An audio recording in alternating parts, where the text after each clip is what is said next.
those who've fallen, to those who rise, a prayer to keep us ever by your side, an undying promise that we just might carry on in a song. Pray don't forget us, your bygone kin, with one world's end as a new begin. And should our souls scatter unto the wind, still we shall live on. Stand tall.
Yeah.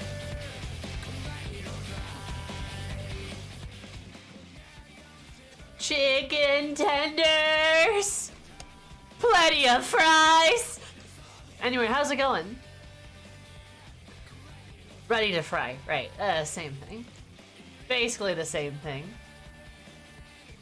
How's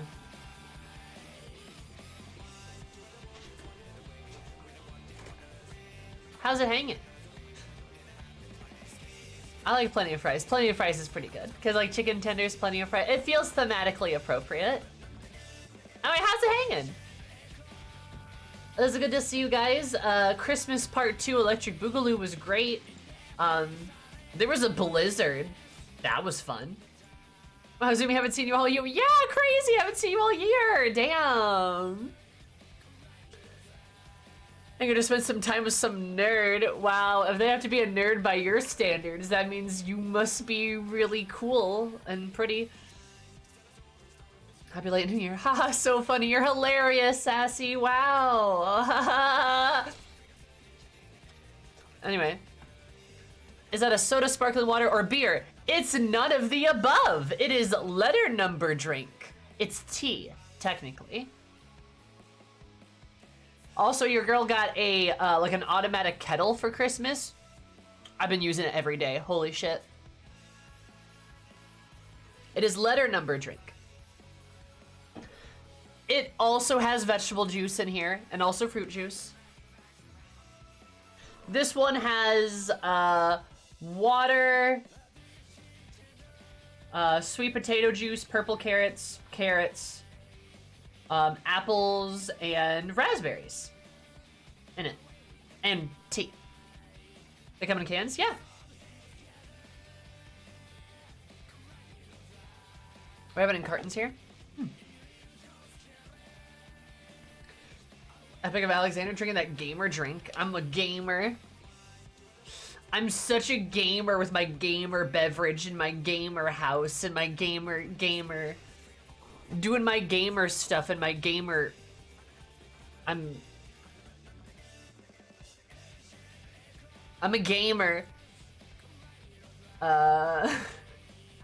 Anyway, I'm just spouting absolute nonsense.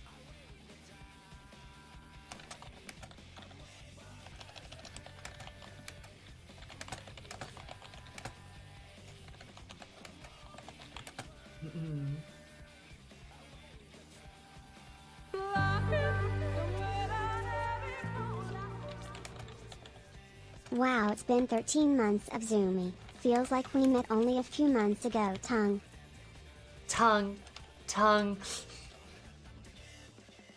Hi Viv, thanks for the 13 months. Did you know that 10 plus 3 equals 13, which is how much you've been scrubbed for? That's kinda poggers. Super duper appreciate it. Howdy. Aspen. Fuck! Damn it! Ah, no! Look, I see green cat boy. I go, ah. It has to be one of them. Also, I'm the other cat boy. Tongue. Thank you for the sub, though. I appreciate it. Very kind of you. I'm sorry, Aspen.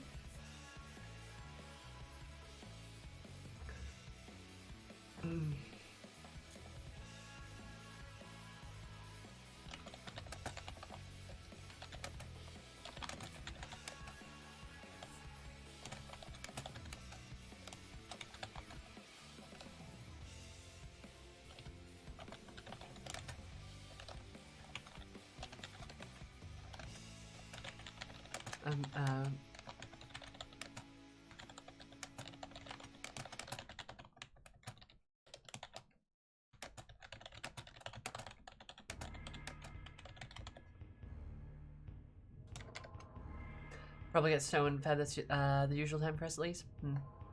Yeah, we got a blizzard. Sorry, I'm sending a hilarious tweet right now. It's super hilarious and funny, and everyone will laugh at it.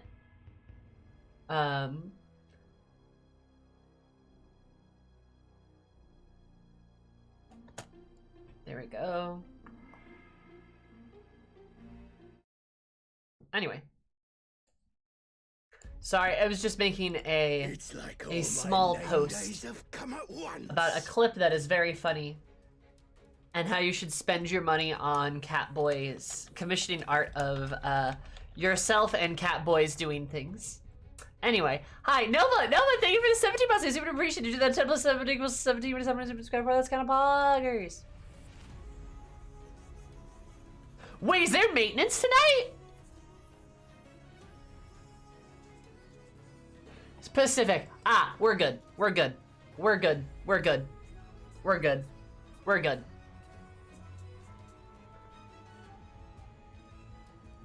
We're good. We're good. Yeah, it's like 11 p.m. my time, so we'll be okay. This was not my intention. Much later it seems. Yeah, perfect. Perfect. Plenty of time. Plenty of time. About the time you end, anyways. Yep. Also, Blue, thank you so much for following. I super appreciate it. I hope you're absolutely having a beautiful day. Because my day been more beautiful. Thank you so much. Also, you guys like Eris's Crimbus outfit? Her Starlight outfit? It's very cute. I took some Christmas pictures with my friends in the game. So that's why I'm all Crimbused.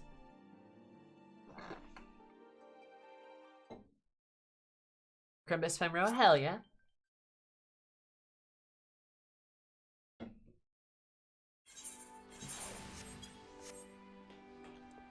Oh, and it's the New Year's event. Totally forgot about that. God, that happened fast, I feel like.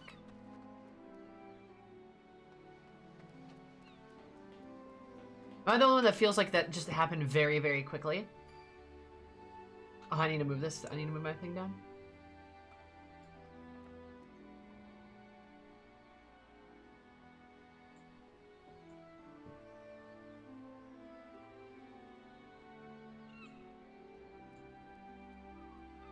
Oh, the Heaven's Strum event's not here quite yet. Gotcha.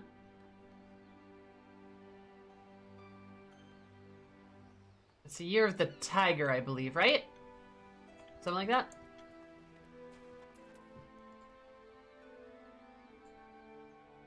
I think at least.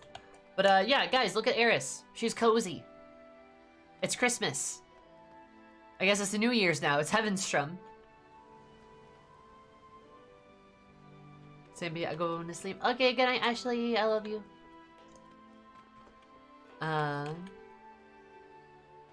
Look at her. Isn't she cozy?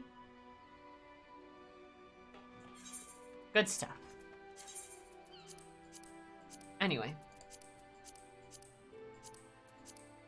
Back to being cold and depressed.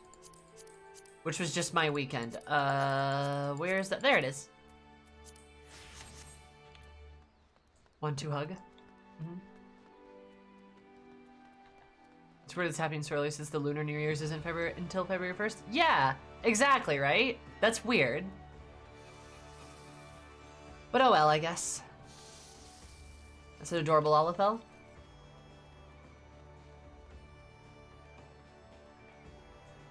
Remember my expert roulette. Ah, yes. My expert roulette. The thing that I have. I figured you're just telling that to people in general, please. Appreciate it. Happy New Year's, Rekka. How are you? What was I gonna go do?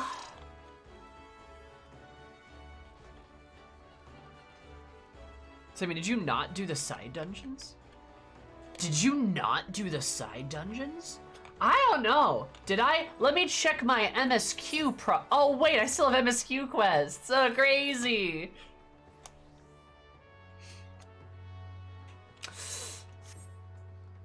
Hun.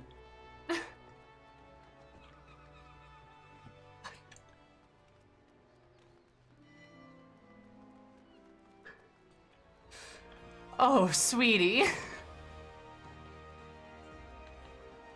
Oh, sweetie.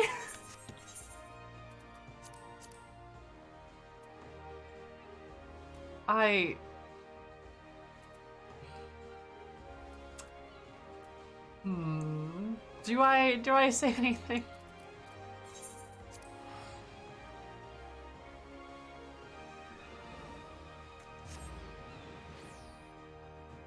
Nevik, every X pack has a different expert. Every X pack has a different expert roulette. I did Shadowbringer's additional dungeons, hun. I streamed them even. But it's a new X pack. I haven't finished the MSQ yet. I can't do the expert roulette because I'm only level 83.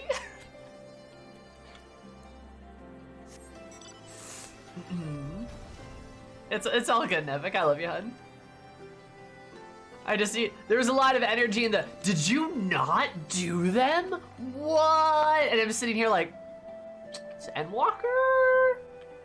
We all know I'm in the level 83 MSQ. But it's all good. Also, hi, Misfit, how are you? Headache, but fine, cleared both of the XE trials. Nice, look at you go. I can't wait to do the XE trials in 3 months. I'm sure they'll be very fun to play.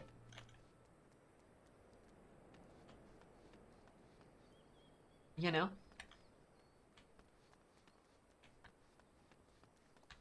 Ah, there we are. A PS, if you will. That's fair, Blaze. That's fair. I just felt the need to comment on it because it is my stream. And I always comment on everything, even when I shouldn't. Geez, Sammy, why would you jump forward in time to somehow skip ahead while you're in the level 90 dungeons? I don't know, man. I don't know. Pagelthan yesterday had 7 damage stacks? Oh, no. Huh. Also, Xavier, thank you so much for the 6 months. You do that 3 plus 3 equals 6, which is how many months you've been subscribed for. That's poggers. Appreciate it. What's that stereo? Sammy's magical, but not that kind of magical. Exactly.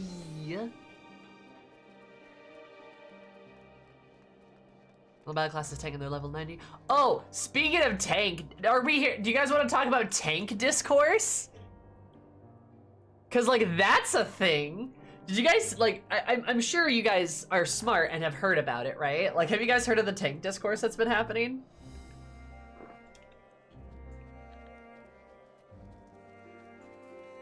Oh no, I do not even want to know. Damn, you guys are healthy and aren't on Twitter then. That's good. That's for the best. About Dark and the like, not just Dark Knight. The Dark discourse is very strange because, fun fact, Dark Knight does more damage than Gunbreaker now. Did you guys know that? And it's by like a good margin. Like Dark Knight's the highest damaging tank in the game now. Did you know that? Wild.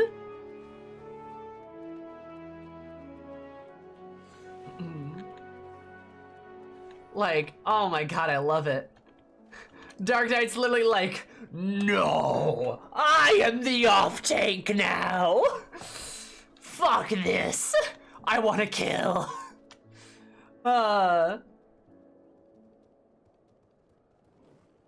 Yeah. Dark to Gunbreaker steals your damage. Literally, Dark Knight went to Gunbreaker was like, and just like ate their damage, and it's theirs now, and they have it now. Also, just saying this out loud, let yet again, fuck everyone who argued with me about Dark Knight. Fuck you. Saying that to you right now. Oh, Dark Knight will be useless this X-Pack. Just saying. God. Anyway.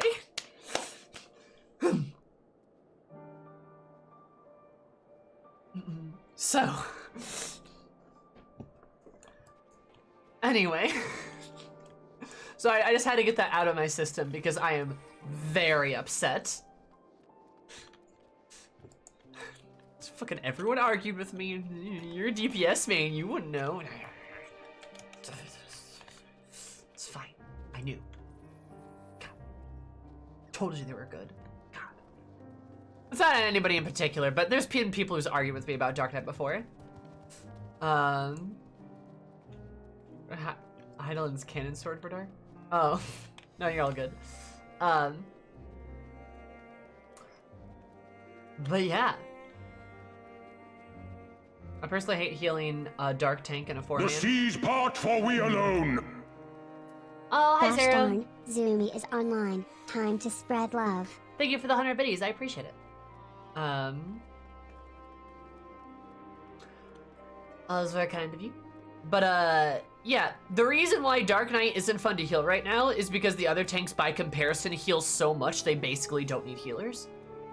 Warrior and Paladin chief amongst them. Warrior especially. The other tanks are healing way too much, so by comparison, Dark Knights feel terrible to heal. And that should not be happening. And like, that's the discourse that's happening, right? War is like immortal right now. Yeah, warrior is actually like invincible, like cannot die.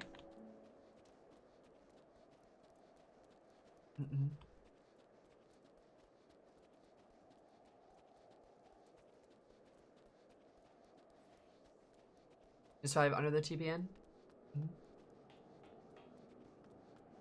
So it's so low stress. Yeah, but that's like not how the game's like supposed to work though. Like, it's making Dark Knights look really bad when they aren't that bad. You could probably give them a little bit of like more sustain, but really it's not supposed to be the tank's job to power heal through things. Like, that's the healer's job, because they're a healer. You know, yeah, and also I believe you're correct, Sassy. I'm pretty sure Blackest Night takes precedence over healing. Living Dead is still poop though. Living Dead is better than you think it is, but it could be better. Living Dead as an ability is okay, but it's not as bad as people think it is. Dark Knights get memed on so fucking hard, people start taking it as gospel, and it's just not true. I'd be happy with a lower cooldown and Abyssal Drain or a second charge. Yeah, I think that would work very well, actually.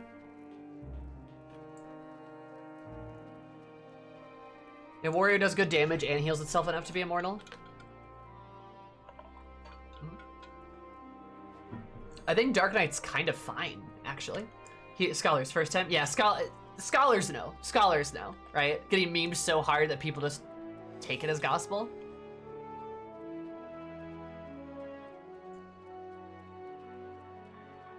Not Savage and Ultimate bosses. Yeah, I mean, yeah, there's some mismatch between there, for sure. Also, hi, Keisha. How are you? For sure. Also, in FF14, these aspects are with BLM has time for ley lines. I will say, Black Mages have a lot of really cool stuff. It'd just be a shame if we got to use it more often.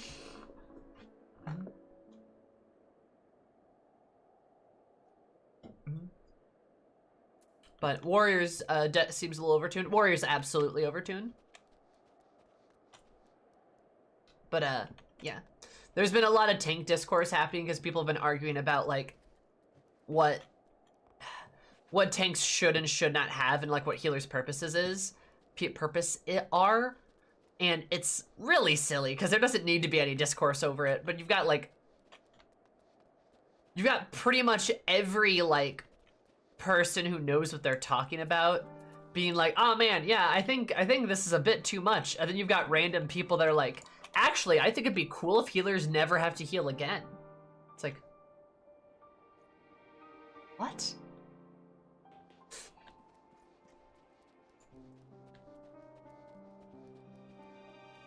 Yo, the Unga Bunga on Warrior is so fun right now, though. Yeah, of course. You think you want it, but you don't. I mean, yeah, because why have healers? Healers are supposed to heal. Hence the name. They're supposed to heal. Yeah. And you're right, Fool. Like, Dark Knights aren't underperforming. They're performing normally. In fact, they're actually doing pretty good because Dark Knight is the highest damaging tank now. Which is wild. And I've seen actually extremely little discourse about the DPS damage pools, which are also not right. Because fucking Reaper and Monk are really high on the list. Reaper and Monk are both ahead of Samurai and Black Mage. That should not be happening.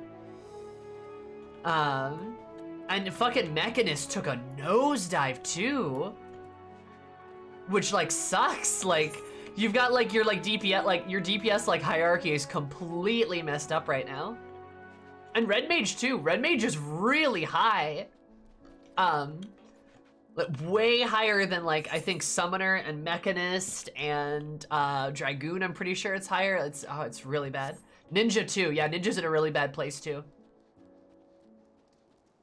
Yeah, Mechanist took a nosedive for like no reason. And like I don't know why. Red Mage dunks on Summoner, yeah. It's really like that shouldn't be happening. No. It's literally like Red Mage is like close to Black Mage right now, and it's like, what the fuck? How did that happen? And then like, yeah, and Reaper's far and above stronger than all of the DPSs. Like, Reaper is kicking Samurai's ass, and Samurai's like, I still don't have any buffs. Sorry, but Monk's still doing too much damage. And so your Red Mage's support is more consistently available than Summoners? Exactly. Like, it shouldn't be higher on the damage list then, right? Yeah, Bard is doing more DPS than Mechanist. Yep. Like, I'm sorry, Monk players, but you don't get utility and damage. Choose. Because otherwise gotta give Samurai something, but Samurai's gotta be doing more damage than you. Ideally, the top 3 damage are Black Mage, Samurai, and Mechanist. That's an ideal world. Those are the top 3 damage. Ideal world. Will it happen? No. No, where's my spray bottle? It shouldn't be Reaper. Like, because Reaper's got utility. So, like, Samurai should be higher than Reaper. Hi, Nara. Reaper's OP. Reaper's hella OP. It does so much damage.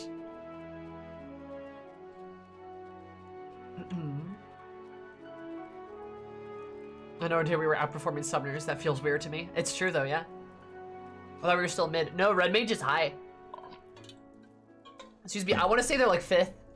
Or something. Let me look at the chart. I have a little charty chart.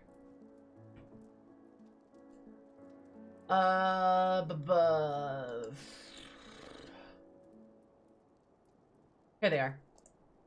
I'll even open it.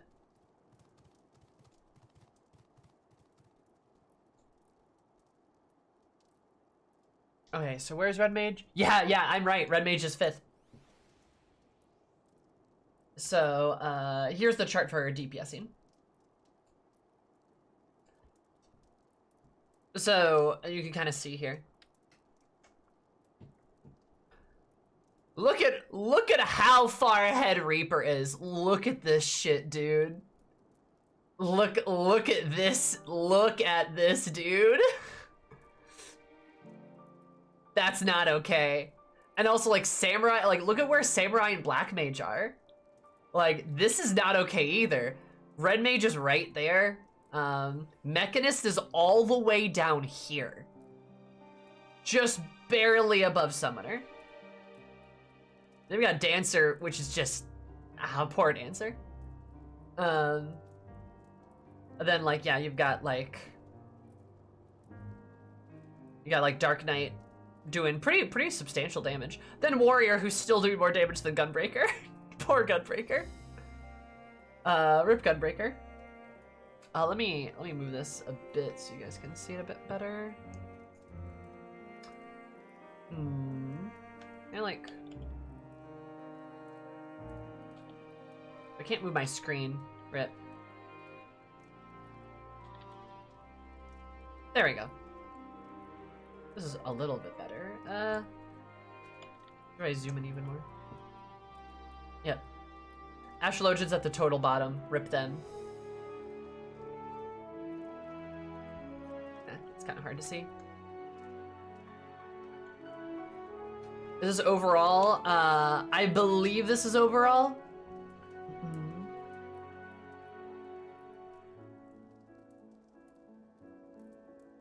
The bottom quarter of Reaper's out-damaging Dancer? Yes. Is this accounted for DPS buffs the classes throw out? I think yes. I believe it does.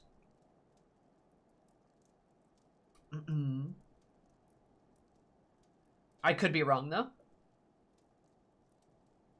But I believe it's our DPS. I had the tweet earlier. I don't know where I put the tweet. It's put together by somebody much smarter than I in terms of damage. In terms of like numbers and stats and stuff. But I think even with just pure DPS, I'm pretty sure Reaper and Monk are still at the top. I think the lead is less, but I'm pretty sure they're still at the top. Which again, is a bad thing. And I think places like, I think Ninja, I think Ninja and Dragoon both drop too. Because I believe Red Mage doesn't change.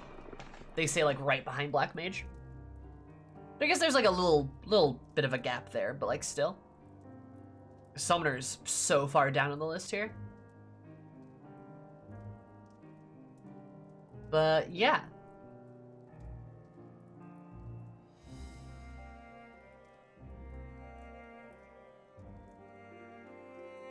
Ninja's a lot higher than I was led to believe. Yeah, I mean, but keep in mind, look at how close Ninja, Mechanist, Summoner, and Bard is. Even Dragoon, like look at how close these 4 or 5 are. They're really neck and neck, and they're still way below like Reaper up here. Black Mage has the largest range, that is correct. Yep, but that's because it's Black Mage, right? But they're higher and needs to be higher. Reaper, it's too much, right?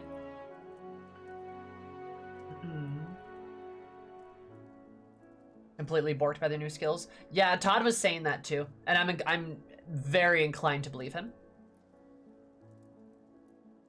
So all logs are just high-end stuff? I'm not 100% sure.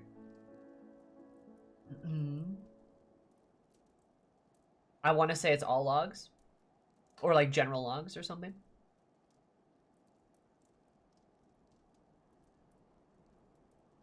Correct me if I'm wrong, but usually they buff classes that are behind instead of nerfing the top. I believe so.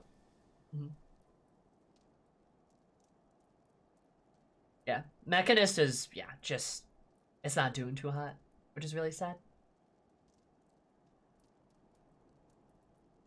At least Ninja does have skill that raises everyone else's DPS, granted only against its only one target. I guess it's always been dead easy. But like, yeah. You kind of just like see what the scales look like. It's really interesting, I think. It also goes to show you just how overloaded Warrior is, because Warrior's second for tank DPS. And also has like the most healing and just the most defensive and shit, right? And they're right here. Reaper definitely needs a nerf, yeah?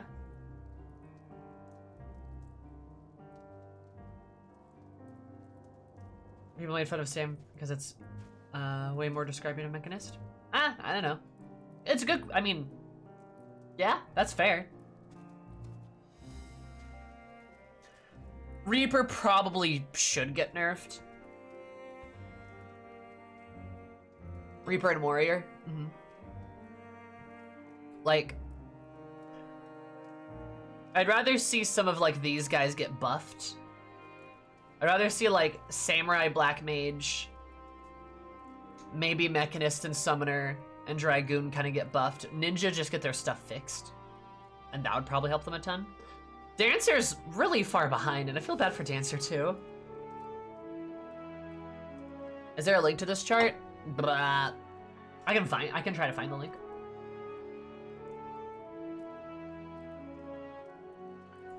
I think I have it somewhere.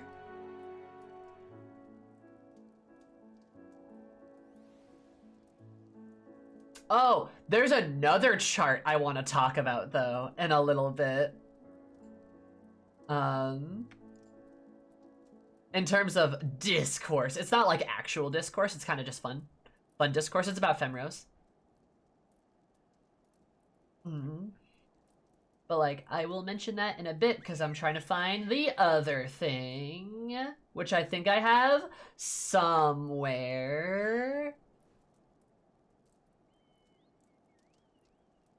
Looking through all this fan art in my Twitter likes. I know I liked it a bit ago. If I can find it. And I don't have my Twitter up on the screen right now because I don't trust like that.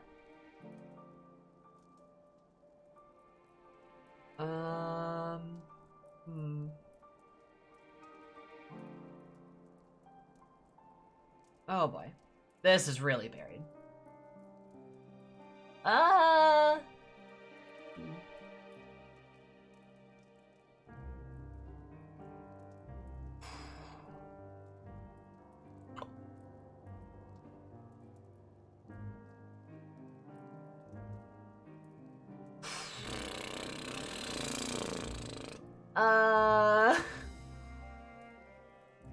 Y'all, it's like a week. I'm only like a week in. I'm not sure I'm gonna find it.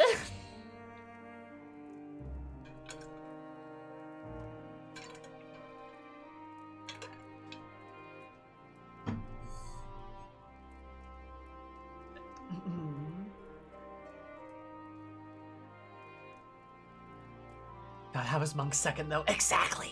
Just saying. Also, yeah, I would make the argument, does Dancer provide that much support that it deserves to be that low? I'm not saying you bring it up to, like, be top, but, like, this is a big gap. You could probably bridge that gap at least a little bit. In my opinion. I don't think Dancer provides so much support that it deserves to be that low.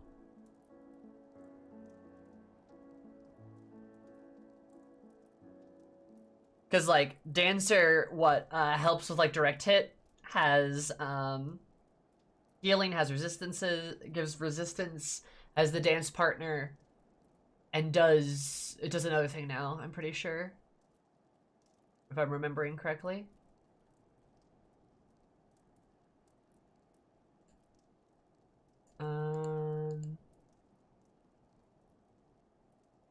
Could be wrong, though. God, I cannot find this freaking chart.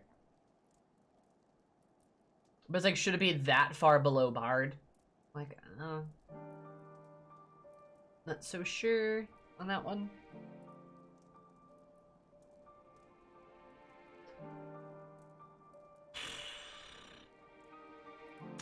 I don't think I'm gonna find this tweet, sorry.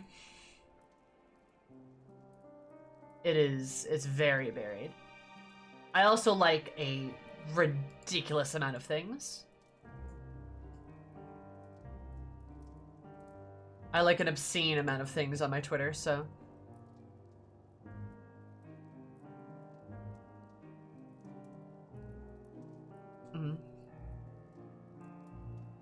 But yeah.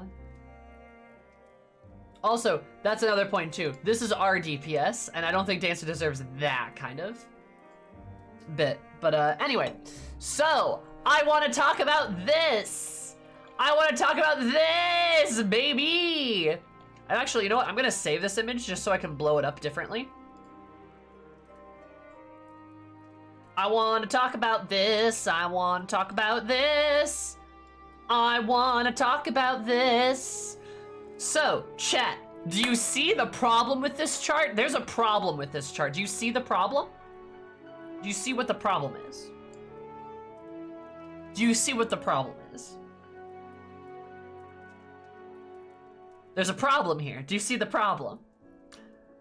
Who would like to point out the problem? Yeah, thank you, Lassery. Yes, not enough Femro. Not enough Femro. So as you can tell, Femros are the objectively best gender and species combination in the entire game. How? Mommy. Need I say more? Exactly. So, the best race and gender combination right here. Femro. Beautiful, fantastic, right? Like, just look at how much taller she is than this guy. Isn't that great?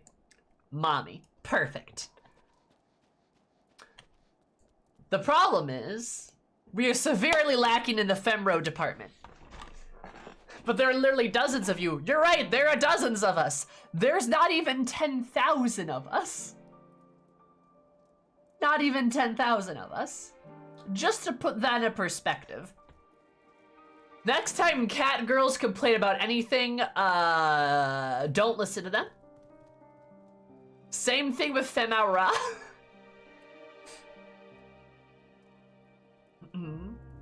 Oh, it is under 5K. So, the numbers, as interpreted. Femros are...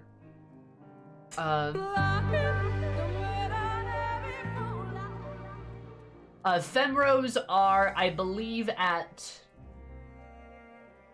okay, here's the lowest by... Okay, so yeah.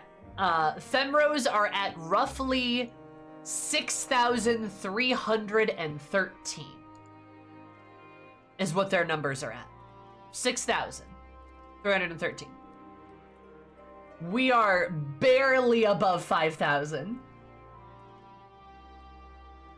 Barely above. Also, yeah, Elzen looking not great here. Rothgar is doing better, I guess, but like, whew. Why are Elzen so bad? Catgirl. Catgirl, this is across data centers. Yep.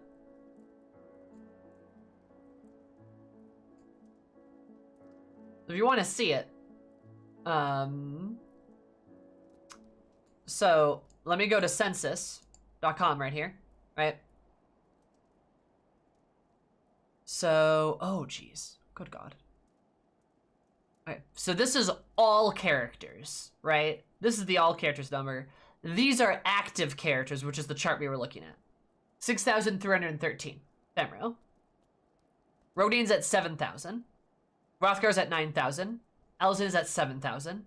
Male Elzen's at 10,000. Cat girls! Cat girls! Male Rodians are 7,206. Which is just barely behind female Elzen. Rodians in general are the least played race in the game.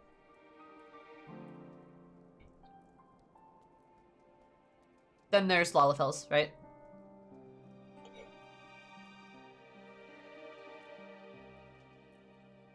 I didn't realize it was that common. Femme Aura might have the biggest disparity between gender, actually. Dragon girls. Next time the dragon girls complain about anything, don't listen to them.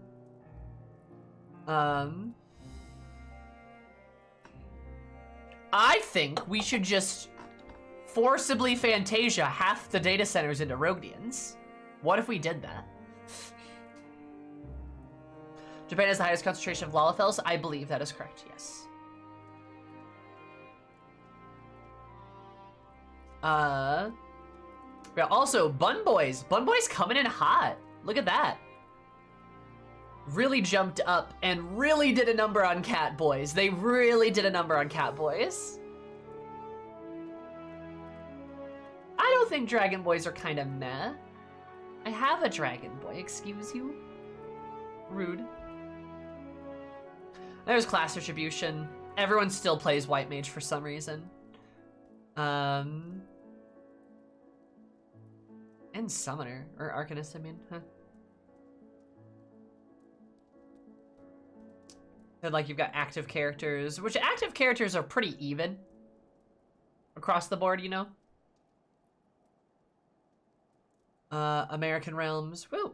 Diablos coming in hot, baby, which I think Malboro is just eking ahead. Look at that. And where's Balmung? Yep, Balmung fell behind. Akira, thank you so much for the follow. I super appreciate it. Benuis, I super appreciate the follow. I hope you have an absolutely beautiful day. My neighbor, more beautiful. Love you so much. Welcome. So, yeah, to put that into perspective, y'all, in North America, Marlboro's the most populated. just to point that one out. And Diablos is only barely behind us. But yeah, Balmung has sunk a little bit. That's kind of terrifying, yeah. Marlboro's very, very popular. I'm on the popular kid server. Or Aether as a whole. I mean, you can see the individual servers, but like, I mean, you can see the Aether servers are not as popular. Zelaria is also really popular. Like you got, what? Like Famfrit? Is Famfrit Primal? Pog pog pog super pog pog super super pog pog pog. Thank you, Max. Thank you so much for the 5 months. Did you know that 2 + 3 = 5 for 7 months to subscribe for? That's kind of poggers. Are you? Yeah, Famfrit's Primal. Like... No, Marlboro's the most populated, baby! The RP heavy servers are popping off? Yeah, I mean, that's why Marlboro's up there. That's why, like, Zalaria's doing well. Brynhildr, too. Brynhilder's doing well, too. Right? Balmung as well, but more people have left Balmung and, like, gone to, like, Marlboro and, like, Brynhildr and such. But even, like, Mateus... like, Marlboro's got, what? Almost 15,000 on Mateus. You know, like, that's interesting, right? And you got, like, a lot of these other, like just, like, yeah, Aether and Primal just can't compete with Crystal. The Femoro's convinced me, hell yeah. Thank you, Acro. I appreciate it. Supporting your local Femro is a good thing. Thank you, Sissa, so much. Please enjoy beautiful emotes, cursey emotes, ad-free food, and of course, more of my love and affection, Ilya. So, yeah, Japanese realms, Tonberry. Tonberry. Tonberry. Tonberry. But also Tonberry has 93,000 at its max.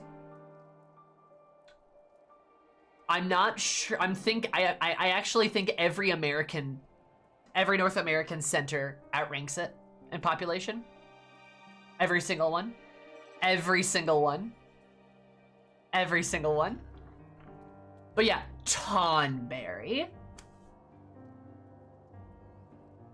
So because it's the de facto server in Australia? Ah! I bet that'll change a bit with Oceania.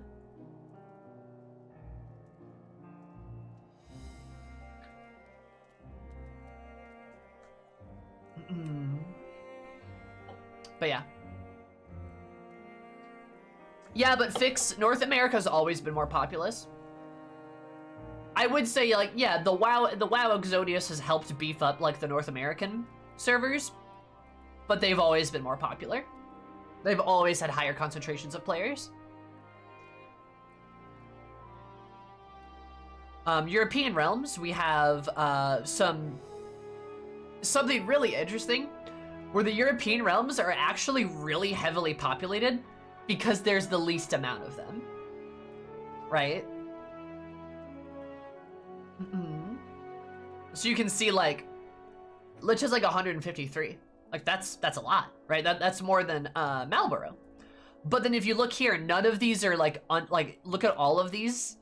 None of them are under 100K. Versus like these guys, where like, you know, there's significantly less of them. So that's why they're a bit more condensed down. But yeah, Lich is at the top of the game for Europe at the moment. You've also got like Cerberus is fairly high. Phoenix is doing all right. Zodiark is pretty high too. Spriggan and Twintania. Don't know what happened there.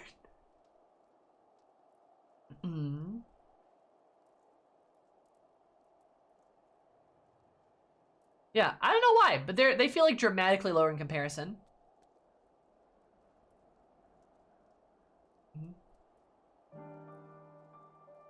You're on Omega? Omega is one of the less populated ones, actually. High concentration of horny and proggers. Nice. Why French and German? I I know at least for French, French is I think one of the most distributed languages in the world, apart from English. I think it might be number 2. I know German is also up there in like language distribution. Spanish is not, like, Spanish is distributed like a little bit, I think, in total of population. But I'm pretty sure French and German are both ahead of it. So I think that might be why. French caught me off guard. Yeah, I think French is number 2 in terms of like official languages in different countries. I believe. So it's probably like just them casting a wide net, I would assume.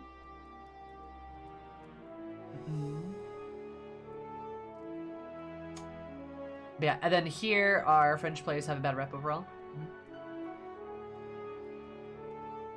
Tonberry.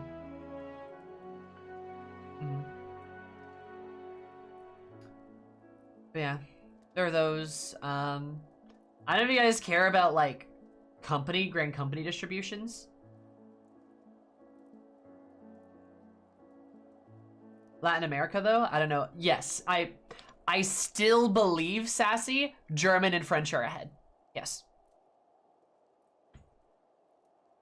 I still believe that is true. I could entirely be wrong, but I believe that is true.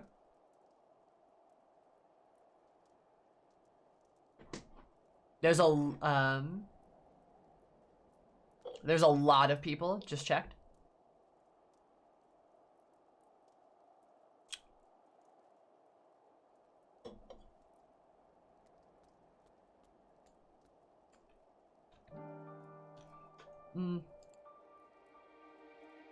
I was gonna say, like, yeah, like, I'm pretty sure, like, in official languages.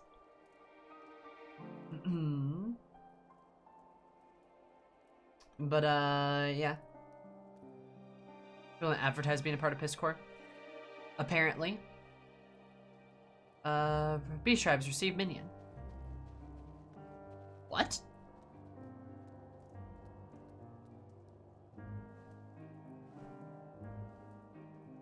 Country it's still above German? Okay, I mean... Beneficial places, got it. I think that's how they make those decisions. I think that's how they make those, like, linguistic decisions. So sad.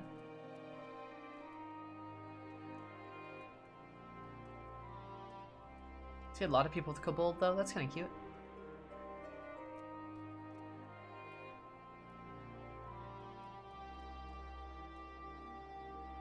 I was latency from East Coast US to EU servers. It's really not that bad. I play with a lot of European people on this server, and they don't really have any issues. I mean, every once in a while might happen, but like, yeah.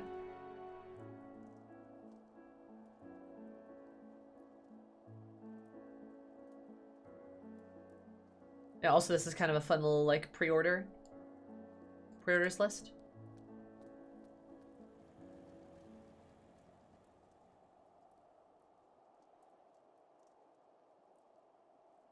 You know, like collector's editions.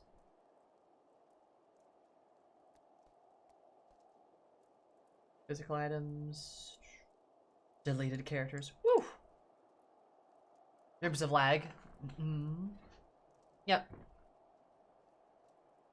Occasional snapshotting, but that's about it. I mean, I get snapshotted on my own server, right?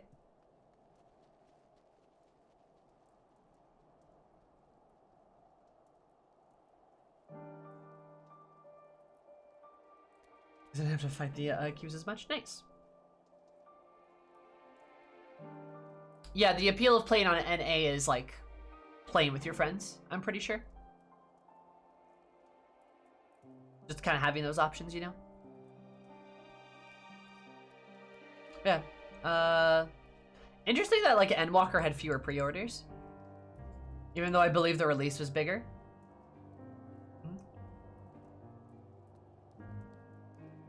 Plus lets me meet new friends. That's good reason. But yeah.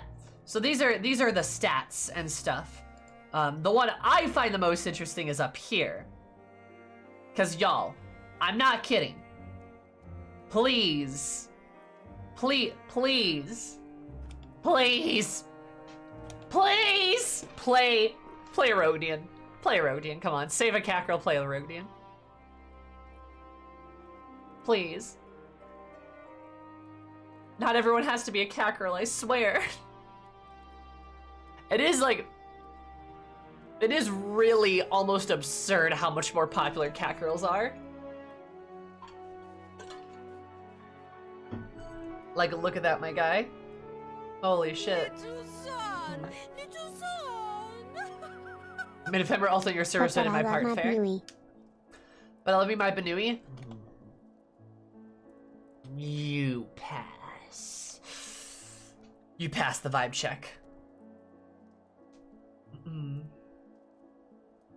Also, they're all sun cats. Oh, they definitely are. Does it actually give me a breakdown of like... No, it doesn't, sadly.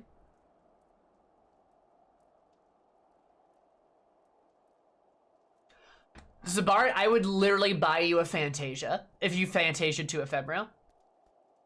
I'm not kidding. I would literally do that.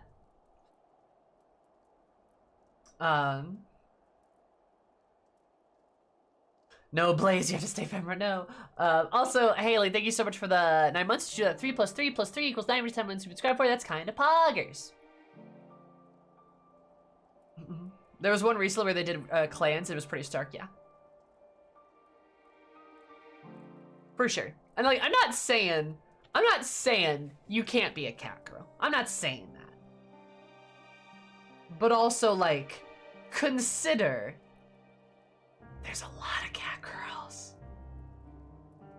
There's a lot of cat girls.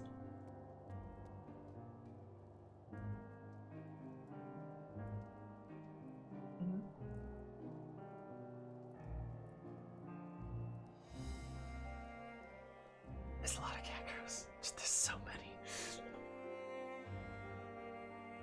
Churro forms soon. Good. Nice. Good, good, good.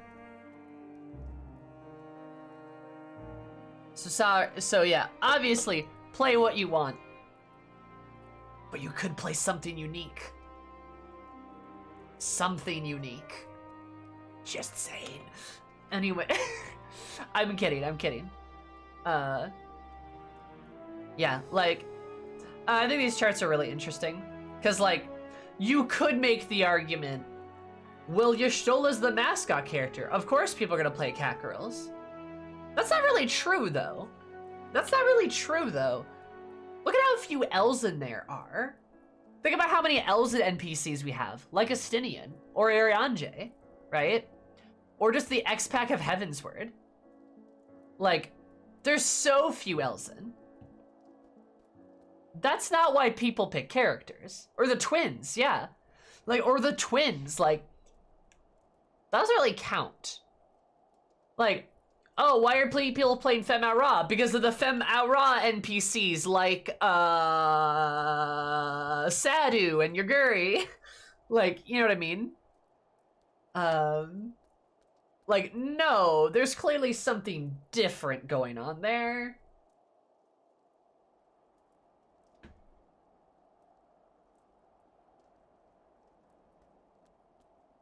Consider these are alts for Catgirls ERP. No, because these are people who have finished the MSQ. This is total population. To which you will see this number is much bigger. Much bigger.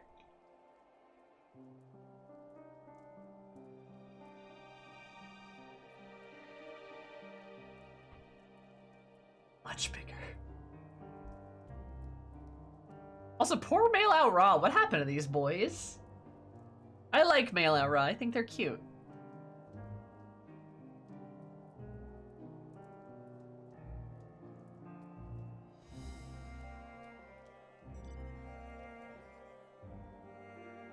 That's my point, Sassy. I don't think... I agree with you. I don't think people are influenced by promotional material at all when making characters.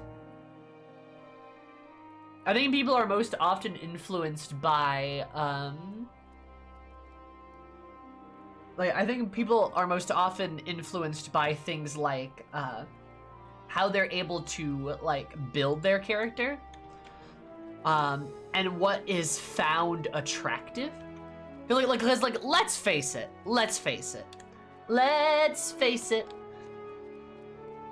Cat girls are stereotypically attractive. Auras too. Femme auras are as well. But cat girls especially, they are about as stereotypically attractive as a feminine form can get. They're small. They have great hair options. Not a lot of short hair, but a lot of like nice flowing hair, right? They have very round facial features, very big eyes, right? They've got the ears and the tail and stuff, and like everyone knows what a cat girl is, right? They have a lot of very distinct feminine features about them. So they're very conventionally attractive, yes. Femme aura are the same way. They're the same way. They're also very conventionally attractive. I even can use an example over here. They're very anime, which appeals to a lot of people. It's not even that. That's not the thing. It's not about being anime. It's about like the conventional attraction to them, right? Like even sorry, Serena, I'm here to borrow your face. Well, let's take Serena's face as like an aura, for example. Practically everything about her face just screams feminine. Oh, sorry, hun.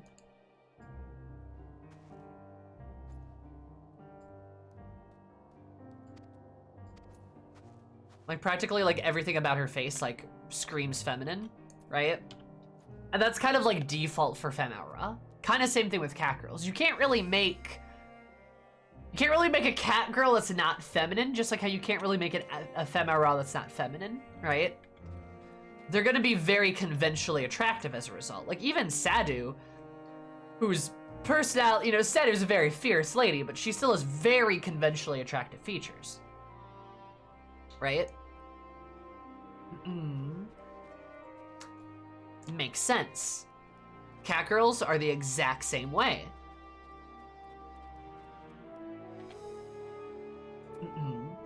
Right? So people are gonna go for that stuff, especially when picking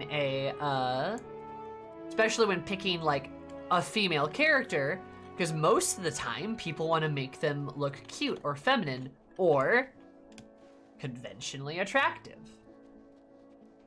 Now, I personally think this is way more attractive than this.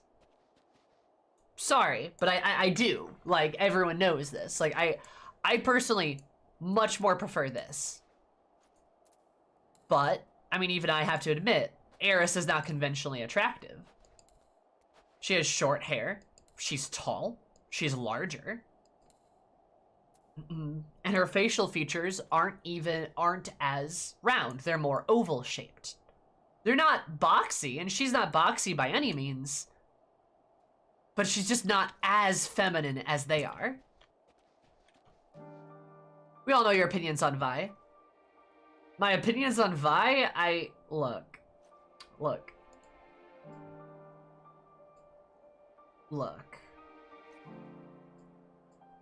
Oh, whoops. I have no idea what you mean. No idea what you mean at all. Anyway, crazy. So, hi, Blue Streak, how are you? But yeah, like, even I have to admit, like, she's not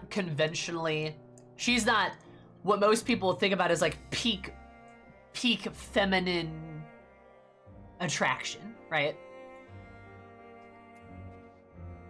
It's probably someone like this that you think of instead.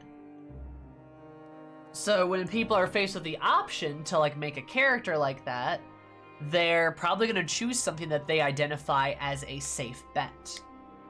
Even though, have you guys like ever met somebody who was like, yeah, femros aren't pretty. Nah, femros are fucking awesome. Everybody loves them. Because they're awesome. And they're also extremely unique. They're extremely unique. Seeing a Femro is like seeing a unicorn, and you're like, ah. But it's considered a risk to a lot of players because, watch out, you may not be cute. And that's fair. To be honest, I don't know if I would call Eris cute. I'd call her probably hot, or maybe sexy or something. I maybe wouldn't call her cute. But again, people like to play the safe route. And that's not necessarily a bad thing. I'm not smearing people that do that. It's more so just an observation. Because people don't want to be threatening, and they want to, generally speaking, want to look nice and good, and like they don't want to really stand out too much. Maybe like a little bit, but not too much. Can I call Eris Cupcake if you wanna?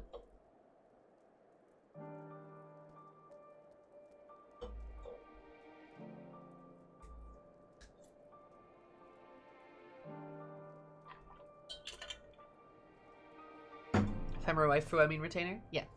So, those are my reasoning behind why I think people play a lot of Cackerels and Ephemera. Because the other categories don't fall into that same level of conventionally attractive. Because it's funny, because even like Femme higher are less conventionally attractive than like Femera and Femme Mikode. Not kidding.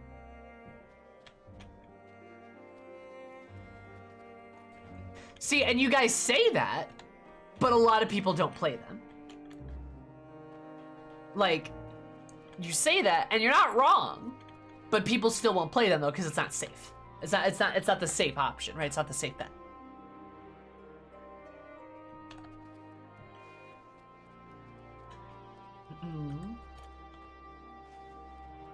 But it's also kind of funny too, because it's kind of a self-fulfilling prophecy too, because the more people who play Femera and Mikode, the more people who play them, the more they blend in, and the more other people stand out. Kind of like, you know, like a big Goral.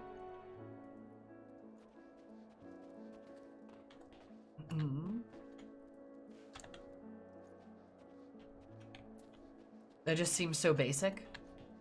I think it's why I don't want to play a boring human. So, that's not true though. Humans are boring to us because we're humans. But in terms of Final Fantasy XIV,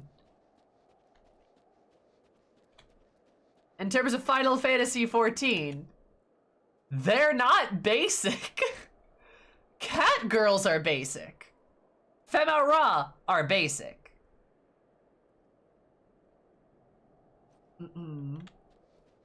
Right? And I would even go further in an argument and say, like, cat girls in particular are extremely human looking.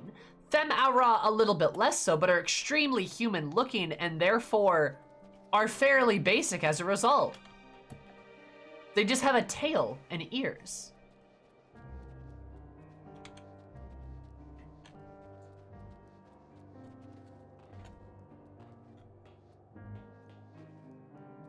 I'm gonna pick a Rothgar, shrug. Probably have the most out there in terms of design, probably. So like, yeah. Also, remember, everything I'm saying is about Femera and Femme Mikode. I'm not speaking about male Mikode or male Aura. They're different.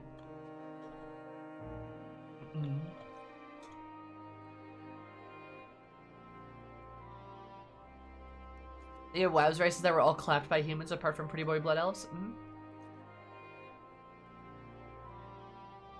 But yeah, so like that's what I would say. But like if you're not looking like boring human, nah man, humans are a bit more rare, a lot more rare than Aura and Femera and Femme Mikode. Just because there's so many of them. And again, that's not a bad thing. That is not a bad thing. I'm just like talking about like why people play stuff, right?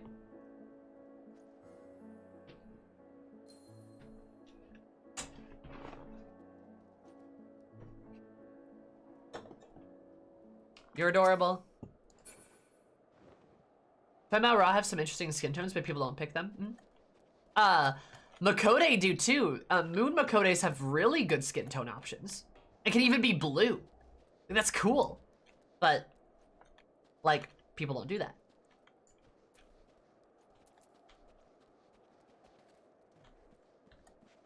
Nobody wants to be a purple cat.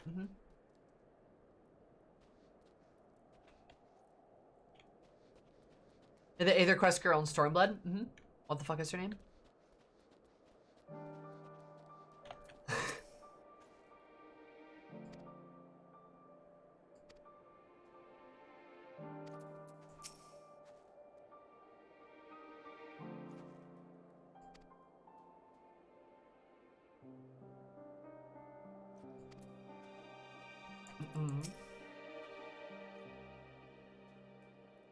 A little more non-human skin tones in most races. Same. That's one of the reasons why I like Eris's skin tone so much is because she's gray.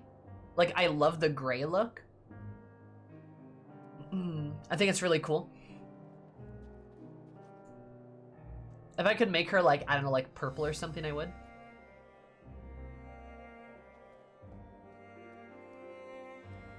Where's the mountains?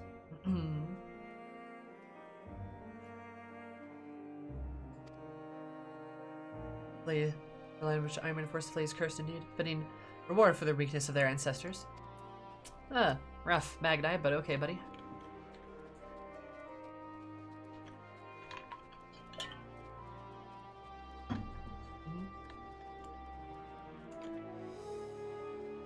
I've seen some MMOs make dark skin tones look really, really bad. Yes, correct.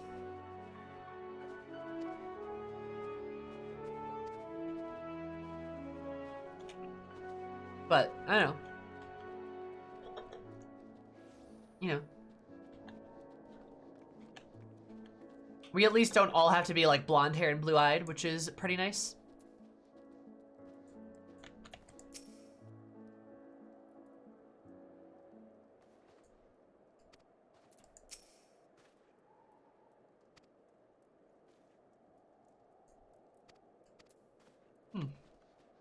Okay. I don't think my dark skin Femro looks really good. And you could just say Femro and they automatically look amazing. But yeah, no, Hellsguard Femro look really, really good. I'm saying in Charlotte right now and no one is blonde. Love to see it. Love to see it, right? It is still cool, even with the limited options that we have, how well people and how much people can make their character look unique. Then I came looking at Eris running around talking about why there's so many cat girls for the past half hour. Like, did she finally break? Did she finally go insane? Like, oh my god. Was that now playing with Julius for the time being? This will be once you arrive, whoever's their commander is, we can expect them to welcome us with open arms. Deputy, reveal in due course, but for the time being, you don't only think about the task at hand. Looks like the pressure finally got to her. There's what can be expected. Among approaches, especially the need for flying pigs. So leave such matters to those better qualified. Considers what happens once the treatment is complete. Third Legion in custody was almost certainly lead to problems. After all, they were bitter enemies during the Civil War, and their grievances will no doubt serve us once they are no longer tempered.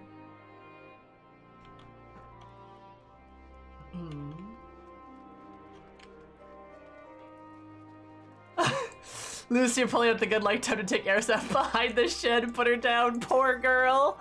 No! That'd be so sad.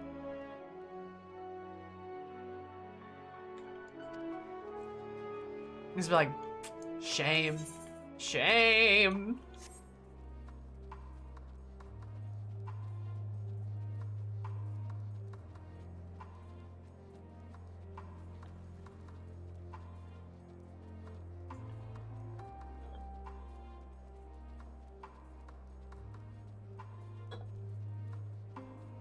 Look at this very stressful world. Oh my god. Oh, yeah. Sorry, while we're walking back to the MSQ, I should do one of my famous MSQ recaps. Patented Zoomy MSQ recap. Okay, so, fuck, ow! God.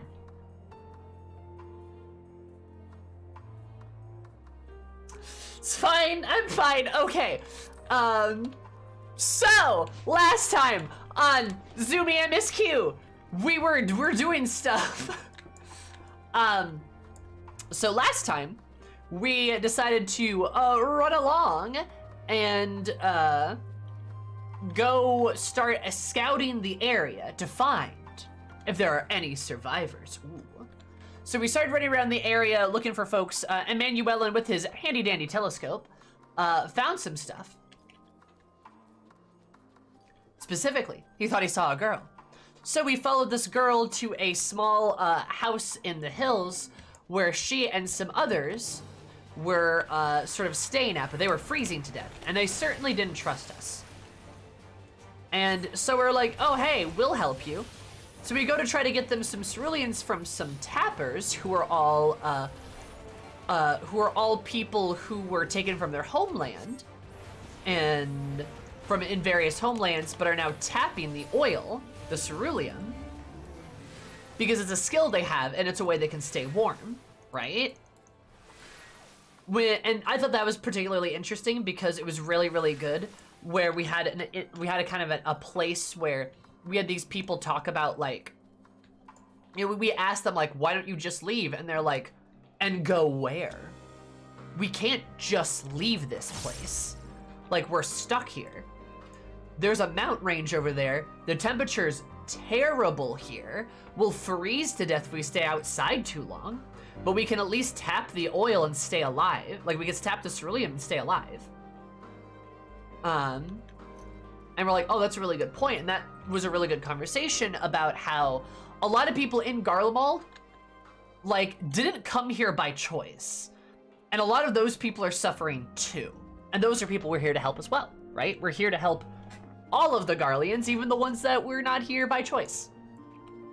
Them being some of them.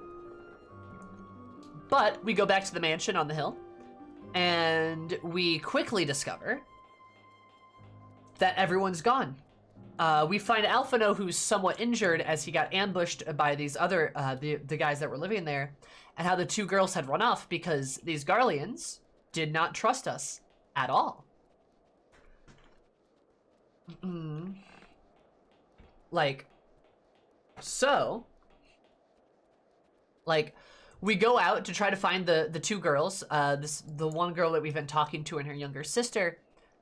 But we search and we search and we search, and then finally we find blood.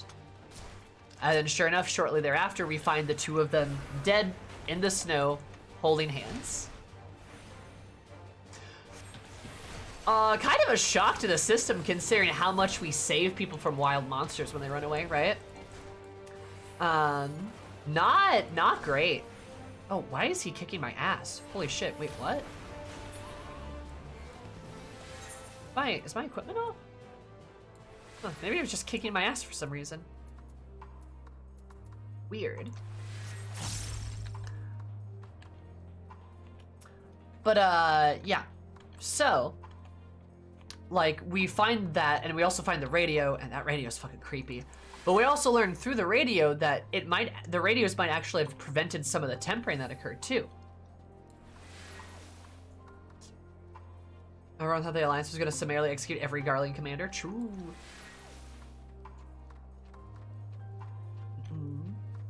But, so we get back and we're like, fuck, what was that all about? But we find a young man trying to steal supplies from us. His name is Julius. Now we speak with Julius and he's like, I don't like you guys. But we're like, hey, we're willing to help you. And he's like, fine. So we go with him to his home base, which is basically an old subway filled with some Garleans and some Garlean soldiers. We get there to find that everyone is starving to death and everyone is freezing to death. Soldier, civilian, children, adult, everyone is pretty much dying. And it's terrible. We get there and the commander of the First Legion, the Legatus, is all like, we don't trust you. And then has like Alize and Alphino collared with these sort of like obedience collars or whatever. And one guy goes to call her us, and Legatus is like, Lamau, don't do that. She's the Warrior of Light, she'll kick your ass. And then everyone was like, oh, the Warrior of Light, oh. And Julius was like, fuck. And he had like a panic. And then we talked to the people at the base, and a lot of them hated us, specifically me, because they're like, you're the champion of Eorzea! You're a monster! Ah! And I'm just sitting there like, yeah, Lamau, whatever, I guess. So then we tried to talk to Julius, and we're like, hey, Julius, just let us get some ceruleum for you, because you guys are about to die. And Julius is like, yeah, we are about to die. So, we then talk to him. He talks to his commander. The commander's like, no. So he's like, ah. So then we go out into this park, this beautiful park that a certain Enmity boy made once upon a time. And it was great. And this Enmity boy made this beautiful little park, and we were talking about it, and it was really cool because like we were like walking around it trying to examine it and stuff. And it's really fucking sad, dude. We mistook this slide for like a tank, because that's how we can only equate automaton and metal craft of Garleans, right? But after looking around for a while and being sad and depressed, we did figure out that this pond likely had ceruleum in it because of a old heater. So we decided to look for it, and we looked for it by Eris getting on her hands and knees and good souping the entire pond, and she drank the entire pond. Julius was utterly horrified the entire time. Yeah, Eris literally just went slurpy slurp, and she drank the good soup in front of this boy, and he was horrified and like just you know, having a bad time. So then, you get the art you asked for? No, I mean a little bit, but I need more art. I need like several pieces of art. But we got it. Alfie and Alize had it, and that is where we left off, was drinking the soup, the good soup. So, to recap, we explored the Garlean wasteland. Discovered survivors. Survivors tried to kill us, ran away, died. Discovered survivors who were trying to tap the ceruleum, but are trapped essentially. And survivors that are ex-military that are trying to survive out in the wilderness. Also, Garlean Boomer speech. Yes, we had the Garlean Boomer speech too.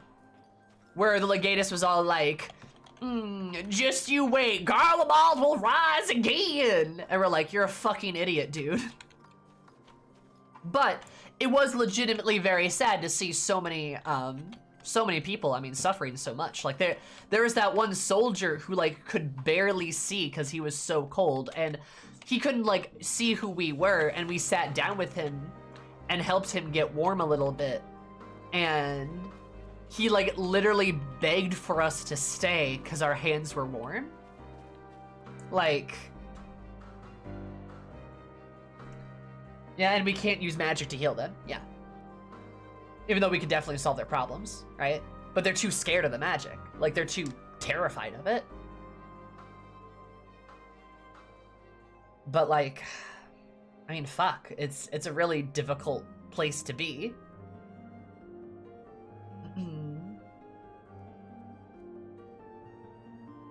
Oh, Confederate Gazer's not where I thought you'd go with that guy. The guy has a similar vibe. Though, again, on a fair point to the old Legatus, that old Legatus probably remembers, and I keep emphasizing this, he probably remembers a time without Magitech. Because Magitech's only been around for about 50 years or so. He probably remembers a time without Magitech, and if he doesn't, his parents certainly did. Meaning he grew up in that world of cold indifference, where the winters were utterly harsh and utterly dangerous. And the great nation of Garlemald was nothing more than a tiny state nestled between much larger powers that were absolutely looking to kill them. He remembers those times. Now, times have changed. And that's where we have Julius, because Julius is the young blood, right?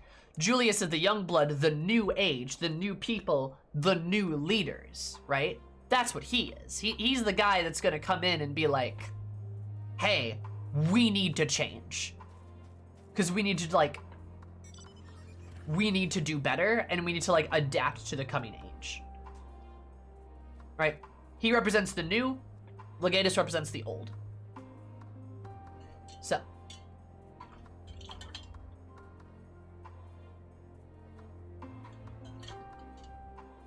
Or prior service, so here back in my time, kind of stuff, so yeah, I can relate, lol. And that's the thing is, like, right? It's like, it's this idea that back in my day, it was one way or this, or was better somehow magically. And that's just simply not true, right? Julius is the new age, the new thinking, the right way, forward progress. It's important.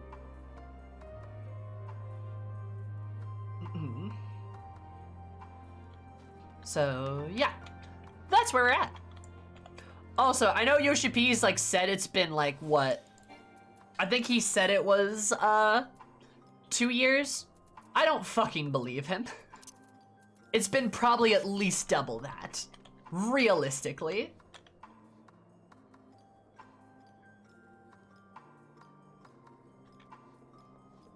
Our objective are being our subjects if you don't want war, which is a dumb fucking argument. I mean, yeah, it is. Like, a year per X-Pack, that is more accurate, yeah, for sure. You claim to be peaceful, you use violence rather be conquered. Curious, I'm very intelligent, yeah. Twins would have had their growth spurt, Sammy. Why do you always talk down to me when I say these things? You don't have to do that, you know? Like, yeah, I know they would have had their growth spurt. That's the problem. We're in a time bubble, but if you look at the series and the causality of events, especially throughout Stormblood, shit takes a lot of time. Like, the voyage in Stormblood alone should be months. You're going across the world. Like, that takes a lot of time, right? And the series, like, the events that happen in ARR can't happen within, like, a couple months. They, like, literally can't because of, like, how the primal summonings happened and, like, how the, like, ultima weapon worked. Like, right? And, like, yeah, not all NPCs can use Aetherites. Exactly. Again, like, if you actually look at the timetables for, like, the X-Packs, 2 years doesn't make sense. It does not make sense, because Stormblood is at least a year.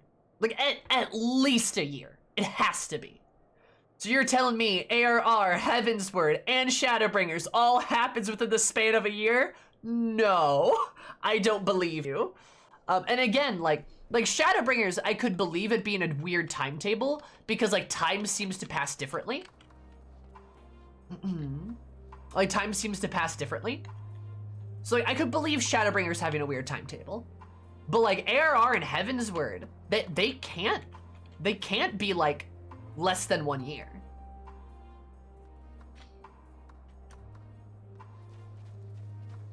I also prefer 1 year per X-Pack. I would argue 1 year per X-Pack, yeah. But, like, even Shadowbringers taking a few months still doesn't work in the timetable. It can't be 2 years. So, like, that's why. And yes, I know the twins should have already had their growth spurt. That's correct, but it hasn't happened. Because the twins are clearly not 16 years old, at least at this point in the story. It is bullshit to think they're teenagers. They're easily like 21, around there. They have to be. They have to be. Just like a lot of the ages characters are. You honestly add 5 years to like every character's age, at least. At least. And yeah, they did say, like, I think Urianger said he was at 20 or so when he had his growth spurt. So yeah.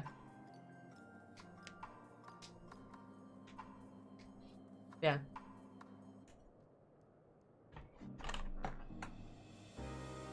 I agree with you, Max, too. For the Warrior of Light's, like, legend to have spread in the time, it had to have been at least a few years. You gotta have time for that, like, information to peripherate. Peripherate. That, bleh.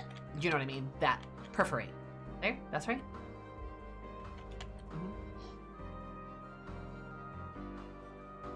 Yeah, also, you still got almost fatally wounded in Stormblood. She needed months to proliferate. Thank you. Yes, thank you, Dars. Thank you. Tolfanau and Talazay, yeah. So, anyway. That's that. But yes, I agree. Garlean Boomer is bad and is literally just... Again, he's the old ways that are quite literally dying out. Look how he's been crippled. He's freezing to death. He's starving to death. He's literally dying because the old Garlean way of thinking is literally dying. Like, the symbolism is not lost on me. It is like, bam, in your face. Like, just right in your face. And he's just reciting propaganda as well to cope. Yes, of course. Because, like, in fairness to him, it's been his entire fucking life, right? He doesn't know anything else. That is all he knows, right? So, like, you know, what else is he supposed to do? It's really unfortunate, but when somebody grows up in an environment for decades at a time, they don't just get over that. You know what I mean? And that's a lot of the Garleans, is like, they've been raised in this environment for a significant amount of time. Like, you can't just break that. And what the discussion last time, he was old enough to remember that when it was worse. And that is also true, right? Undeniably, his life did get better under the Empire. At least for a period of time, it was better. Right? And they're gonna cling on to that as sort of this idea that they're correct, because they have to be, right? It's all they know. Meanwhile, people like Julius, who isn't so set in their ways because the decades have not sort of grounded him like Garlean Boomer. This is a bit different, right?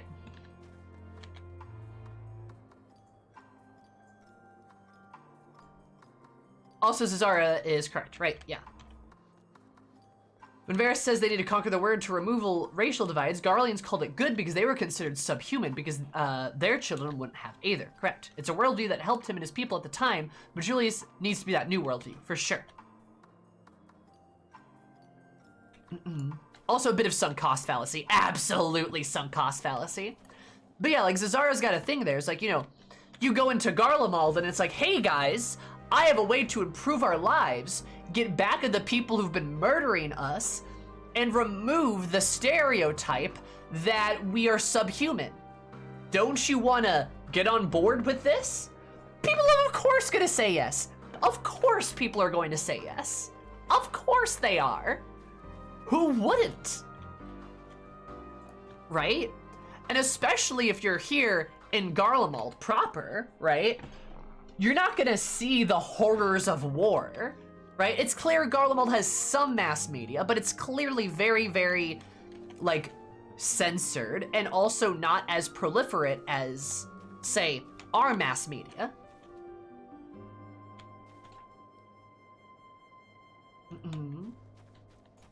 Some shit like that. So, like, anything that these people in this city hear is just gonna be good news, right? About how they're freeing people, how they're protecting their people, stuff like that. So of course they're not gonna think any different, right? And it's really shitty, but like, these people could go to various parts of the Empire and still be getting this information. And then when asked, like, oh, why not go outside of the Empire? That's because it's really dangerous, and they believe that. And also, it is dangerous. It is dangerous for them to go outside. Other nations don't treat Garleans kindly at all, and we see that in the Reaper quest line, right? So not only do they believe it's dangerous, it is dangerous for them.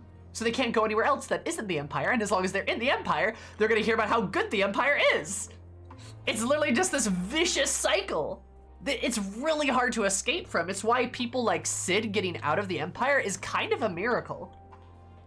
People like Sid and Nero and Lucia, that shit is rare as hell. Not often. And part of it was literally like Lucia got out of the Empire to spy on another place, learned about that place, and was like, wait, are the Garleans the bad guys? Wait a minute. Like, she was literally in a position where she was able to actually learn about other cultures and realize they weren't that bad, you know?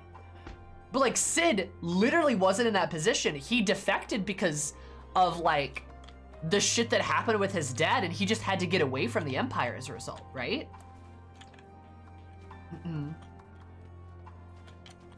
Yeah, Varys was like emperor for like 3 years, pretty much.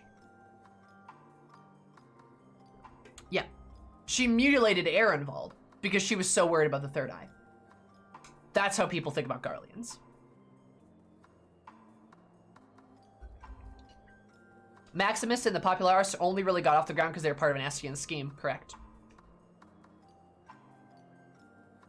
Right?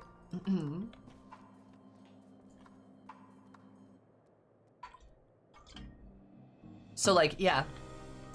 Like, granted, and I cannot say this enough, the Garlean Empire is bad. We know this. But like, the Garlean Empire is bad. But unfortunately, a lot of people are getting hurt right now. And we're the good guys, right? We need to help those people. Because a lot of them don't deserve it. Right? Like, they do not deserve to suffer like this. There are children here that do not deserve to die from hypothermia. So we need to help them, right? The thought of the Empire's bad and needs to be deconstructed and destroyed. And we need to help the people of Garlemald can coexist. Also, I'd even argue the Empire's already destroyed. Like, fucking look around. Does this look like an empire to you? Nah, the war is already lost, right? The war is already over. It's done. It's done. Don't hate the Garland people. The enemy is the Garland government. For sure. And what is left of the Garland government? Because there's not much. So yeah, we're here to help the people. That's what we're doing. And no, all of the Garlean people are not dirty fascists. That's not how this works. We're here to help them. We're here to make sure that they don't die horrible, miserable deaths. And yeah. Also, again, Empire bad. Just gotta keep stating that.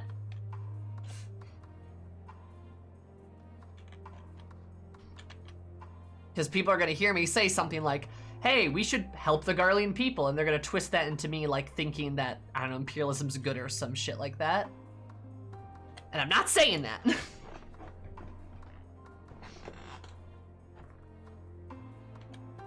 So yeah.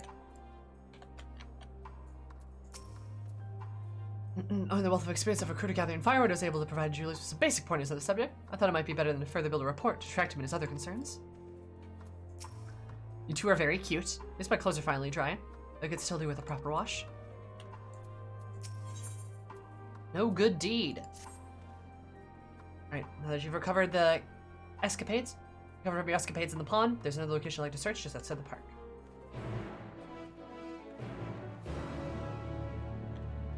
There'll always be people to twist your words to suit their purposes, for sure. I'm on Twitter. I know. People do that during stream all the time too.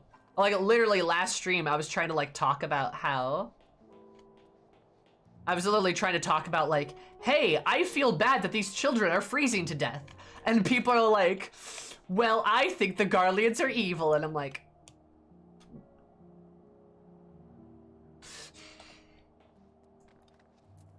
okay.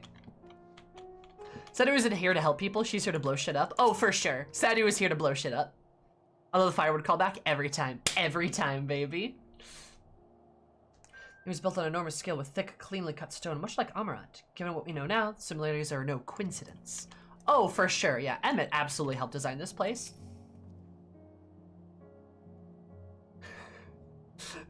Mike, no! People are gonna screenshot that, no! Oh my god.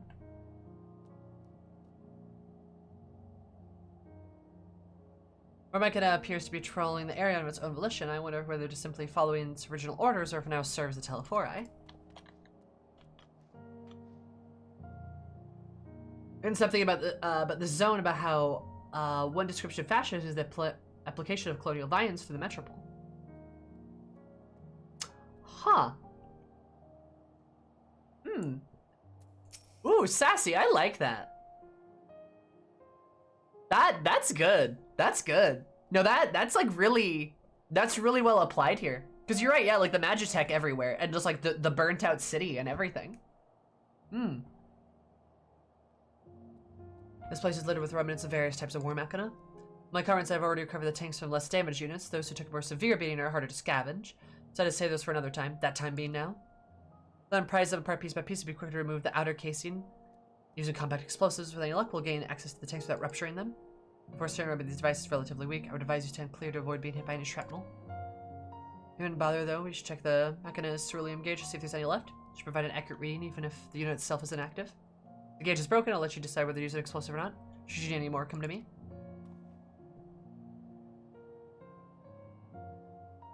For sure, sassy. Understood, let's get to work.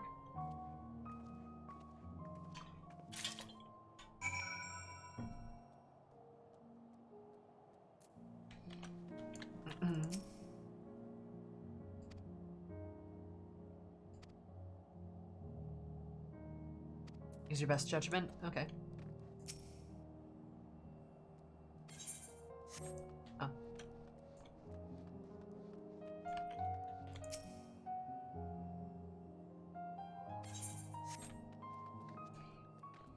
What do you mean they're supposed to? You didn't give me any. True.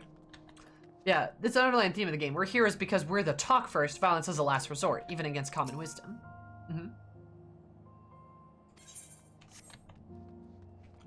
Oh boy.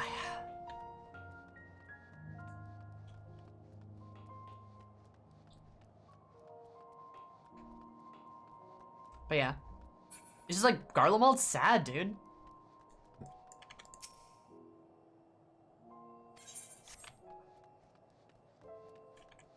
It's not a good place.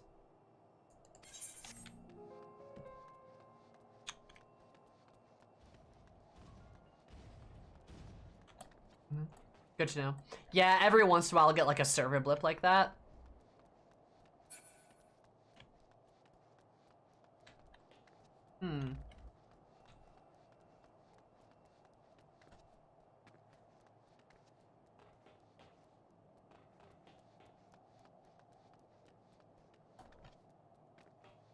I'm pretty sure this is the same city, Hellbreath.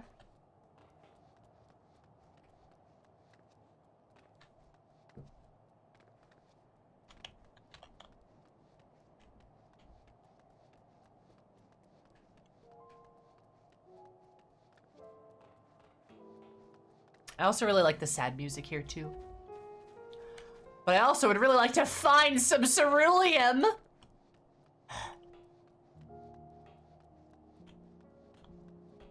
So is there like, are all the gauges broken? I feel like all the gauges are broken. I feel like that's true.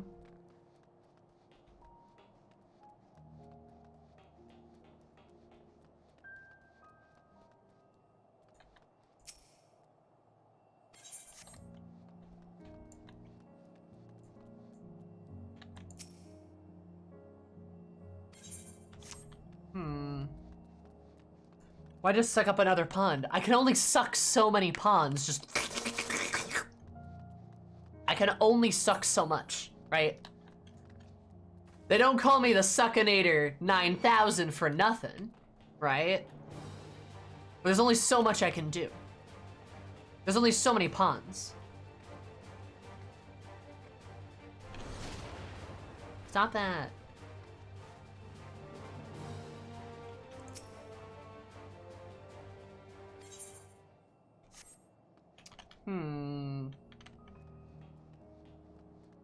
Took Heart of the World, depends on it.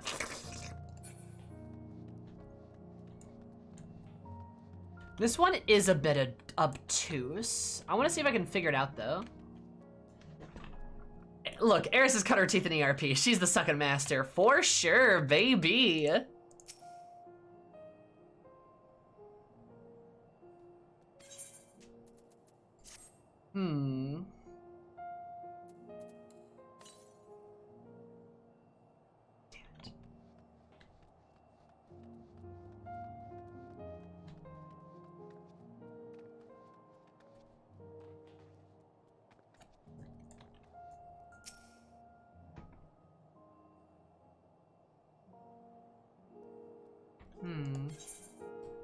Oh, that's my old Aether Compass.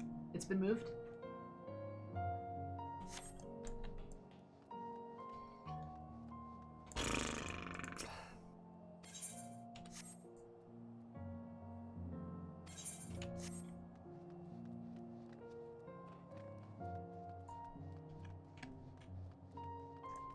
You can eat it. Oh, really? Can I? I know.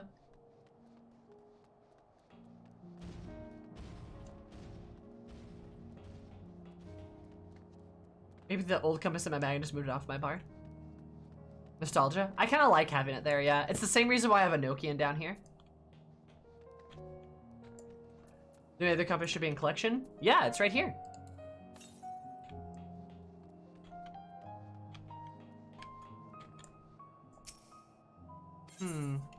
Alright, Stereo, I'll take that hint.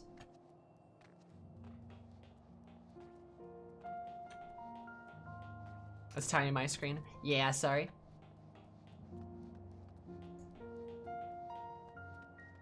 So I wonder if there's something about the armor that makes it like...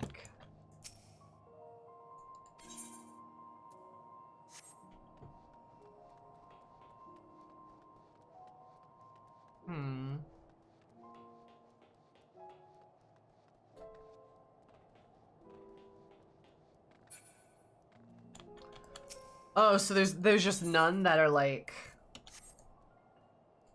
Oh, okay. Fair enough, I guess. Hi, King. How are you?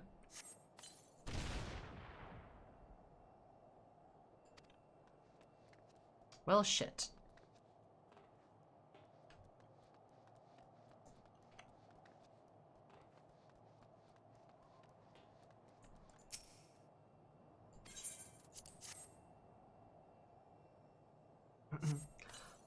Also, I can't help but to feel, but I could blow the hatches up.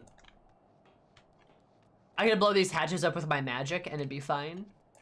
Do this a lot faster. The seas part, for we alone.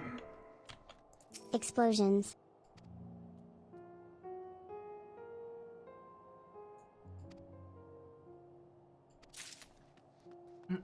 Serum, thank you for the explosions. And by that I mean the biddies. Really.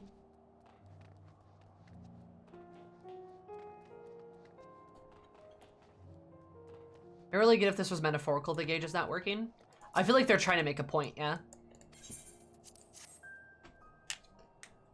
Though this is almost a tedious way to go about this. Depending on one's perspective.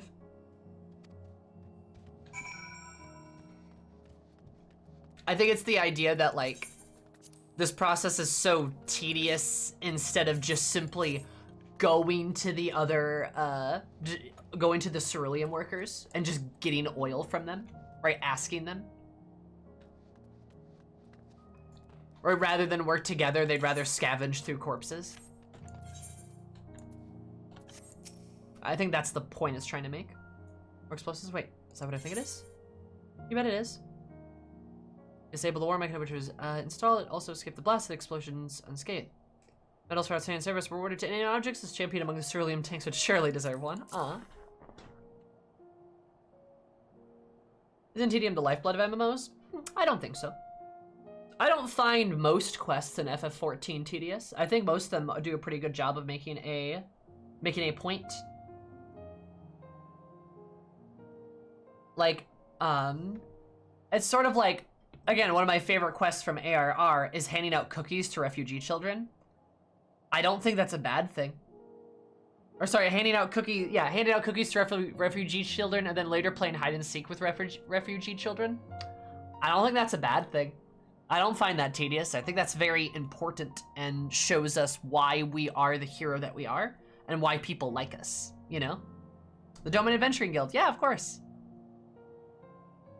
You know, and I don't find this tedious as much as I just, like, I think the game's trying to make a point about, yeah, they would rather pick over their own corpses than go ask for help, because that is how stubborn they are.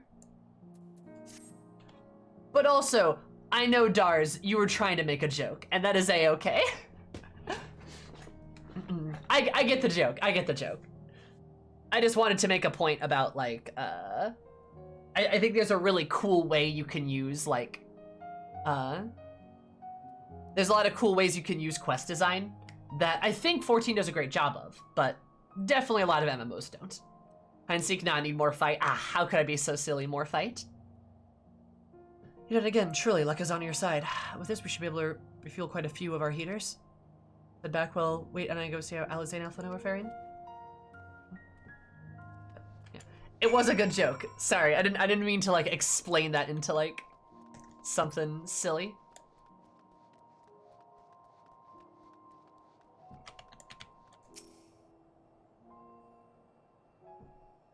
But yeah.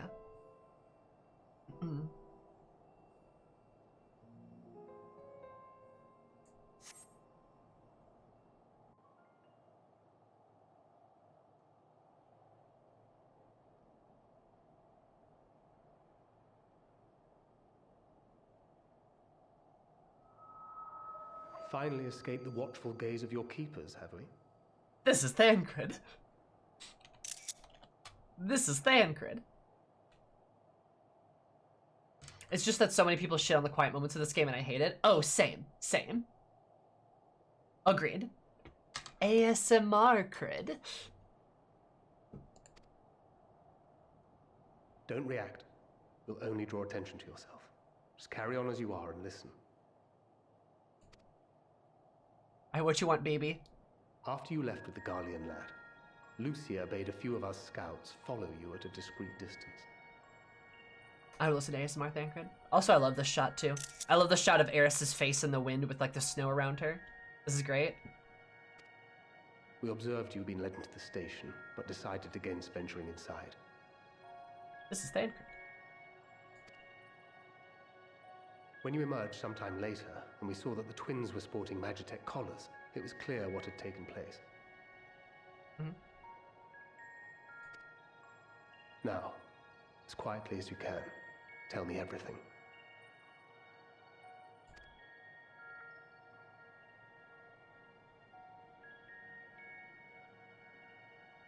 The Legatus himself, eh? Now there's a surprise. Confused, how do you know that's Thancred? I know. This is Thancred. This is also the first I've heard of a plan to join forces with the 10th and storm the Tower of Babel.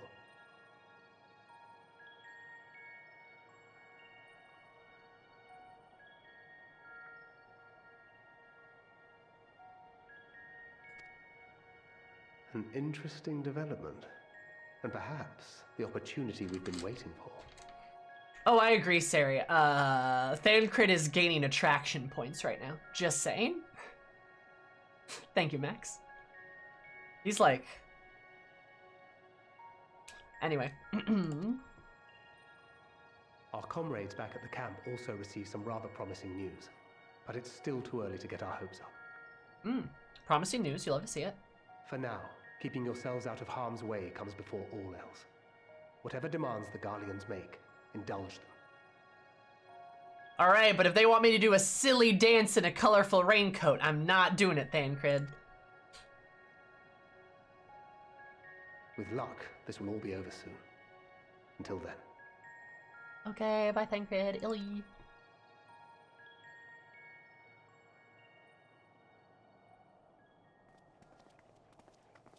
They had not gone far. Ah, fair. We searched high and low, but no luck, I'm afraid. I might have guessed you'd be the only one to find anything. I wasn't expecting much to begin with. Eventually, there will be nothing left out here for us to safely salvage. For now, this will have to suffice. We should return to the station.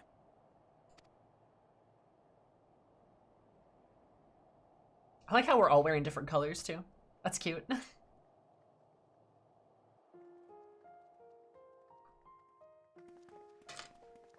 Ah, there you are.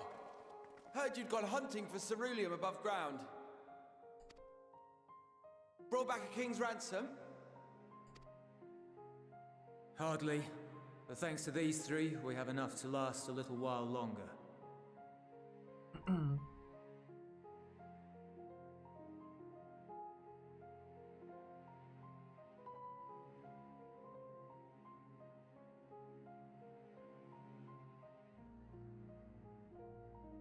Sorry, sad word music that I really like.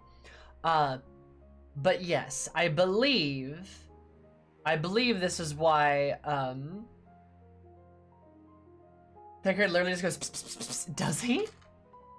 I believe this is Thancred being so incredibly stealthy, it's him sneaking up behind us and being practically invisible. You know how he did that stealth thing earlier where you couldn't see him?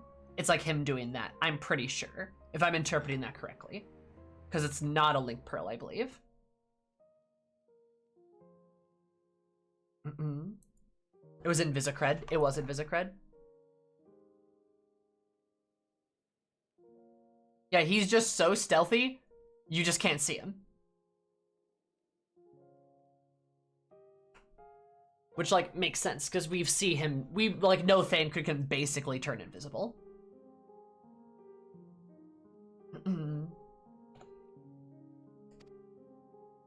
Well, well. It's not at all as I was expecting, these ones. For savages, they seem positively docile. Also, God, this is Graha's voice actor. Oh my god. Yep, he asked for Graha's help with invisibility for sure.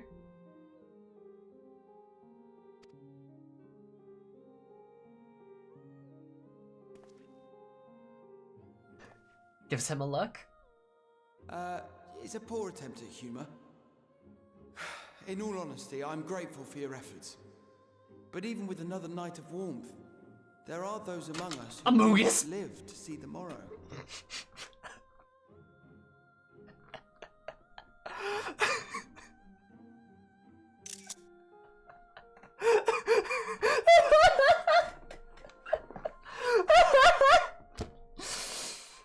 That's not even funny. That's not even funny, dude. Amogus. I need, you know what I need? I need, like, you know how like I can change my screen like this and stuff? I need a screen that's just got like a little Among Us guy. There's like a little Among Us guy like next to me or something. I need something like that every time I make an Among Us joke.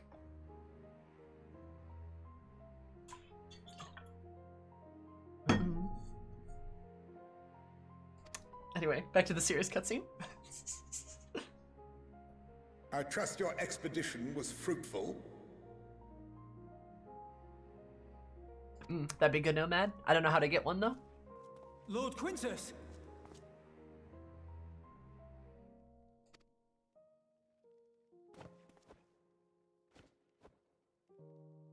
Use what you procured to refuel the armor.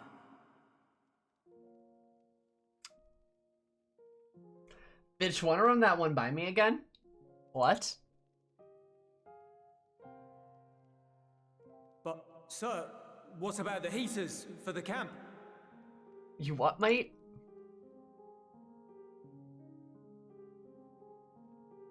The time for action is upon us.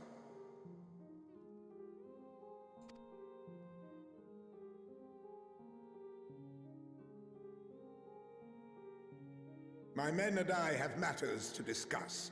In the meantime, you are to wait here. Do not forget, you are being watched. Quintus is great, VA.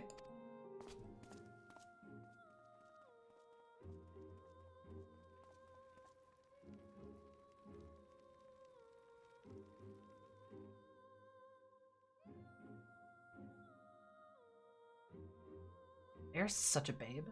The time for action. What did he mean by that? I also like fucking this Garlean boomer.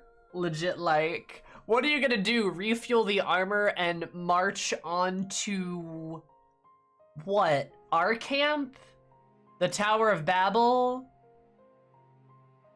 With what? Like half frozen to death soldiers?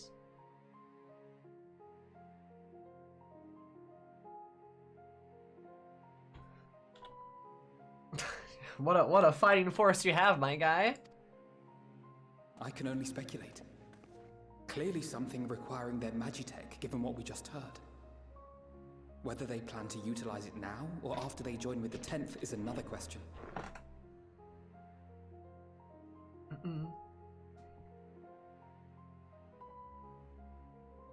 Also, Bones, it's a lot like that, yeah.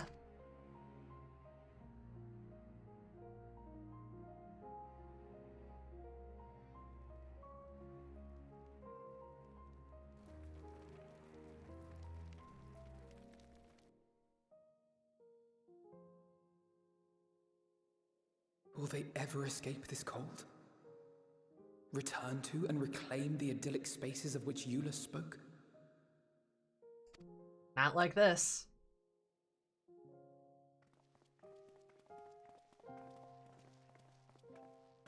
Finished your war, Council?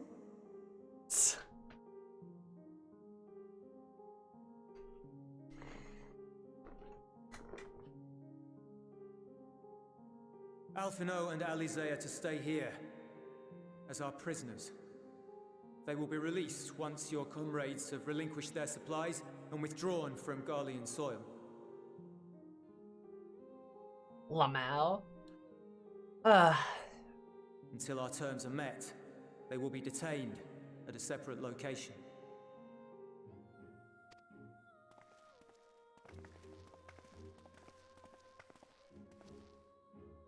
After everything we've said and done, this is how you treat us.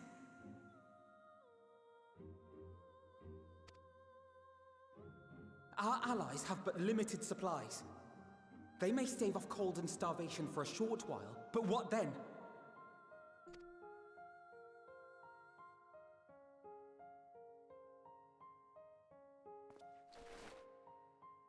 Ooh, careful.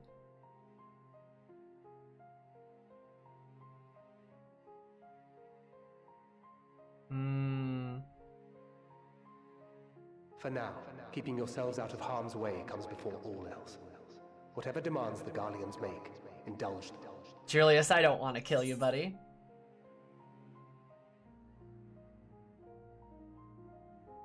Julius, I really don't want to kill you. Don't hurt the kids, though.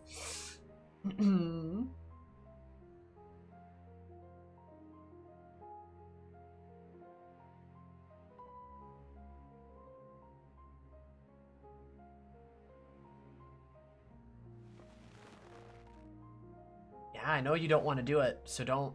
Thank you. Get them out of here.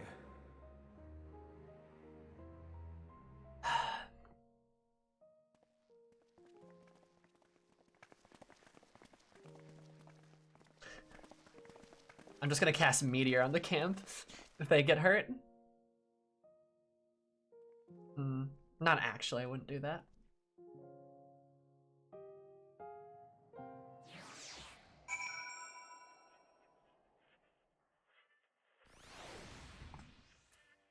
I do appreciate they visibly show how much Julius doesn't want to do anything. Like how much, like, he walks up to you and he looks upset, right? Because he knows that you were just helped him and pretty much are responsible for getting the ceruleum to them. He knows that people are going to die if they don't use the ceruleum to actually fucking heat this place. He knows that, but he's not in charge. He doesn't want to force them to do anything, which is why his hand's shaking when he holds, like, the buzzer. Right? Like, he knows all that, and it's very visible and apparent that, like... It's very visible and apparent that, like, it's... not the right decision. But hey, you know, glory be to Garlemald, all that jazz, right? Yeah. That's okay. I mean, I think it was pretty obvious in the beginning that, like... I think it's pretty obvious in the beginning that Julius was always gonna, like, turn on Quintus, but I think it's just more so now. And I'm happy for it. Good. Does he just not have the men to back him up? I'm thinking that's probably about to change. We'll be fine, providing they do not resist.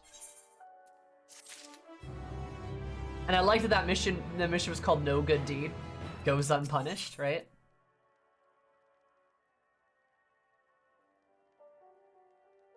You can see your outstretched helping hand has an effect on him? Yes. Also, this might be the quest I'm thinking of.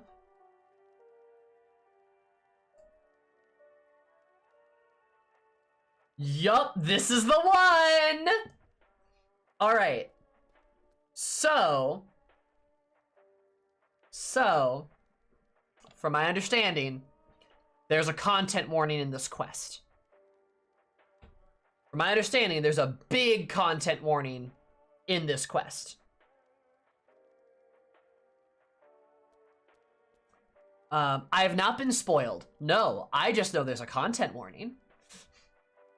A massive one, yes. Yes, I know there's a very bad one. So we're gonna get through this, and I will remind you, if you recall correctly my playthrough of Shadowbringers, I threw up in the scene with Tesleen. So, preemptively, we're just gonna keep my garbage can right there. We're just gonna preemptively do this. Just in case. I don't think it's gonna catch me off guard because I'm gonna be bracing for it, but you know. Just wanted to establish that. I would also just politely request to everyone here that if it is really bad, it might bother me and I might need to step away from stream for a little bit. Like, I'll probably come back as long as it's not truly horrendous. I kept going through that Tesleen bit. But, like... So, I'm just gonna politely ask that you maybe give me a minute should something truly terrible occur. I'm told it is bad, but I don't think it's as bad as Tesleen. So... we got this. Shouldn't the Zoomy barf bucket be pink? I mean, I'd like it to be. I need to own more pink things, to be honest, right? It's kind of hard to top Tesleen, for sure. So I don't think it's gonna be that bad. But yeah. All right.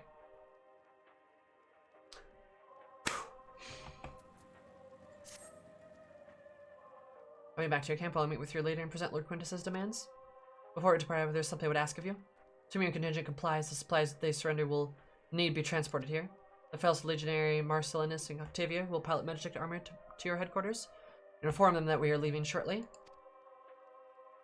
Tell them to ask for Eel for further details. In those words, ask the Eel. And whatever he's telling them some kind of code, I'm assuming. Once you've seen that, meet me by the exit.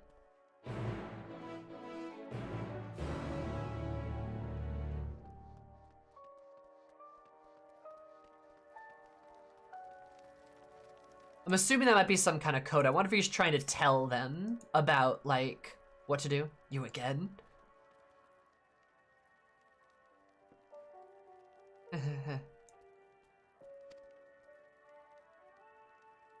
That's the way of it, after all this.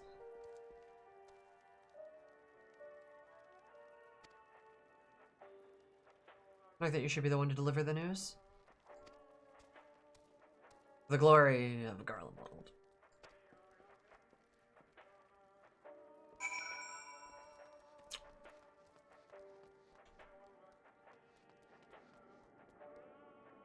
Oh, they're gonna do something fucking bad.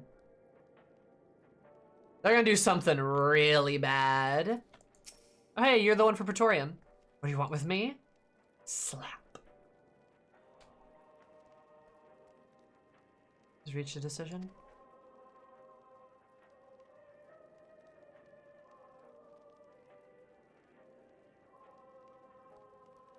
Oh. The quest translation is like the die has been cast, isn't it? I'm pretty sure that's what that is, right? Yeah. I know a little bit of Latin. I know a little bit. Because like, so like, yeah, Alia is like die. Est is like has been, and Lact is the like throne released, I believe. I think that's how that's structured. But anyway, I hate that line of dialogue.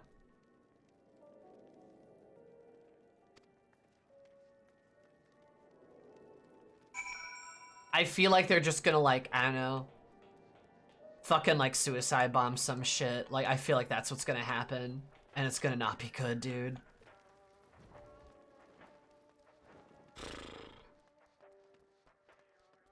You take a Latin course? Sort of, yeah. Like, I went to private Catholic school for 12 years. So I picked up a lot of Latin. We had some like theology classes where we like learned some stuff.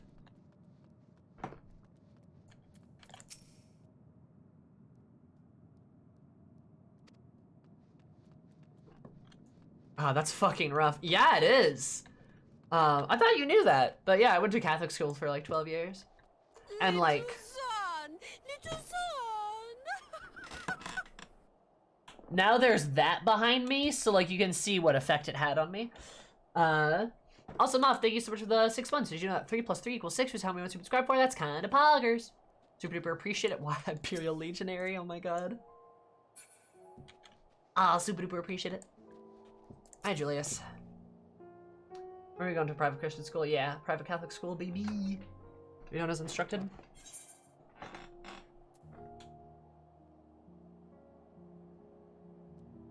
No duties involve more than the transportation of supplies, don't they?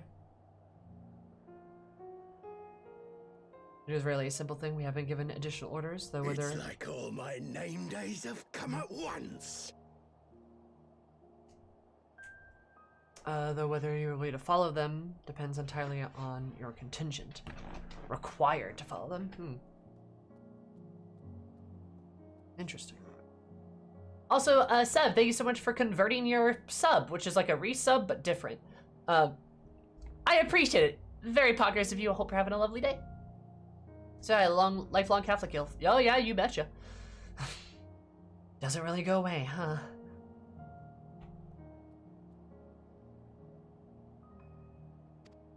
Yeah, we're in this together now. Like it or not, we have to cooperate. Selective is on the way to your camp. Short walk from here, follow me.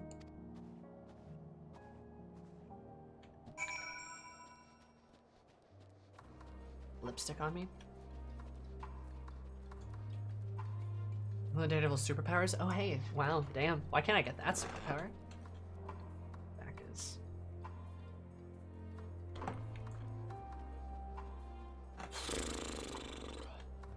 Alright. Yeah, they're gonna do something bad. I got you, Sev. Well, I appreciate it. No worries.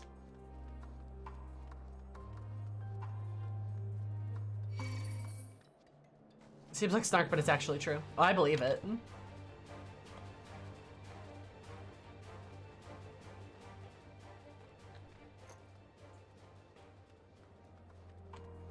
I know. I'm fairly confident there's gonna be something really...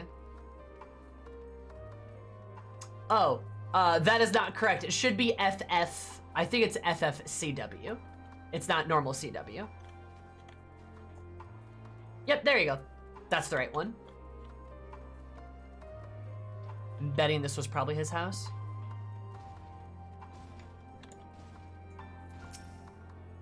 Give me a moment, please.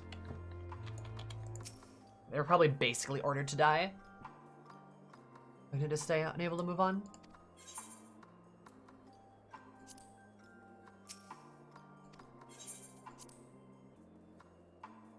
Is that not the updated link? We should update it then. Whoops.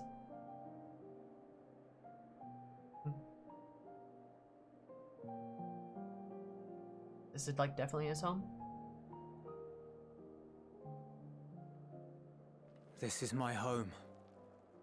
Our home. Yeah, there isn't, unfortunately, Sassy. At least it was until that night. I was with Lord Quintus when the capital fell, and thus spared. My family, who did not own a radio, were less fortunate. Do you think it'd be possible to host the content warning list on like a card or something? Some kind of easily viewable link? Would that be possible, do you think?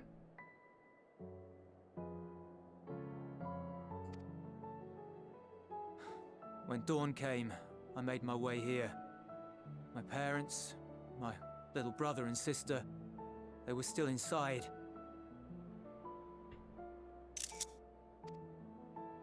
But they weren't themselves, and they tried to. And I had to.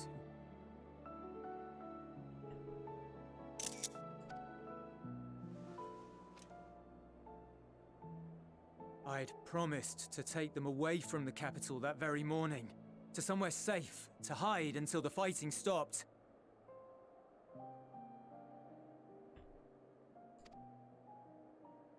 I promised.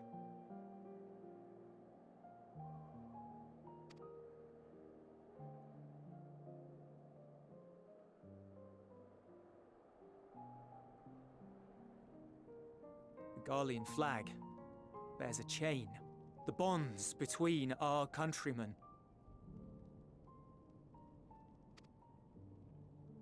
A red link at its center, the blood of the fallen. Our loved ones who lived and died for Garlemald.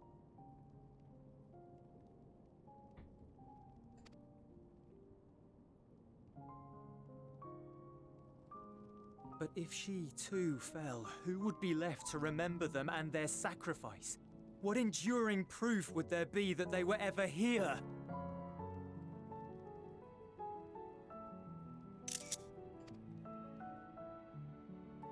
If we had turned to your gods, would they have saved us?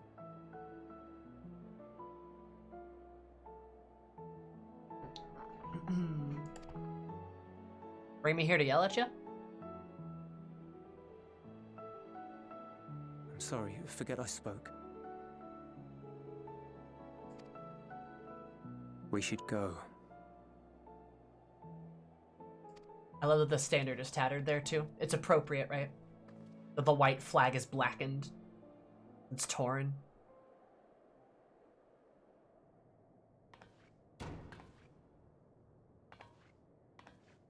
There's nothing left here.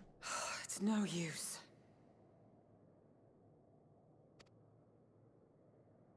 Believe me, I do not enjoy being here any more than you.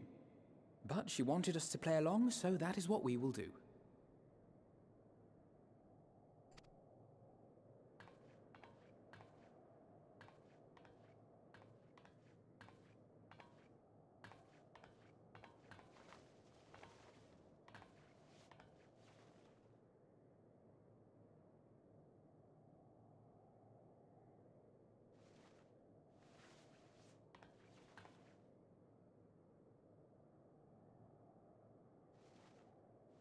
Aww.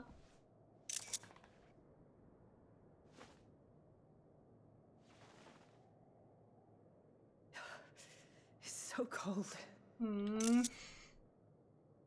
I love that Alize fucking like sits across from him, scoots closer, and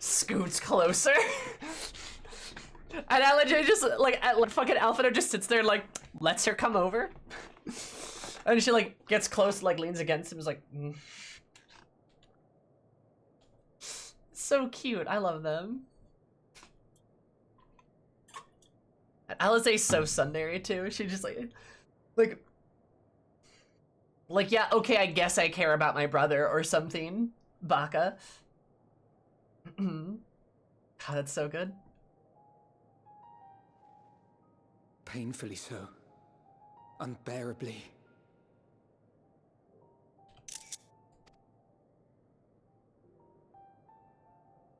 I've been thinking about what Quintus said. About why no one would accept Garlean rule. Irreconcilable differences. When coexistence isn't an option, only conquest remains. Varys at Gimlet said much the same. Only by uniting the world beneath a single standard would we rid ourselves of the Ascians.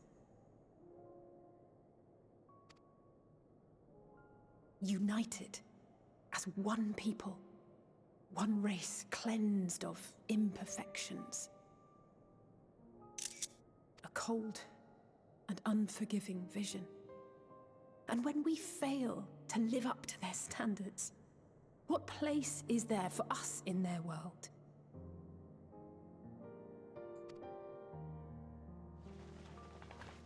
But the truly sad, truly frustrating thing is how damnably similar it all is to the lofty ideals of Father and the Forum.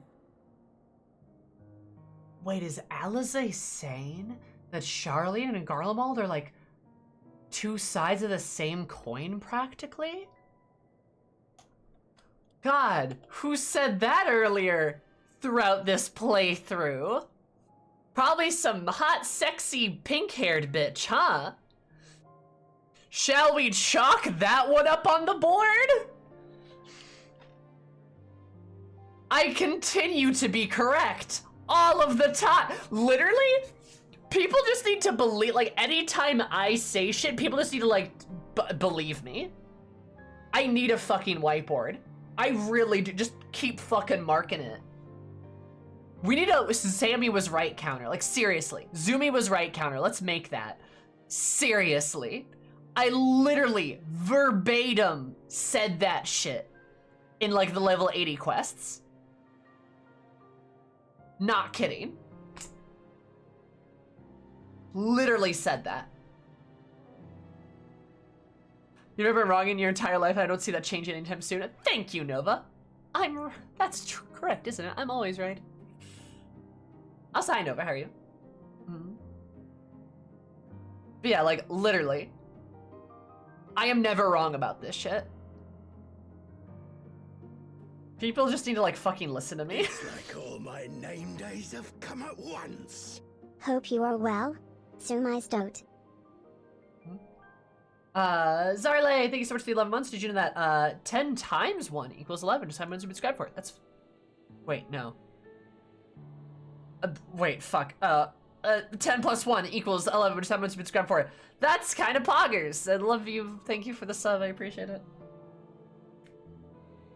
Anyway, but yeah, thank you, Sassy.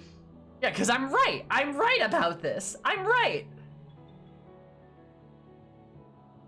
Sam is always right. Exactly. Yes, exactly. But I'm here to fight everyone who foolishly thinks you might be wrong about anything ever. Thank you, Nova. Thank you. I love that shit. I love that. I'm honestly surprised by how many times you've been distressingly correct with your predictions. Do you share brain cells with the devs? No, I don't. I just have I have a media degree. I have a degree in this shit. And like in like digital media is like where I studied. Like I studied communication of media, the critique of media. dissection of media, like implementation thereof, of like writing and law. I studied fucking media law too, like that's a whole thing.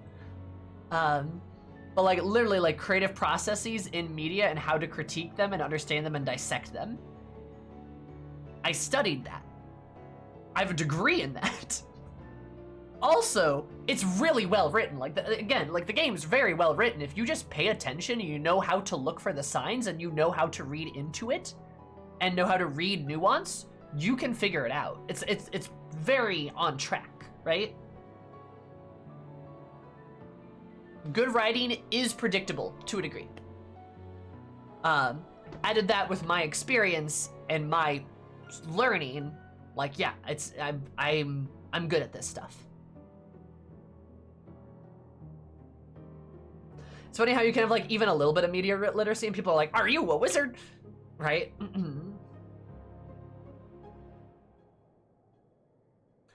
I can recall a few predictions you made when there's like very little to go on in the first place, but if there's any sort of foreshadowing, you're always spot on. Yeah. Fellow Mass Comm major, high fives in media studies, woo. And technically my degree is not communications, but it was it's in the communications school and it is a comm degree, but it's a digital media. The way our school did it was weird, but like, trust me when I say I've taken a gambit of writing classes and media like literacy classes. I literally had to do it like a thesis. I had to do a media critical thesis for one of my classes, for like one of my junior year classes. That was like a big thing for us. Like I had to do a thesis on a media critique, and I critiqued The Great Dictator by Charlie Chaplin, actually. Like I predicted that, or like I critiqued The Great Dictator by Charlie Chaplin as an excellent symbolic piece of like literary intent that is as efficient and effective in its time as it is ours, meaning it's very effective, right? I critique that it's a strong and powerful warning against like fascism and authoritarianism and shit like that. As good of a warning in that time as it is ours. So you have a degree for streaming games, actually? Kinda, yeah.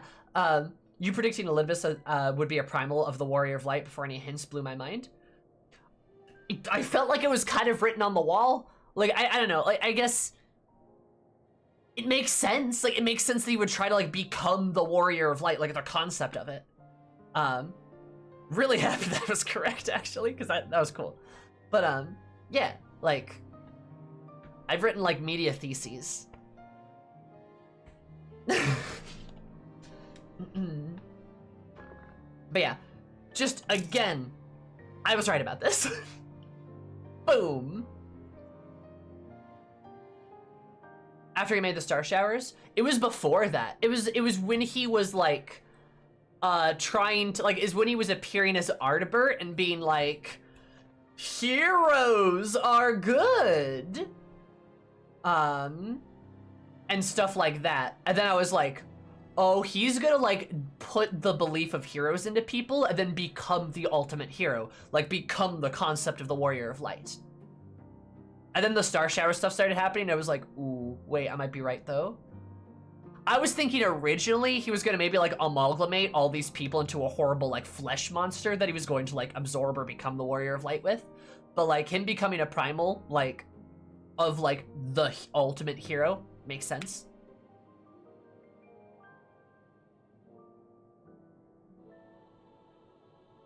Yeah. But yeah.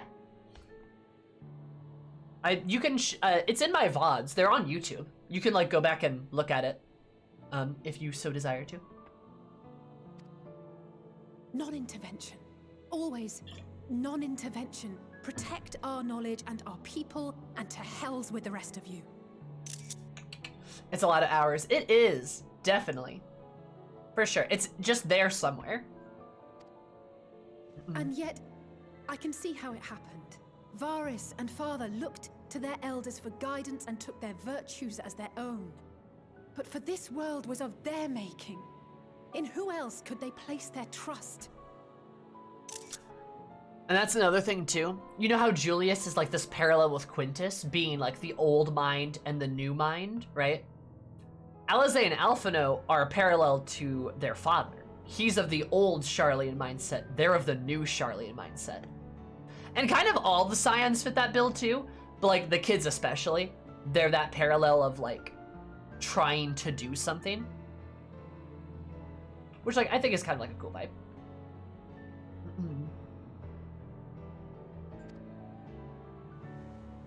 All of us lost in a sea of chaos, searching desperately for purpose and meaning. But it shouldn't just be an extension of another's. It has to be ours. It has to be. He is kind of an old crusty revolutionary, because, daily reminder guys, back in the day, there were people who knew right from wrong. Like, one of my favorite fucking arguments is like whenever people talk about something like, a really common one is like slavery, where people were like, back in the day, they didn't know any better. And it's like, bull fucking shit. A lot of people knew better. A fuckload of people knew better. And they advocated for it, and they talked about it, and they wrote about it, and they made action on those things to do better because they knew it was wrong.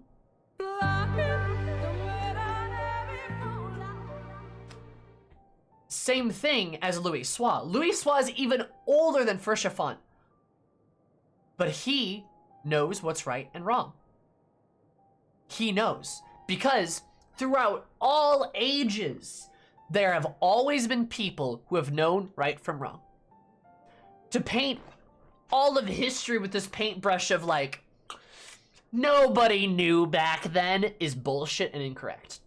People knew back then. People knew better, and people bettered themselves. That happened, and there were those people. And erasing them from history is a terrible fucking thing to do. And something that a lot of less than savory people do to give the impression that those other guys weren't so bad. Right? Like the same thing with like the founding fathers is like, not all of the founding fathers owned slaves. There were several that didn't, and they were very staunch advocates against it. But they were outvoted, right? And there was a lot of issues and other compounding, more complicated factors there. But like, there were people fighting against it. It wasn't all of them, because some people knew right from wrong. Some people were good, right? Yeah. Oh, for sure. Yeah, for sure, Nova, yeah. And like, yeah, for sure. Like there were people back then who knew better. Just like here, where you have Louis Soix, who knows better. Some of those older generation folks, it's almost interesting because they know better, or they can tell that right from wrong business. But some people get really stuck in that archaic mindset like Fauchelevent, right? They get so stuck in their brain, and they can't think or find a different world. They can't go on from it, and they're just stuck. And that sucks. That sucks so bad. So yes, I guess Louis Soix is kind of the old crusty revolutionary, but like, it's important to note that just because somebody is old does not mean they're stuck in that mindset. There's a whole lot of old people who are powerful and good advocates. Right?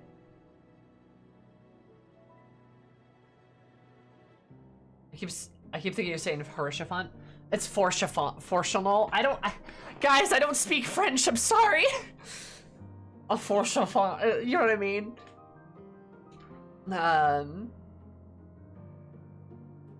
Too assured of their own intelligence, the alternative is for sure. Yeah. Another great example is Papa Edmund and Ishgard, one of the few good high house peeps, for sure. Exactly. I got confused a little bit, that's fine.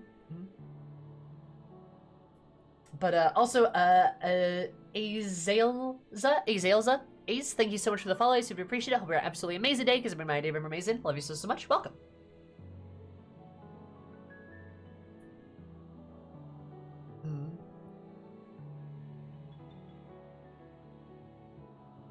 But, oh no, people are trying to teach.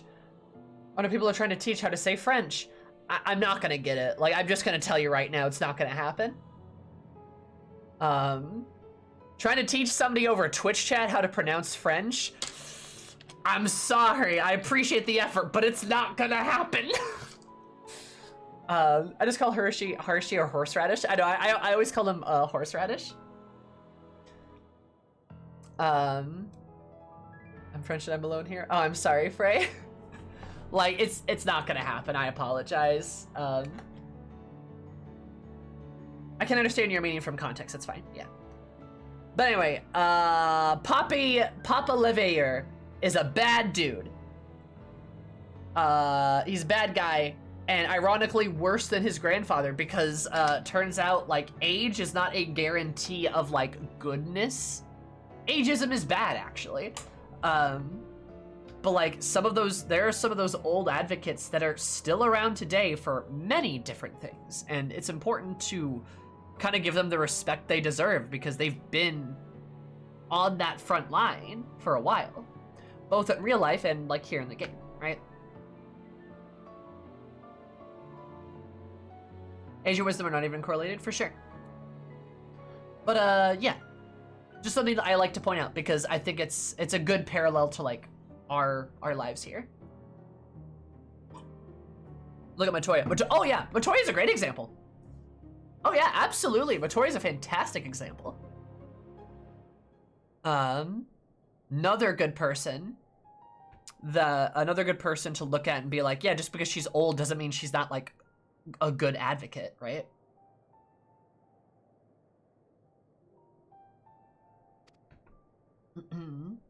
We all have a stake in this world.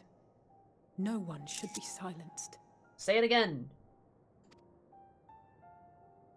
I won't deny that we lack the experience of people such as Father or Quintus.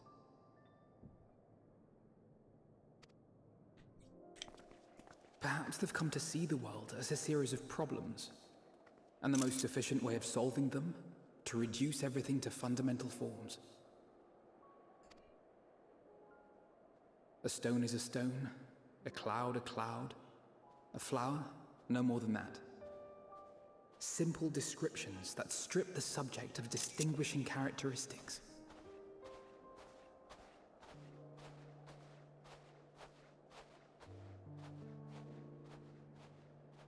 Yeah, that's really well put. A man is a man, divided according to race, creed, or allegiance, and to some, defined by such associations. Oh man, this is such a great explanation of like fucking people being stuck in their own ways. It's so good of this like this idea of like forward thinking versus taking a step back and putting everything in nice neat little boxes. But that's not how life works. That's not how life works. People are more complicated. Life is more complicated. You can't put everything into a tight little box and pretend it's just that way. Like, this hits so well. This hits so well. It's about how, you know, like some older folks and some folks in general tend to look at something and define them by key features, and that is all they are. Just those all they are, and it's just so much more than that. Everyone is so much more than that. Oh my god, this is great. I love this shit. Is that what you think? Of course not. In my misbegotten youth. But what I believed wisdom was no more than aggressive ignorance. I've since learned to look beyond the banners and the politics, to see people as individuals with their own hopes and dreams. Say it again, Alfie! Literally! Oh my god! And see, this is super important. This is so important. Like, this right here is what you just show people whenever somebody goes, I don't want to help the Garleans, or like, I don't want to help the Ishgardians, or I don't want to help the Domans, or literally anybody, literally anything. This is the point of the game. This is the fucking point of the game. Just to see people as individuals with their own hopes and dreams, to look beyond the banners and politics. We help people because it's the right thing to do. And we don't care about whatever shitty politics they follow or have followed or were a part of or forced to be a part of. We care about doing the right thing. Helping people. That's the good shit. First thing Alfie talked to you about was describing the city-states based on their banners. Correct. And now here we are, going past that. Seriously. Anytime somebody's just like, I don't want to help the Garleans, I think the Garleans are evil, blah, blah, blah. Just fucking show them this. Just give them this line of dialogue. I also love that in this game, it isn't the easy thing, but it's still the right thing, for sure. Because rarely is the right thing the easiest path. Rarely is. Rarely is the right thing easy. Still the right thing. Still the right thing. Also, you're right, Alfie's grown so much, and I love my son so fucking much. I love him. Love this boy? Will die for him? Anything bad happens to him.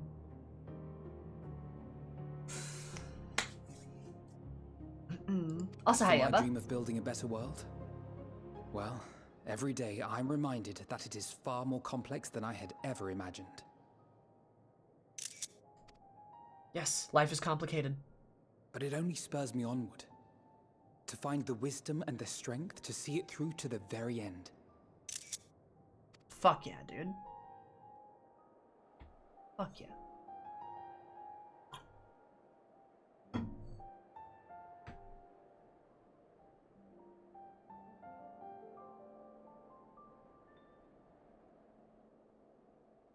All of our supplies and an immediate withdrawal. These are your conditions?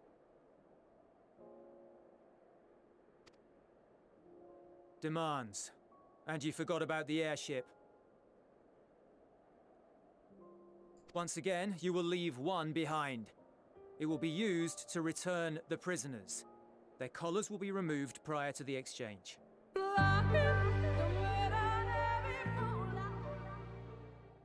Fade, thank you so much for the sub. I super appreciate it. Please, please enjoy your beautiful emotes, your cursed emotes, ad-free view, and of course more of my love and affection. Illy, thank you. Appreciate it.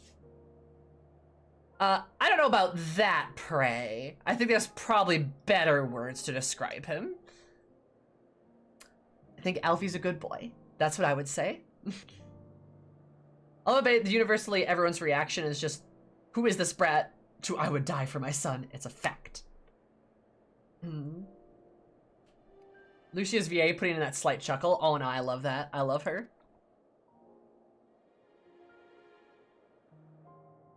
So in the end, not even Father's expertly worded rhetoric could deter you from your chosen course. Huh? Not that I thought for a moment that it would. I've no love for violence, of course, but ours is a cause worth fighting for. I just wish he'd realize it too.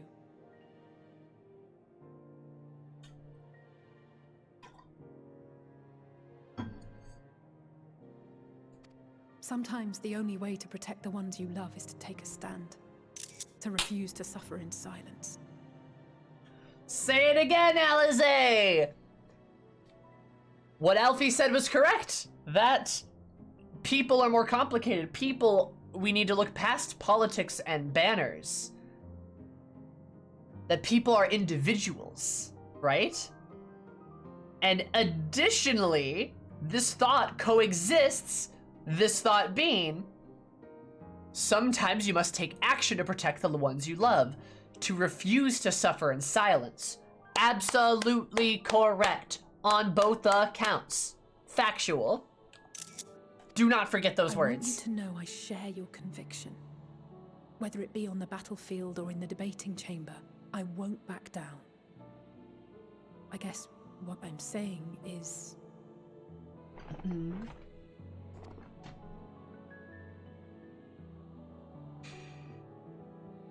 You've found your own reason to fight. Yes. Yes, I have. God's willing, there will come a day when we can finally lay down our arms, and there will be peace. But not until the Telophoroi have been defeated once and for all. Also, Fade, thank you. Hell yeah. I like to think I'm pretty good at lore and all that jazz. And you, brother, will have a vital part to play. By your words and deeds, you'll lead the way. I pray I am up to the task. And the hair covering the eyes. You can't see their eyes in this moment. Because they're facing different directions from each other because they can't... There'll always be naysayers. Those who think us fools for even trying.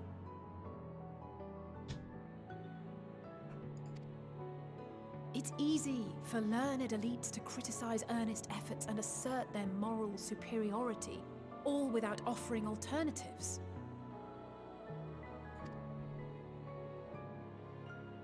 Not that their sophistry has ever wounded you. So stubborn and strong. Stronger than you even know. Aw. She's really hyping him up. You hear me? If you stumble, I'll be there to catch you. Or give you a thick ear. Maybe both, for good measure. Or give you a thick ear. Maybe both, for good measure. And I love that when the camera pans to Alize, you see both of their eyes, but they're still not looking at each other. But when the camera pans to Alphino, you see neither of their eyes and they're not looking at each other. Because it helps represents the difference between these two. Alize is always faced forward. She's always forward, looking forward with her eyes. She's always moving directionally, like a rapier, like a sword. Her eyes are forward, her face is forward. Their eyes together are looking forward, not in the same direction, because they can't, be buddy-buddy like that, right? But they're moving forward together, because she's pushing that charge. But when Alphino is center screen, the camera's tilted a bit. They're not really looking forward anymore. They're kind of looking to the side. Their eyes are obscured, because they're literally in a position where Alphino's the more reserved one. He's the idea, he's the thoughts, he's the sort of leader and the sort of diplomacy, and he kind of follows Alize a little bit. She's always the one pushing forward, but he's really the one thinking, looking back, the one sort of philosophizing a bit more, kind of having that thought process, that strategy, stuff like that, kind of supporting her, behind her.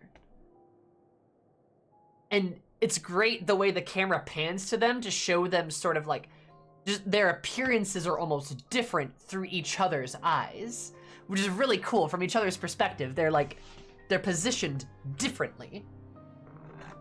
It's so good. Ah! They are tag team sibling goals, for sure. He's the one listening, for sure. He's the one listening, thinking, strategizing. And Alize is the sword. She's moving forward. Right? And Alize will always take the LB. Oh, for sure, for sure. When she corpses into an AoE. For sure. Alfie's there to revive her. Yeah. Yeah, I really like how they display them and how they switch the perspective. It's really, really good. Is that how much of a connection I made with my own sis? Aw, that's awesome, Steelwart. Hell yeah. Look at you go. Thank you, Alize. Aw.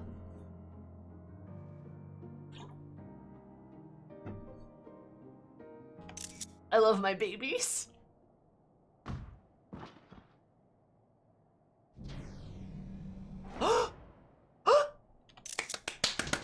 Stinky! Stinky! Yes! Sorry.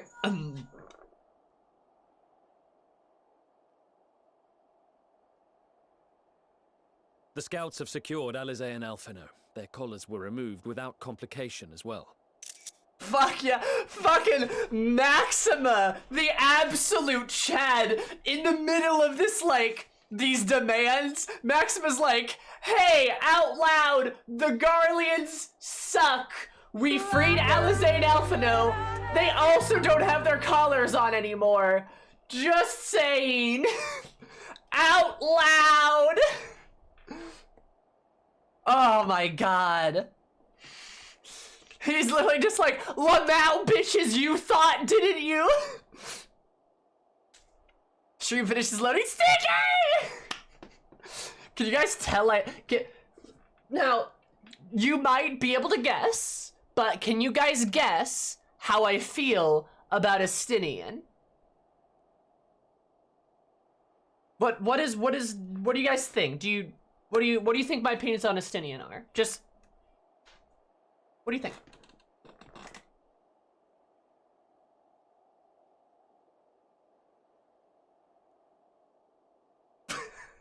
I think you hate his guts. Estinian is stinky, correct. You love those guts for sure. Lukewarm at best, for sure, for sure. I love Stinky, he's great. And you're right, I used to not like him. Funny how most of my favorite characters of this game are characters I used to not like, but then came to love as they grew and developed. Weird. There's a pattern there, huh? But this include Emmett? Of course it does, my husband? My husband? Duh. I am literally married to Emmett, like literally. I'm married to him. But I remembered a juicy ass princeling. Who could that be? Whoopsie.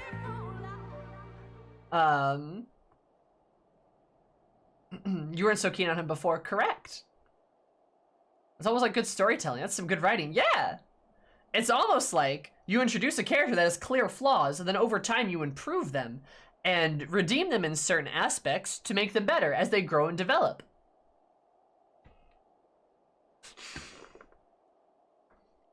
By the way, wrong finger. I know, because I'm not married.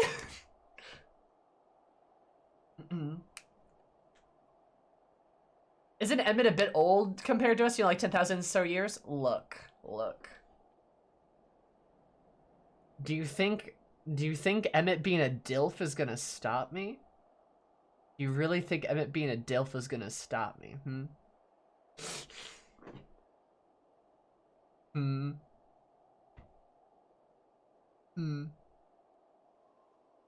You're just making him more attractive.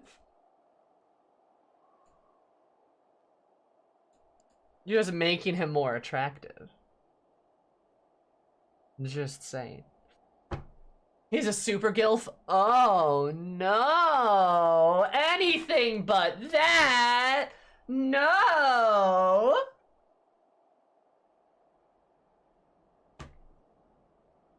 Anyway. Garnet, thank you so much for the follow. I super appreciate it. I hope you had an absolutely gorgeous day, because you've been mighty gorgeous. May my day be more gorgeous. Love you so much. And Virtuoso, thank you so much for the 3 months. Did you know that 1 + 1 + 1 + 1 equals 3? Subscribe for this kind of poggers. Thank you. Who's that right man in the corner? Oh, that's my husband.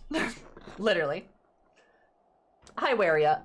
Age difference between me and my man is no barrier to true love. Look, it's fine. We're both adults, and he's a gilf. What's wrong with that? He's a theater nerd, and I think he'd make a kick-ass pot of tea. Just saying. So, like... Anyway, me and Emmett are married. So, sorry, anyway. I love Estinian. But he's immortal, so you will die before him. Nah, it's fine, I'll just reincarnate. But yeah. Not gonna lie.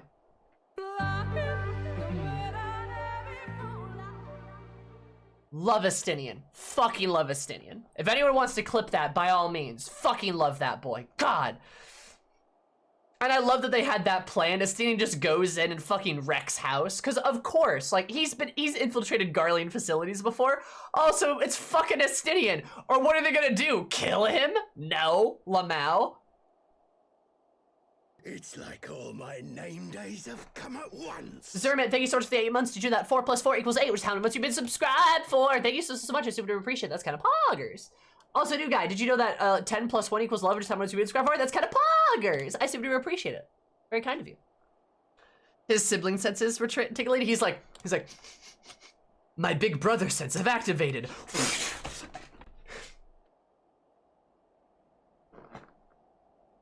Look, Stinky is the Scion's backup muscle, legit. The seas part, for we alone. Give Sami money, hours have returned. It's still not optional. Correct, you're legally obligated. Thank you for the biddies though, I super duper appreciate it.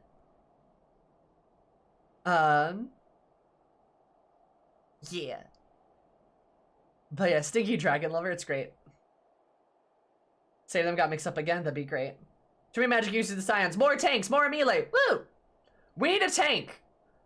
Just saying, Fredola Paladin? The seas part, for we alone. The meaning of life. 420, I agree. Zarin, thank you so much for the 420. Biddies, I super duper appreciate it. That's awfully dank of you, Illy. And Becky, thank you so much for the gifted subs. I super duper appreciate it. Extremely kind of you, cause money helps me survive capitalism. Woo! Thank you so much.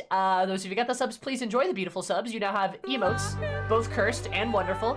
And you also have more of my love and affection, so. Also, if you make your sub 9 months, we have a child together. Isn't that cool? Don't you want that? Don't you want a baby? That's what you wanted when you logged into twitch.tv today. That Sadu sound effect. Oh, it's great. You love to see it. Also, Rose, thank you so much for the sing in the chaos. Thank you so much for the 1,000 biddies. I super appreciate it. Have arrived.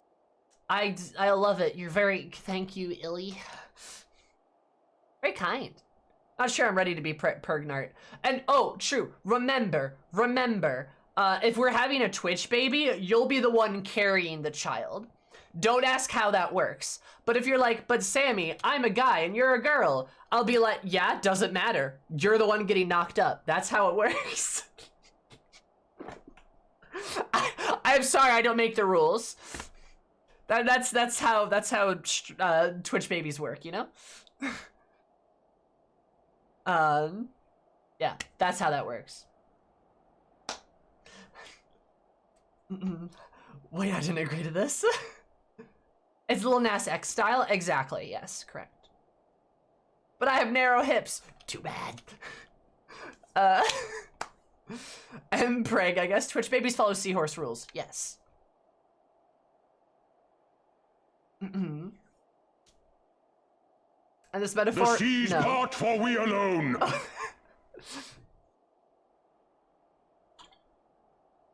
Oh, you did a swear, so it didn't read it. But anyway, hi Ashley, how are you? How's my beautiful, how are you? Ignore everything I said. Narrow hips have a narrow baby, duh. Are we doing Omega versus Sammy's chat? No, you put those words back in your mouth? Oh my god, no, I hate this. We're going back to the cutscene now. Anyway, yeah, so I like that Maxima is a Chad who just announced this in front of everyone, in front of God and Earth. And then you have Lucia looking incredibly threatening and also very gay here. You'd love to see that. You have Sadu in the background, also looking homosexual. And then you have Serena. You guys can't see her, but she's on the other side. She's like on where my camera is, and she's looking very, very pink and also gay. It's great. You got so many gay people here that are about ready to go fucking ham. It's fantastic. You love to see it. God, I love that shit though. I love that the Garleys fucking can't get away with this. Oh my god. We got to the bit where they're just like, y'all, I don't know why the fuck you thought you could take any of us captive, Lamau. Yeah, it's so good. I love to see it. Bones, what do you think is, what do you think those weird sounds at night are? Anyway. They report no casualties, not for their party nor the guards, who will wake from their premature slumber in due course. Nice. And he's like, also, we didn't kill anyone, too, by the way. We did that, by the way.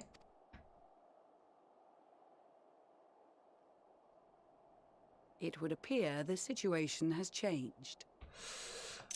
Can I just have Lucia say that to me more? Just, it would appear the situation has changed. Like, ooh,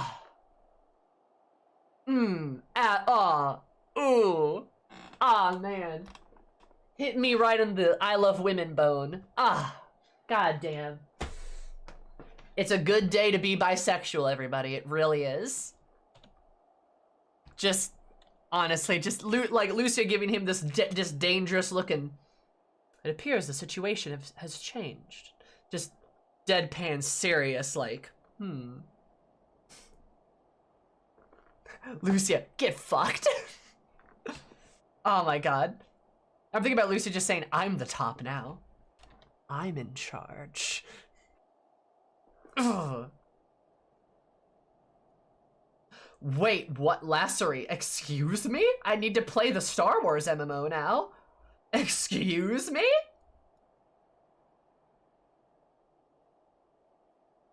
Oh my god. But I want Lucia to be more deadpan and say more deadpan things at me because whew.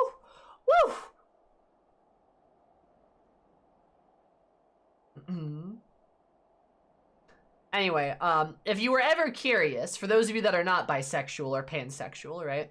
If you're ever curious, it's great playing games like this where everyone's attractive. Really would recommend it, actually. Oh, and you got Step Bro in the background too. Being a Step Bro.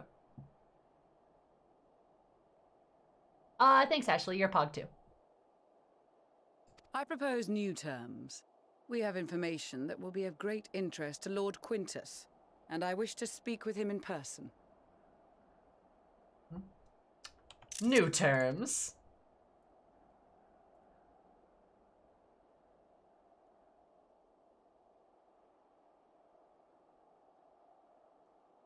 No. In the event you rejected our first proposal, we came prepared with a second. Alright, now here's for the absolute horrifying shit, I am sure. Can't wait. Anyone.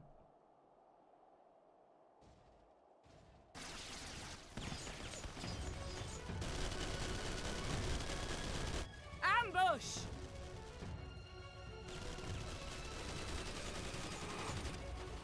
More are coming! Make ready!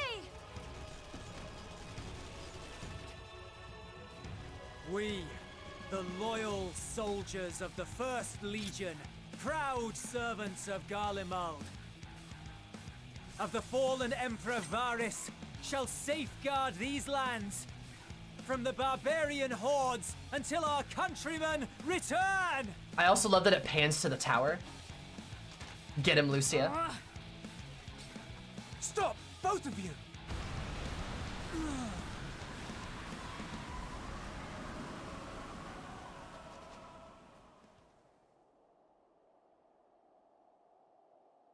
This Damn it. child may be the worst emissary I have ever seen. The seas part for we alone! It heck and windy. It hepkin windy? And hemkin windy? God. But I want to see Lucia kick ass! Damn it! Also, Julius, you baka.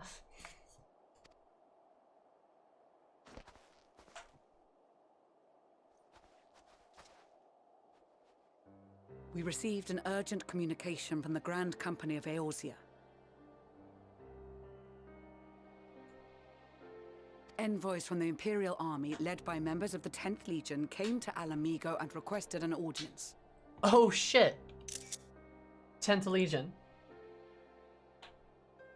They're not coming. They explained that their efforts to coordinate the reclamation of the capital with the aid of the 4th, 5th, 8th, and 12th had ended in failure. Not surprised. Communication between most legions has broken down entirely. Most of the 10th's conscripts have deserted, leaving their forces severely depleted. Not surprised. That is why, unable to continue the fight on their own, they and their allies turned to the Grand Company of Eorzea for aid.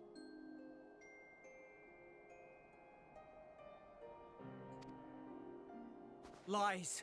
Every word. It is the truth, and I have not finished. The 10th has requested that we deliver a message to Lord Quintus. Have the ill stand down. Oh, is that part of the code? You have been listening, my lord? What are your orders?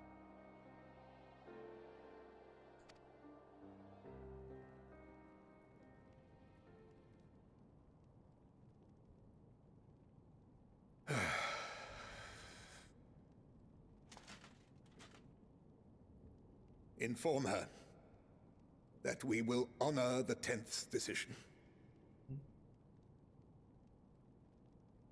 Okay. Bereft of hope, and now dignity.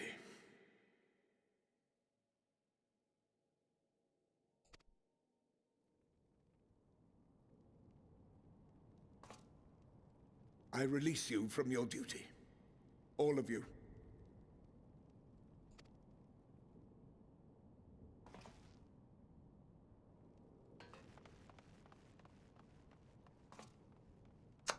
Oh. I take solace, your radiance, in the knowledge you are not here to witness our debasement. Oh, I know what's gonna happen. 'Twas a grand, glorious dream we shared.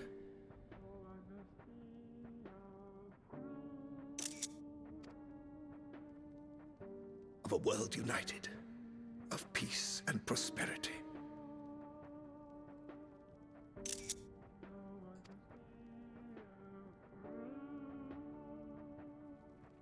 We are ghosts, you and I, memories of days gone by.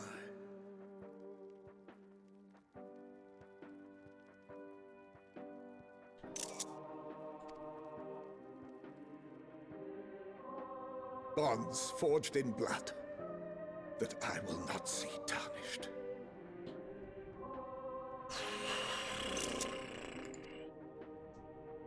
Yep.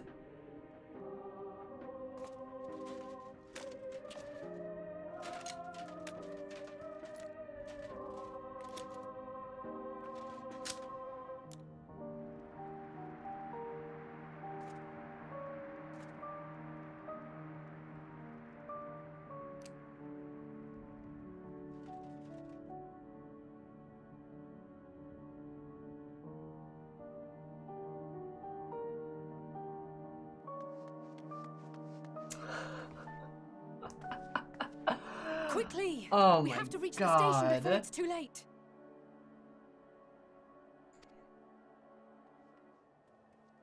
Oh, hey, it's like this, the whole If there is still Scion a crew. chance that Quintus will agree to a truce, we must take it.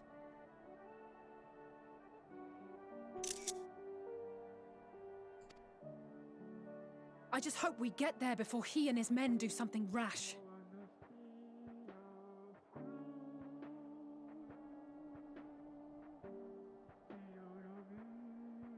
Oh, wait a minute.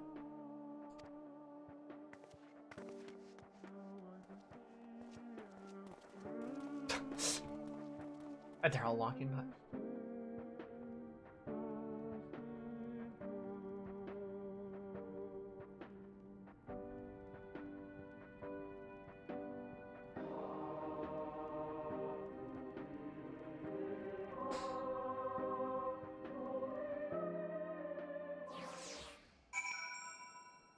Haunting. Haunting.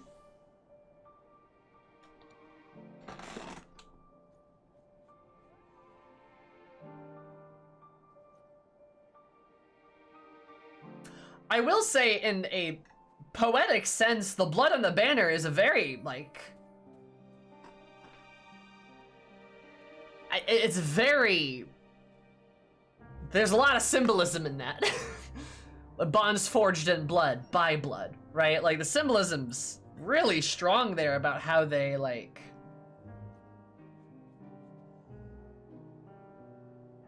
Like...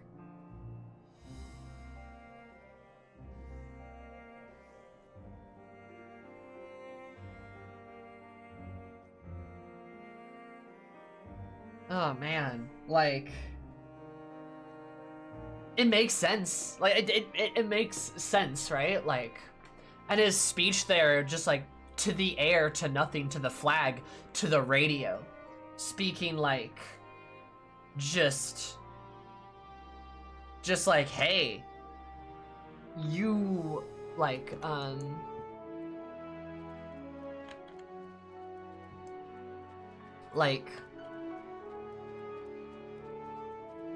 I don't know, like, you're just like, he's just talking to the ghost of Varys about this grand and glorious dream they shared. But, yeah, Garlemald was never gonna be a happy story. It was never gonna be a happy story, and I can't see Quintus living, right? I mean, that's what I was talking about, the old blood, like, the old and the new, right? Julius is the new. And he's quite literally going to be the new because the old has, for lack of a better term, collapsed under its own weight. Right? As empires always do, they collapse under their own weight, and Garlemald has already collapsed, right? That's done, right? The war is over. We're done. The empire has fallen, right? All that's already done. And it's noteworthy that he's talking to Varys and not Solis. Solis who even fucking founded the Empire, right? But it was Varys who was really the fucker, right? Like, in a really almost ironic way, Solis founded the Empire to lift the Garlean people up, and Varys used the Empire to crush everyone down.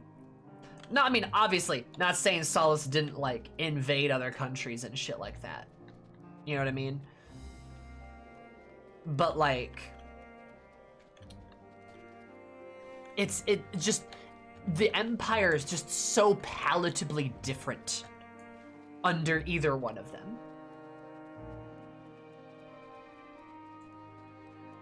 Like, oh my god. I'm pretty sure that Quintus chose not to drag his own men down with him. I'm sure, right? Like, he wouldn't do something like that. Oh, hi, Lise.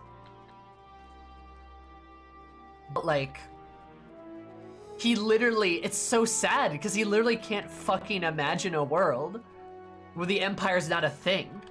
Varys was in power for, like, a couple years, yeah. He was in power for a couple years, but fucking shit changed very quickly under Varys.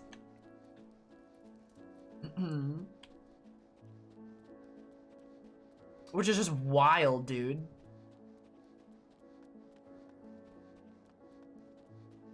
I don't know. I mean, like, through the Evilise quest lines, through fucking the Reaper quest lines, through just the quest lines through here, just everything's so fucking different. Like...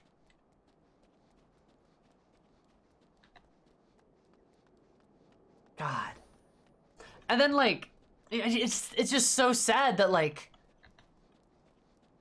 he can't imagine that world. It's so frustrating, too, because he's, like, so... just so poisoned.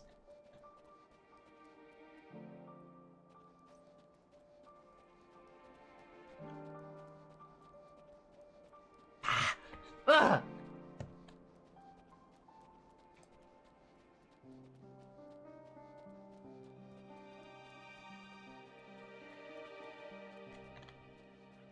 He's just so poisoned that he just can't imagine this world being any different. Oh my god. A fragment of time ended up time stuck in a place unable to move forward. Yeah, literally. Completely and utterly unable to move forward. It's what propaganda does to a motherfucker, literally. I don't think that's the intent, Kiki. I really don't think that's it. I mean, I really think it's this idea that like he cannot fathom a different world. That he's so stuck. Like he's so stuck in the beliefs that have poisoned him that there's just nothing left. There's nothing for him. I don't think he's even thinking about the next day.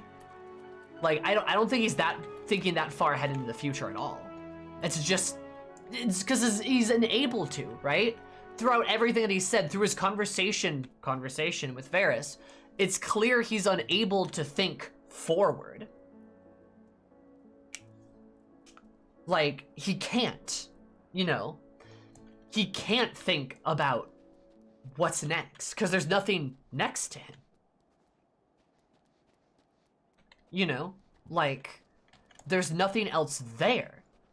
His whole monologue is describing how there's nothing for him in that world. Yeah, his entire identity was the Empire, and if that's gone, he'd rather just die than live without it. Exactly. It was his entire life, his existence, everything. He's so hollow of a man. There's no desire, there's no even cowardly desire to die because he's afraid of being put on trial. That desire doesn't exist because there's nothing there. There's no desire. There's no person. It's all just been ripped out of him. Oh my god.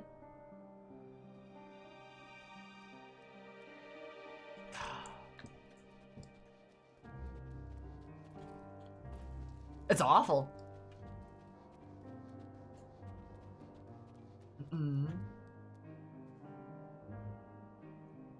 It's the same with civilian girls. They're just too afraid of the Eorzeans and can't comprehend life being as it was. In the collapse of the Imperial Japan, you had men and women doing the same thing for fear of the world. Exactly. And yeah, the girls is a similar parallel. They would rather die than do what's next, than move forward. They would rather die. And it's curious that you bring up Imperial Japan, because I am 100% certain that is heavy inspiration for the Garlean Empire. Do we know who's running the 10th? Because they obviously don't have the same qualms. We do not know the 10th Legatus, but you're right. They are clearly not of the same mindset. They went to the Grand Company because they're like, hey, we've lost half of our legion and we definitely can't continue, so, work together?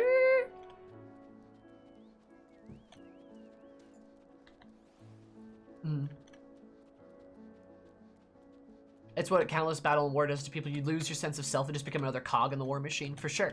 And that's why it's like fucking sad, right? And sad in a way, like, I should clarify, I don't feel bad for him. I don't really feel sympathy for him. It's sad in a way of like, it's like sad and tragic in this way of like, people have been so poisoned that they're just like puppets. They're just, yeah, like cogs in the war machine. It's not fun to see somebody reduced down to a weapon like that, you know? It's not fun to watch that happen. That's how it's sad. That's how it's tragic, right? I don't feel bad for him in the way of like, I sympathize with him or anything. Like, I don't. You know, honestly, really good riddance. But it's still so awful to see somebody fucking ruined like that. Like, that's what the Empire does to the Garleans, right? Like, that's what the Empire's greatest sin is. It is taking their people and hollowing them out and scooping out everything from them and just leaving them as this hollow mannequin of a person, another cog in the war machine, another weapon to be used, another destroyed, hollow person. It is truly the greatest crime that they annihilated the Garlean people and what they were. Completely destroyed them. Utterly. They were the first victims of the Garlean Empire. For sure.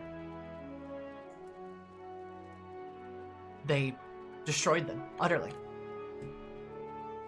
And it's... fuck. That shit sucks.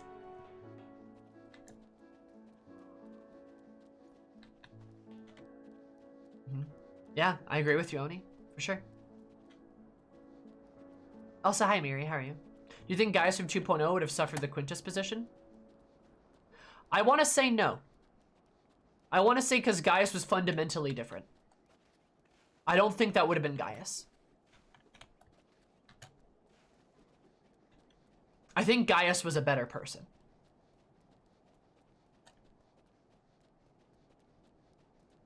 Because I don't think Gaius would have done something like fueled up the Magitech armor instead of their heaters. I don't think he would have done that.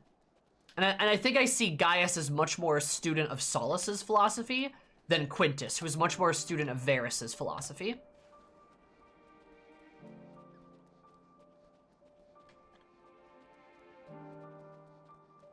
Because I think Gaius really did think he was doing the right thing, right? That he was freeing people. He was helping them. Wasn't Gaius also willfully dividing the Empire by staying in Eorzea? That is also true.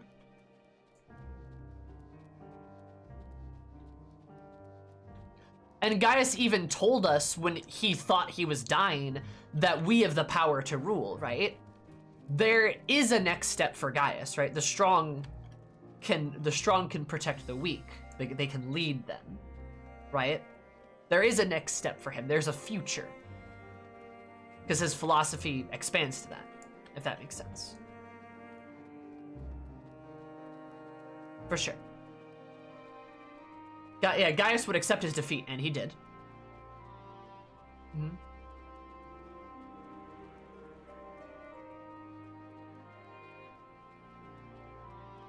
No, Slim, I disagree with that.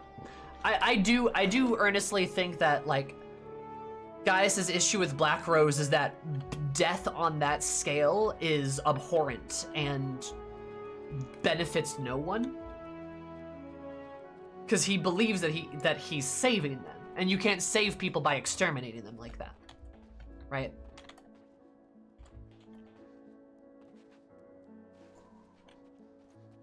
Gaius contemplated not leaving Praetorium, but resolved to live on for those who died due to Ultima, for sure, right? There's nothing to rule over if all was reduced to rubble, but there's nothing to save if everything's dead. A ruling a corpse-filled wasteland is pointless for Gaius, for sure. Oh, hi, Remy. Can't stick around because I got a DM, but you're a good and cute short mop love, so my stoat. Love you, Remy. I hope you're having a good day. Thank you for the 10 months. So 5 plus 5 equals 10, which everyone subscribe for. That's kind of poggers. Illy.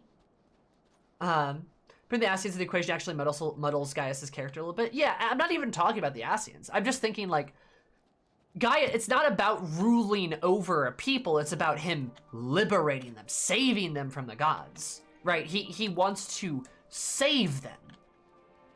So exterminating them, that's not saving them, that's killing them. He doesn't want to kill people. That's not Gaius' goal. It's to save them, right? To lead them. That's his goal. It's not so much about subjugation as much as it is protecting them. Gaius believed he was doing the right thing. That desire stayed with him even after leaving the Empire, for sure. Yeah, Gaius' mission was to defeat all primals, yes. And to do so, he would need to conquer nations because he believed that was the only way to do it because it was the only way to stop people from summoning the primals, thus ending the cycle. Right? Wiping people out that's not what he wants. That's not at all what he wants because it doesn't involve saving them, right? If Gaius was so bad, he wouldn't have made a point of adopting war orphans and integrating conquered people into his power structure, for sure. Granted, no matter how fucked up that power structure is, he was legitimately caring for them. He was legitimately trying to provide them a better future because that's what he wanted to do. And that's kind of Solus's philosophy, right? Solus's philosophy was like about helping people. Now, their version of helping isn't good, right? But it is still this idea that they're acting with some kind of benevolence. Now, we can sit here and look at, like,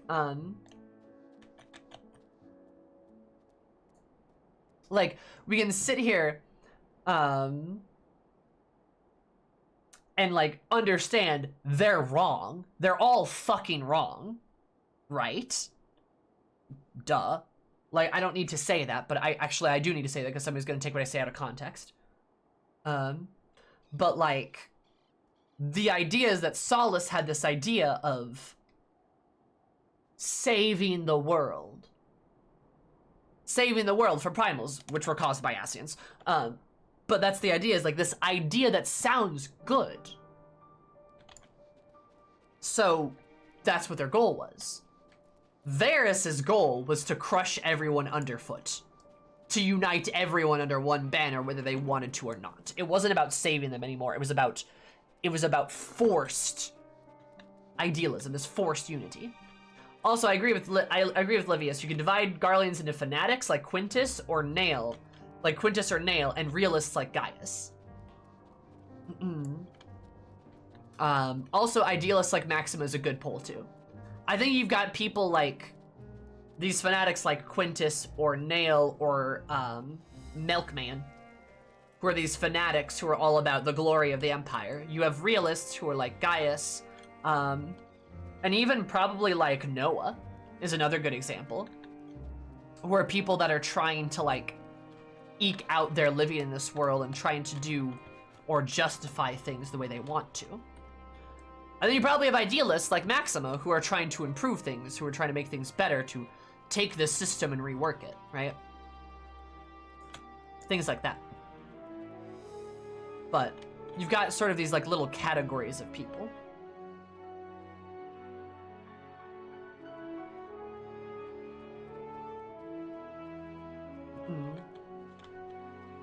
Sid's probably an idealist too. I would argue Sid is too.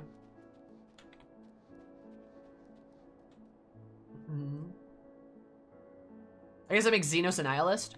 I don't think Xenos is included at all. Since Xenos was basically forced to be a part of the Empire. But I mean, yeah, a nihilist is accurate. Solus was Emmett, yes. Xenos is Juicy, correct.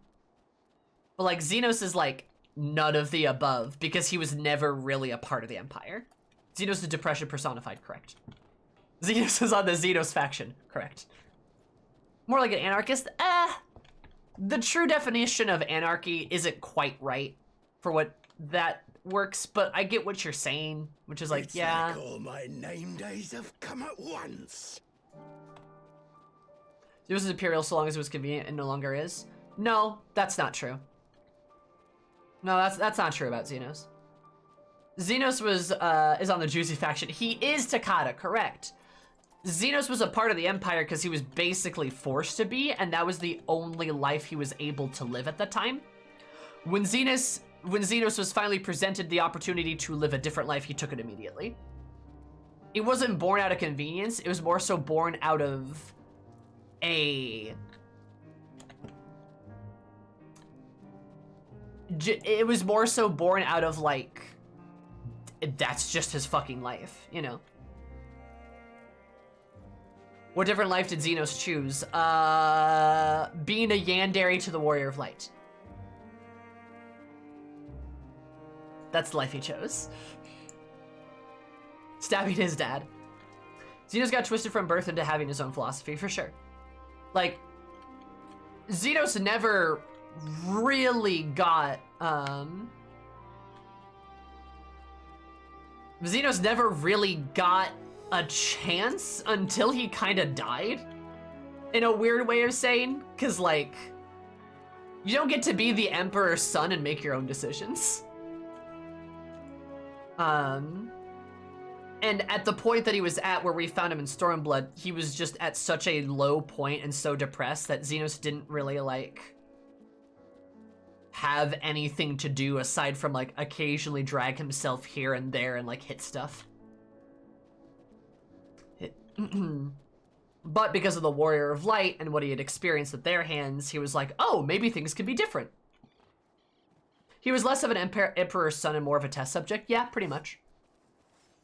That's a great way of putting it. He's the Garlean, he's the champion of Garlemald. He's the Garlean us. But we have people that cared about us. Xenos didn't have anyone to care about him. He didn't have anyone to care about him, so he was just essentially, oh, I mean, he was a gun. That's all he was. Varys never had the intention of letting him have the throne too. Yeah, exactly, right? Of course not. He would never give it to Xenos. I always interpreted Xenos as the result of the Empire and less of a member of the Empire. That is the correct interpretation, yeah.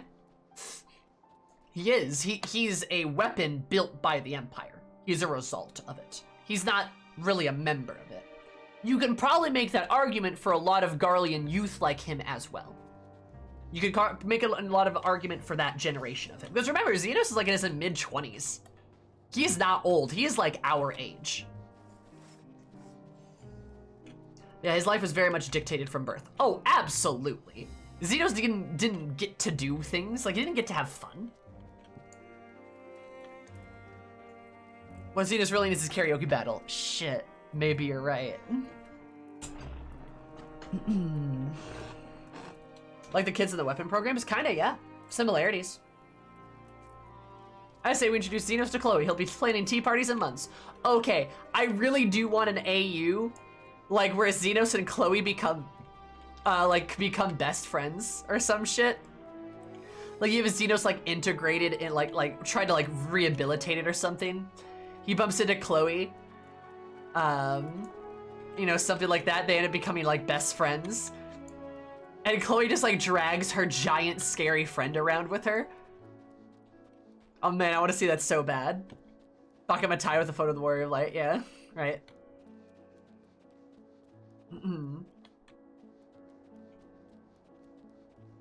Chloe is a character in a side quest. Chloe's Wondrous Tales. Xenos takes up Crafty, becomes rivals with Tatter. Yeah, sure. Said in the school I made so bad. Yes, hell yeah. Let me introduce you to my friend with an eye patch. There we go. And you call these drawings?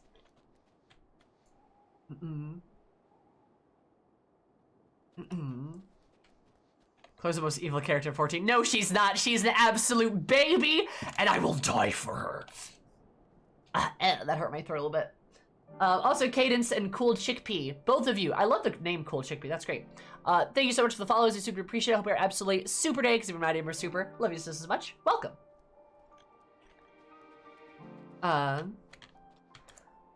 Also, sorry, Chloe's stare creeps me out. I love her! She's baby!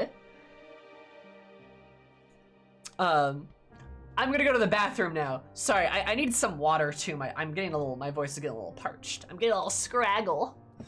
So I'll be right back.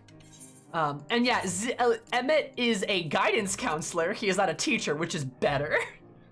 You'd love to see it. Anyway, I'll be right back though. Give me a few minutes. I need to pee and wet the whistle, as the kids say. So 1, 2, 3, BRP.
Anyway, hi, I'm back.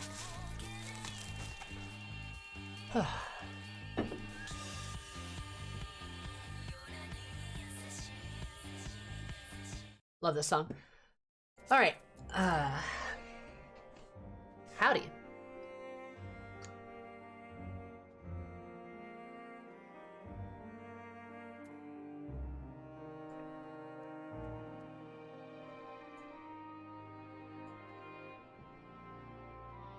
All right, let me update our timer. Because, let's see, what is it? Okay, I'm on a level 83 quest. It's like all my name days have come at once. Lacta est. Pog. Oh, Shadowless, thank you for gifting me those subs. I super appreciate it. Very poggers of you. Very kind. What was the song? It's Sunrise. It's the one that plays in the Firebird trial.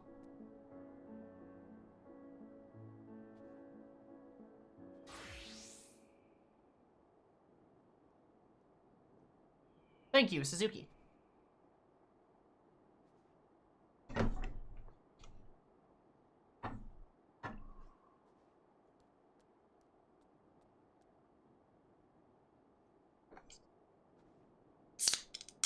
Sheath your sword at me, Tenson.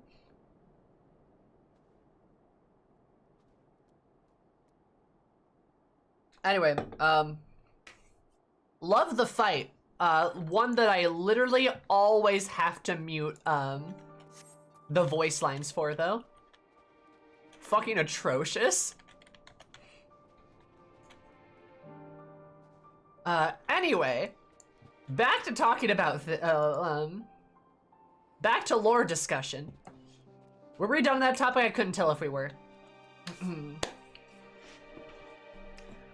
Jensen! Back to Garlemald. Stock. I will say, about that scene with Quintus, that wasn't as bad as I thought it would be. That really wasn't as bad as I thought it would be. Like, honest to God. Oh, I didn't throw up. That's good. Good standard.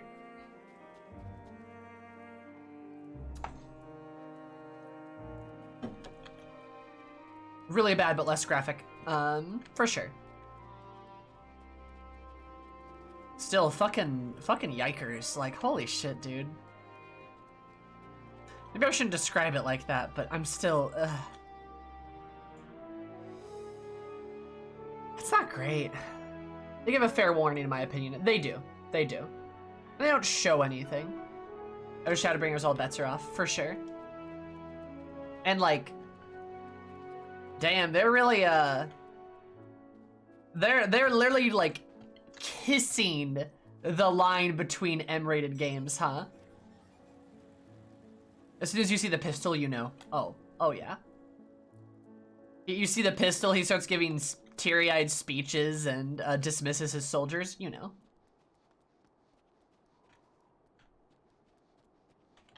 God.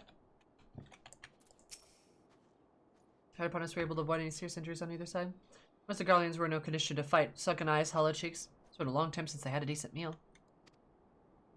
Surely they'll be much more amenable to conversation with food in their bellies. Serena, you're adorable and I love you. Oh my god. Love her. Guarding the airships now, we gotta keep an eye on the captured Imperials. Maybe a bit of chit-chat will help lighten the mood. There's a grave error not to post sentries farther from camp. Had we not seen the Garland sooner, we could have slain them long before the truce was called. Engage us on their own free will and deserve to die warriors' deaths. Even so, I've not forgotten why we are and where we are. I will stay my hand. For now. Also, I love this little trifecta of gay women here. They're both dating, and Lisa's like, hey, help me get a girlfriend. This is how this is what. Very much so.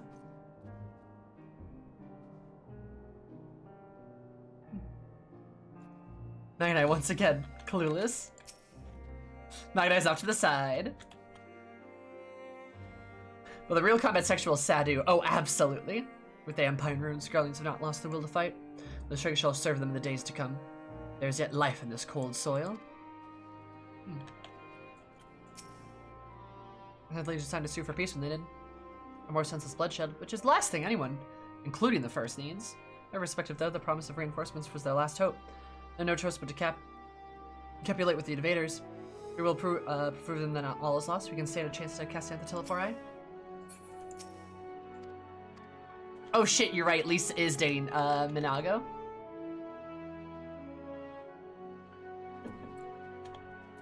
Lesbians of the pool, what is your wisdom? Lesbians of the snow, what is your wisdom?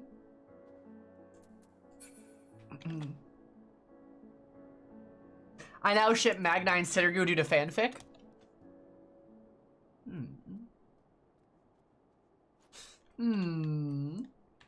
It's cold. I love Serena, she's so fucking cute.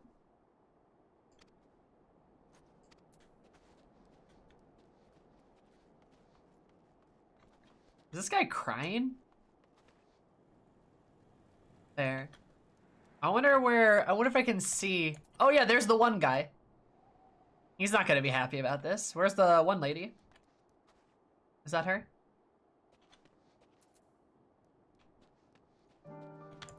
Hey Julius, wanna talk?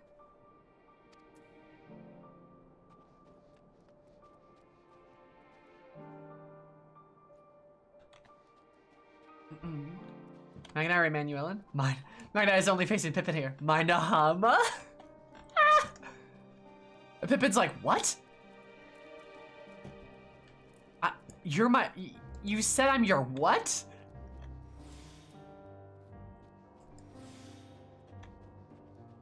Okay. Sup, Lucia? Much and more has occurred since we last met. Jeremy will comes next. We must speak with Lord Quintus. Yeah, about that.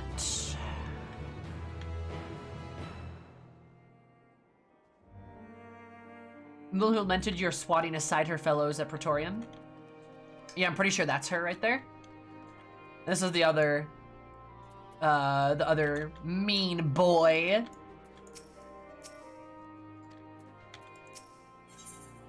Strange bedfellows. Oh, whoa. All right. Clear understanding of the present situation. Before I proceed, tell me what you know of the First Legion and the disposition of their forces. Oh, I know a lot, actually. Preparing for war while the refugees in their care were left to go hungry, a reckless, short-sighted plan that risked the welfare of the people they are sworn to protect. Thus, we cannot compel them to accept our aid. If we were to arrive in force with the intent to do so, they would only incite panic, but perhaps they can be persuaded to follow one of their own. Ah, Julius. Go with Julius back to the station and have him lead the refugees here. Some may be unwilling or unable to leave, but for the time being, I'll take what I can get. But when Alize and the scouts sent to extract them should already be at the station. I'll also have our other comrades in the area lend their support, should it be needed. Understood.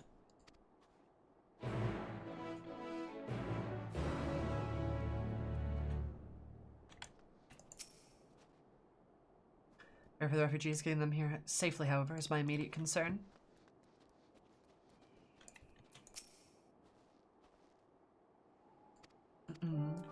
Right. Damn.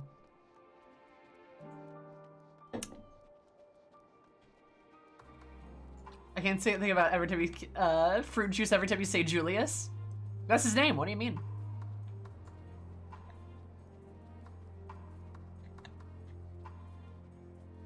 His name's Julius, you know, like an orange Julius. I want a smoothie so bad now. Same. Hey Siri, can you pick me up a smoothie?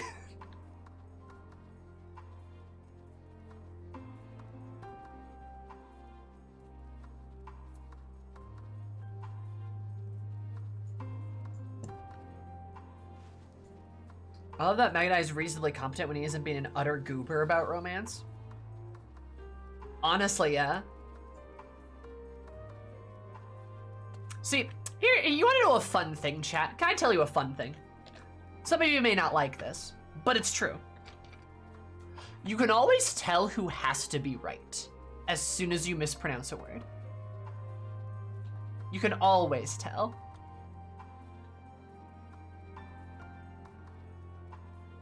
You can always tell who has to be right. Because most people don't care, right? Unless it comes up, unless it's something that comes up or somebody asks for the pronunciation. But if you give somebody, like, if you try to correct somebody's pronunciation completely unprompted, unless it's something like your name, if it's your name, that's completely understandable, right? It's completely understandable, right?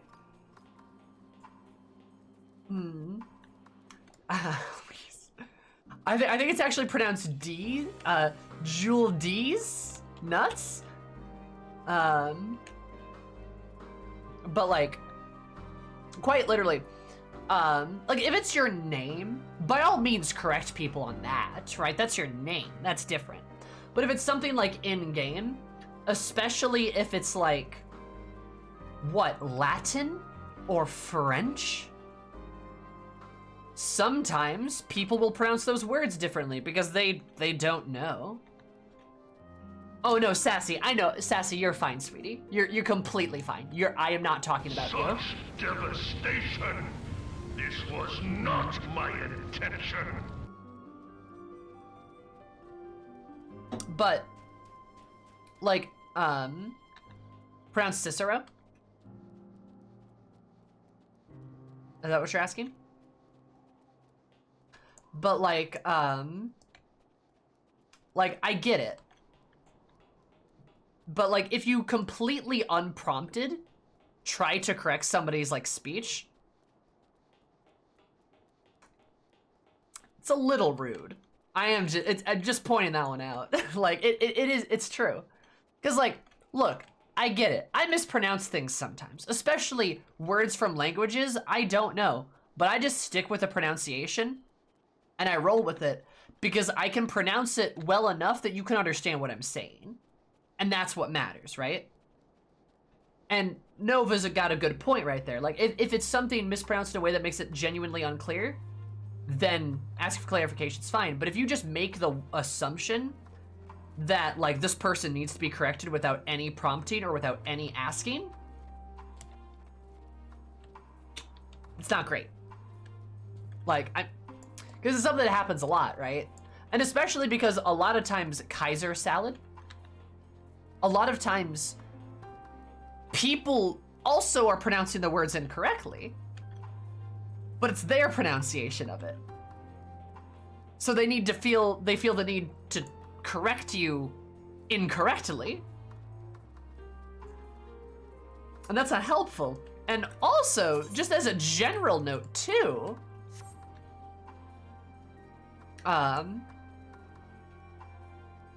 like, just as a general note too, texting me pronunciation will literally do nothing to help. I'm sorry, that's literally, I'm incapable of learning through text like that. Like, Allegians, yeah, Estidian, yeah, Lilleratio, yeah, but like, literally, like, like, I'm just, like, it's not gonna happen. I can just promise you. Like, it's not gonna happen through text. It will not happen. I can make that promise right now. And that's not because I'm stubborn. That's just because I am literally incapable of, like, reading the words differently and pronouncing them correctly. I have to hear it spoken. And I have to hear it spoken a lot. A lot. So, like, yeah, I will understand something like Gosetsu or Hien. Like you know, I can nail those pronunciations because I hear them pronounced a lot. But something like Julius that I've heard pronounced maybe once, I'm not gonna remember it. So yeah, I'm gonna say Julius. I think it's like Julius or something like that. IPA computer pronunciation you could use, but that'd also be opening sketchy links. Well, yeah, sure. And also, quite frankly, it doesn't matter. It doesn't matter if I mispronounce a character's name a little bit. You guys all know who I'm talking about. So it doesn't matter. Orange Juice Man, yeah. Like literally. I understand that, like, it can be a force of habit for some people. Like, it'd be like a force of habit for some people. And I get that, but I would politely advise you to just, like, think about how you're coming off when you speak to somebody unprompted and immediately try to tell them what's right and wrong. Completely unprompted. It really does genuinely feel like, you know, I don't know, just like, because why not? It doesn't hurt anyone. Yeah. And I think somebody said something earlier about like, oh, like, you know, some people may be on the spectrum or something and have sort of this compulsion to like correct people like that. I understand. You know, I get that. Which is why I'm not like banning people, obviously, right? It's also something of a neurodivergent tick. Yeah, that's literally, yeah, that's what I'm saying. I totally get that, and I completely understand that. But on my end, I'm sorry, but I'm only gonna interpret it one way. And that's just because, like, in the moment, it's not great, you know? So, like, I understand, I'm not mad. But it's just something that I've absolutely noticed a habit of. Where, like, there's a French name, and 3 different people in chat correct me unprompted, and they all correct me in different ways. Like, they all have different pronunciations. It's like, well, this, come on, like, this isn't helpful at all. You know, and it doesn't feel good to, like, be talked to like that with, like, this assumption, you know? Because, like, I don't care if I pronounce a name incorrectly. It just doesn't bother me. It might bother some people. Like, I understand that, but it's one of those things that feels a lot like mansplaining, because it does. But yeah, like, and I know it's not intentional to be rude. Like, nobody's ever trying to be rude. They're trying to be helpful. And I get that, but it's not interpreted that way, right? Correct, Z-Sai, never have. And to be fair, too, I have asked if you wanted me to change it, and you said you didn't care. So here we are. It's Zess, I believe, isn't it? But yeah, I understand that, like, some people might have, like, kind of that neurodivergent tick, which is why I'm not trying to be an asshole about anything I say here. But, you know, it definitely doesn't come off very well. And the person that comments on movie trivia while the movie's playing, oh god. So, like, yeah. That's why I say that, just because, I don't like getting talked down to. Especially unprompted. If I ask for pronunciation, you're free to give it. But if I never asked, then I never asked.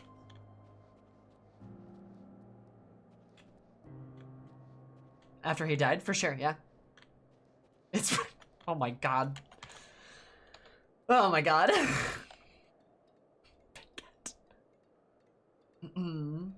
But yes, I remember, like, learning to pronounce Harishifon's name correctly after he died. I go full Muppet credit, oh my god.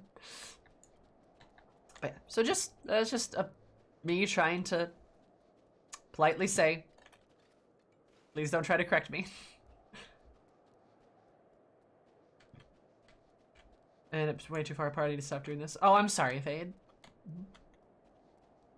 Okay. Rest of your stream, I'm gonna go to bed. Alright, good night, Z's. But yeah, so, anyway.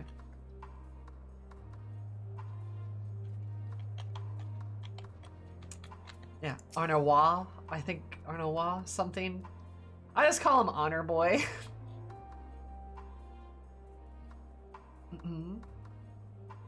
It's coming to see that Dean is none worse for wear for their recent ordeals.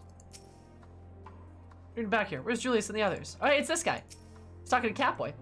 It's good to see you arrive so soon. There's been a development. Perhaps it's best you see yourself. I read Tuesday says 2 a day.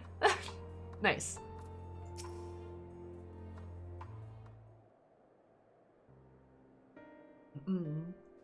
First Legion soldier. Eris and Julius.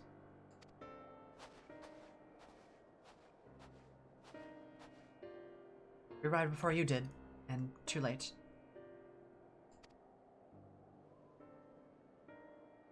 Too late? For what? What's happened? Lord Quintus, he took his own life.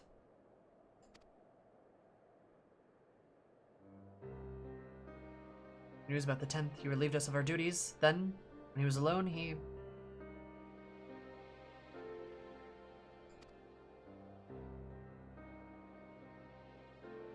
No, he wouldn't.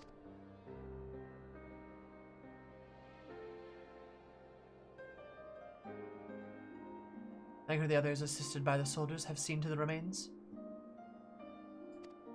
In due course, shall the legatus be afforded a proper burial. Oh, I love Urianje's sexy Mistress of the Night outfit. It's great. Probably inappropriate to say during this cutscene, but still. Released us from our duty. Wanted us to be free to choose our own fate.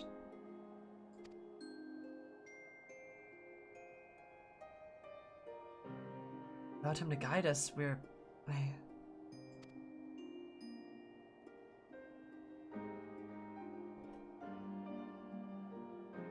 Kiki, truer words have never been spoken.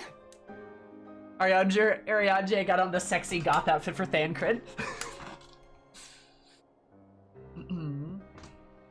I have just this moment spoke with Lucia. Ready to commence to transfer the refugees here to Camp Broken Glass? Should they be willing to accept our aid?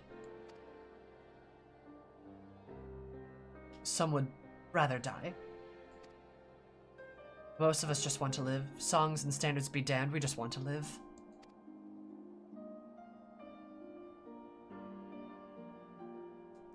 We'll need to speak to the refugees. They'll have to decide for themselves if they wish to come with us. If anyone would prefer to stay, we can have supplies brought over for them. It'll be a hard journey for the others, but we'll see that they reach our camp safely.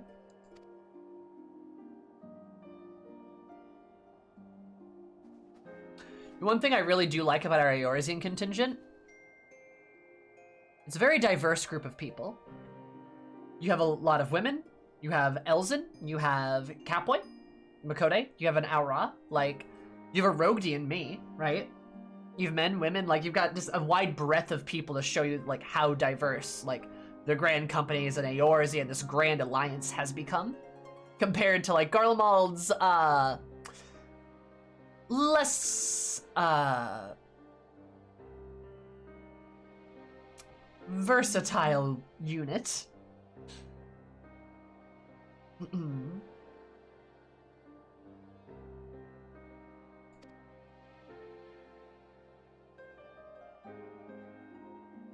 It's still more diverse than Garlemald, Sassy. That's the point I was making.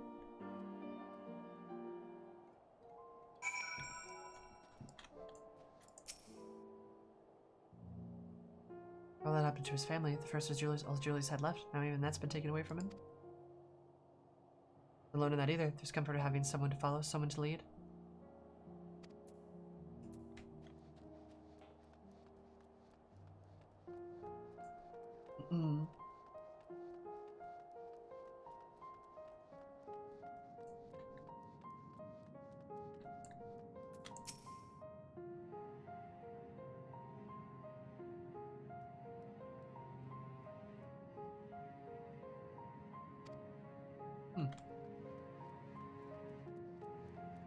Choo-choo!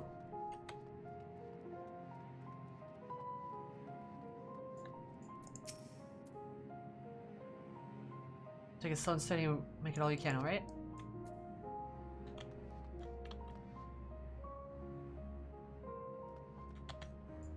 This tiny Lalafell helping a man. Whatever the visual differences, Garland's all dressed the same. Yeah, that's the point I'm making.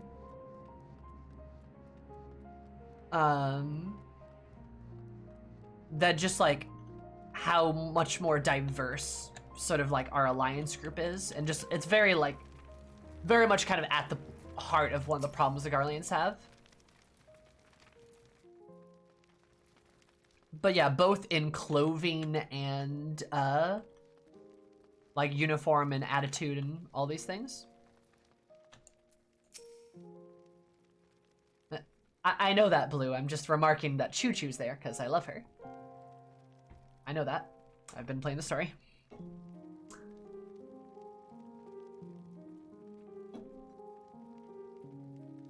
Let's go sorting on 4 of my enemies. Well, what do you want?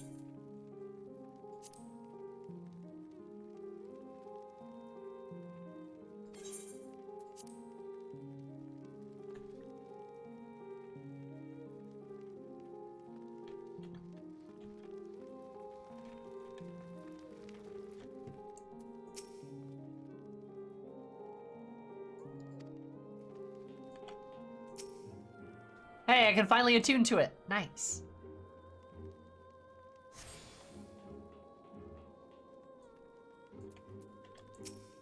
Yeah, for sure. It's very good.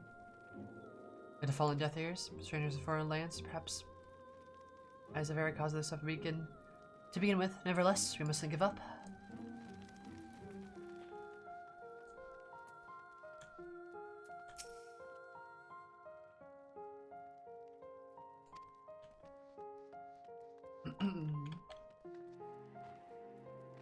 I think they should add more white-haired Elzen to the Scions.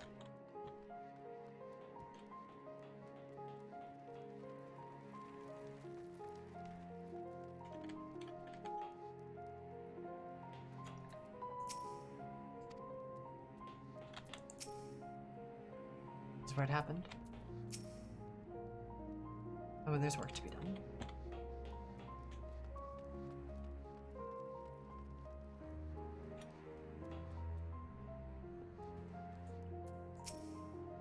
I think it's gonna be all right now.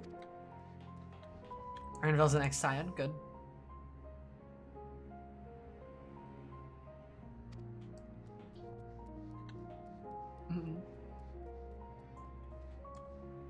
I love the fucking Whirlit song playing though. This is so good.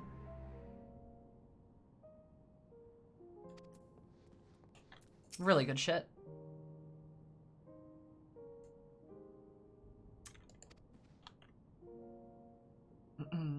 Heroes its Magitech. Well, at least the pain proves I'm not dead yet. Oh. Knowledge, all of it gone. Our pride, our culture, our knowledge, all of it gone.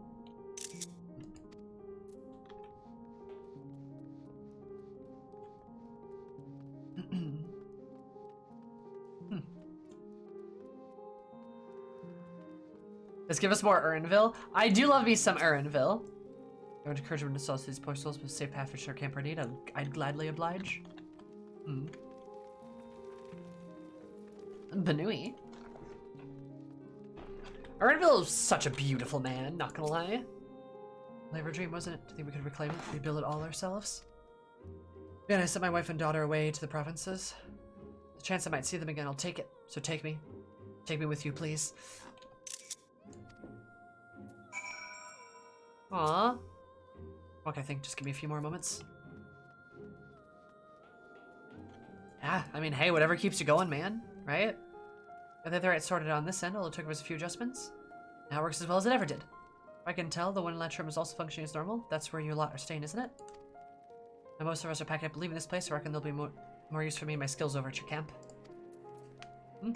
Alright.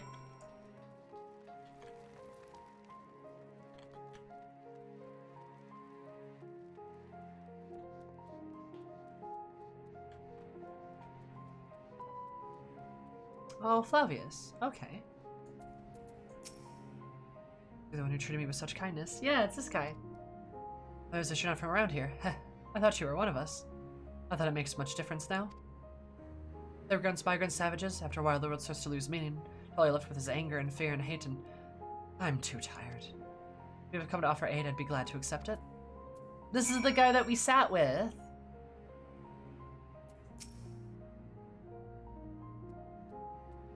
I believe I've asked your name. Eris, thank you. I'll remember it. Always. Flavius is the type of NPC that gets brought up in, like, a quest much later down the road. Whereas, like, hey, I don't know if you remember me at all, but you, like, saved my life in Garlemald. You kept me warm.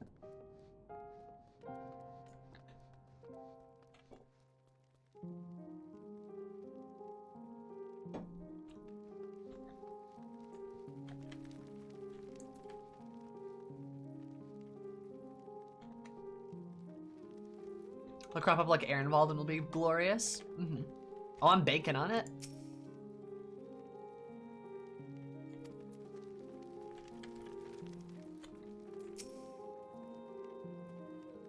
Try to be wasted if no one did.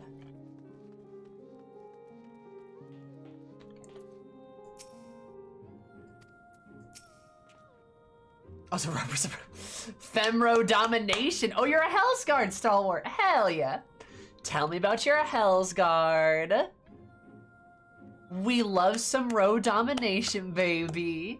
We were literally looking at the stats for rows, like player population. Rogdians are the smallest population yet again. I cry. You like the guy from the Dark Quests? Yes, like the guy from the Dark Quests. Yep, exactly.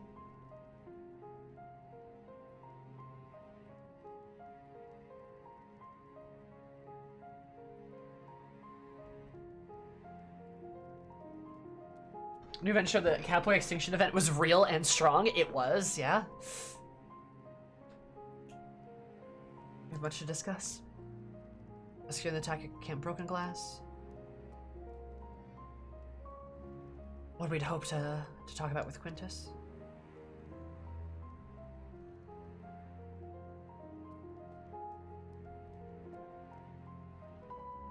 But all of that can wait. Urgent demanders demand our attention. No refugees willing to come to our camp? Thank the 12, thank the 12.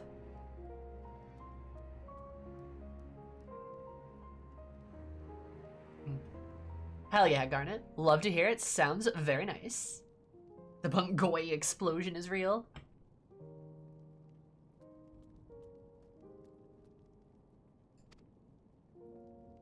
Should we go first, secure the route back to Camp Broken Glass?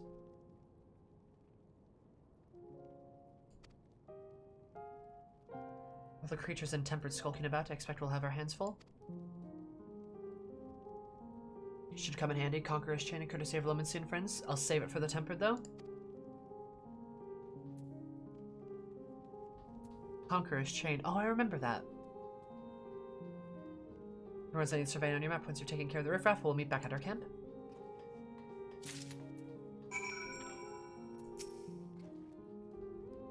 What I can to protect them. The youth anchored will do a fine job of clearing the path. We must stay vigilant for threats that it may have slipped the net.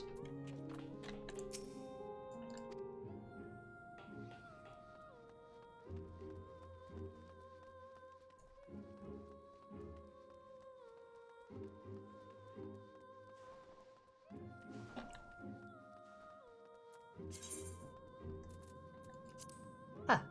Anyway. Oh, hey. An icy glares. Maybe our former enemies, but we're here to offer aid, and offer aid we shall. Thank you, Catgirl. Julius is not having the greatest day. Yeah, you could say he's having a bad time.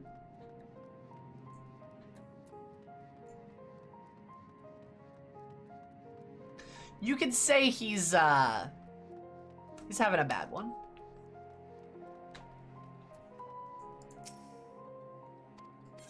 And now this place is like set up as like a proper settlement. Children are our future. Oh, a lot of quest markers have appeared here.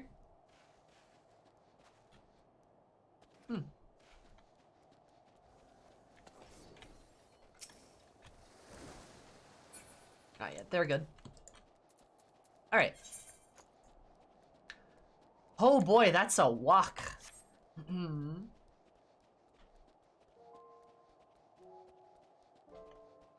Yeah, Blue, don't worry. I don't think I'll ever be swapping off a Femro. But yeah, it's really sad because Femros are the smallest population in the entire game, with about 6,313 active Femros. Julius is terrible, horrible, no good, very bad day.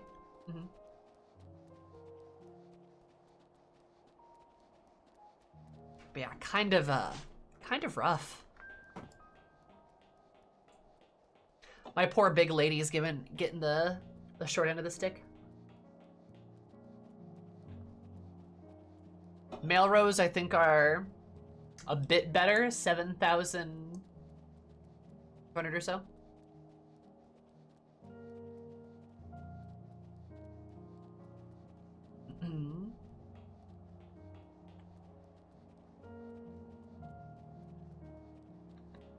Compared to the Benui boy, 15%. Yeah, we were looking at the stats earlier on stream. Talked about them really in depth, actually. But especially about how there are so many fucking cat girls. Holy shit. There'd be more femros if they didn't do Moonbreed dirty like they did. I don't think that's true. Having some rep might help, but I don't think that's why there's a lack of femros in the player base.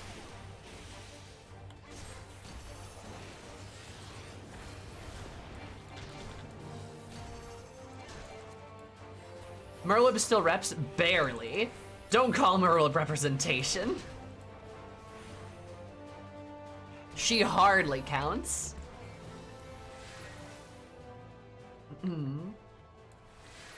Nah, Roth girls are supposed to be in the 6.1 or 6.2 patches. It's hardly even the minimum.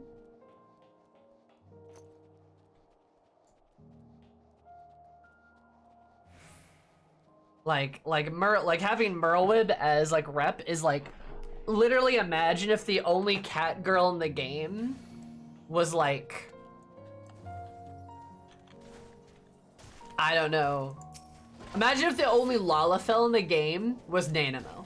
And she's the only Lala. Actually, no, even less, because that's not right. Nanamo's actually kind of important.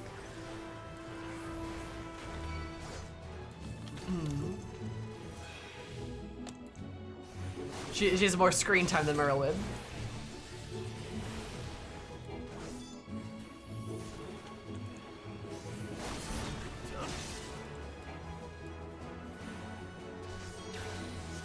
No, Nanamo's way more important. She's got way more screen time.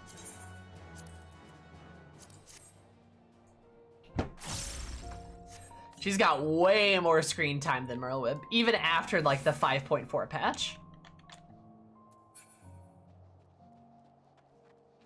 When Brita doesn't count, she died. Udal gets a shitload of screen time. Pippin maybe? Pippin maybe. Yeah, Nanamo appears in like every X pack, yeah.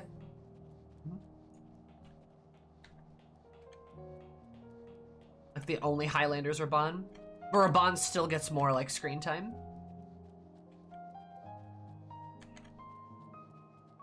So like, we talked about this though, but I will,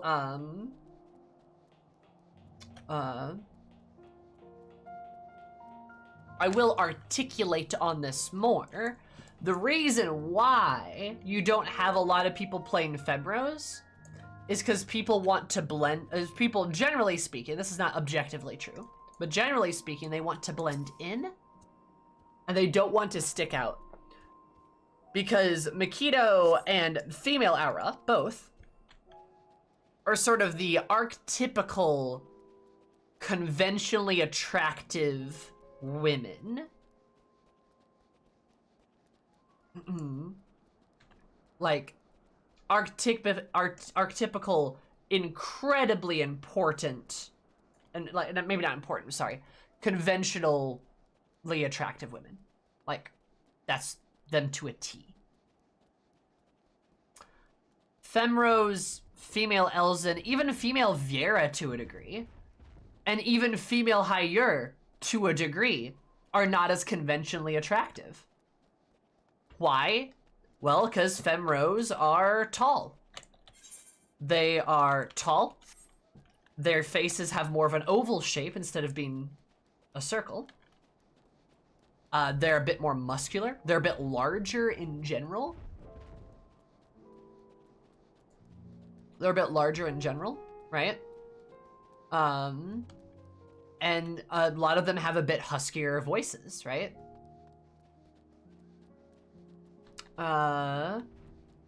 That's not true, Hellbreath. So they don't fit into that archetypical, conventionally attractive woman vibe, right? They don't fit that. But like Femme Aura and Femme Makito do. But female Haier are a bit more diverse than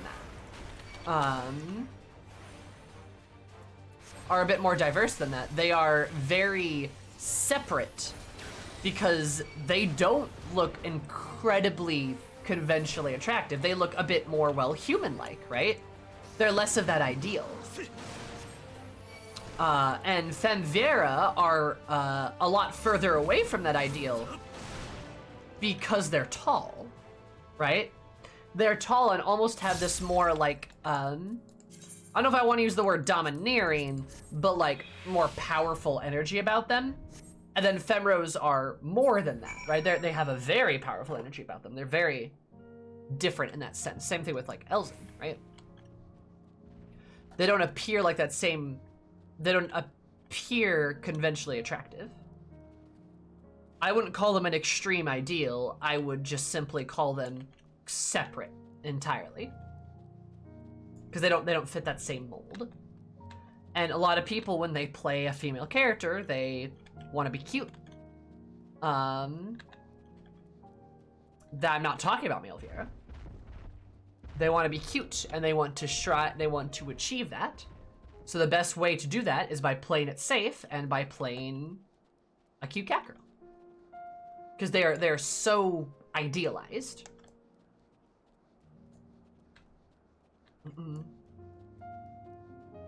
Find it strange how unpopular Femros are when people are nuts for Resident Evil. It's not so strange when you realize that, like, it is strange at first, but then when you start to think more about it, it makes a lot more sense because everyone agrees that Femros are attractive, or female Viera, right? Or even Femme Elzen, right? But Femros especially, because we love powerful women. People won't admit that, but we love powerful women. It's so attractive because it's so different and unique. However, ask people to be the one that sticks out in the middle of a room, and most people won't do that. If you walk into a room as a Femro, chances are you're gonna be the only one there, and chances are you're gonna stick out the most. There's a lot of attention that is focused on you because of your existence. Because cat girls and Femme Aura are so popular. They're so popular, they blend in. They are the majority. Haiers are not. They are the majority. So they blend in, they're kind of a part of the scene, while if you're playing a Femro, all eyes are on you. And most people are not comfortable with that. Basically, if you play a Femro, you're probably an extrovert. Obviously, everything I'm saying is not absolute law and fact, but seriously. Like, just think about this, and then, like, if you are a Femro, do some of these things. And you probably even know what I'm talking about, right? Slim, that's a great example. Fantastic example.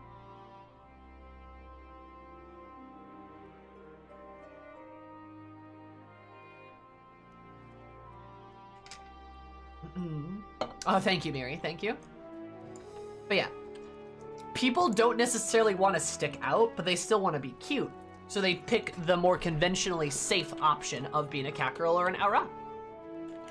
And there's nothing wrong with that. You're allowed to do that. That's completely okay.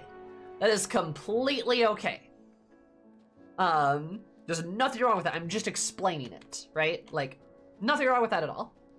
Play however you want to play. Be comfortable in your own skin, right? I get random tells all the time, Keezy.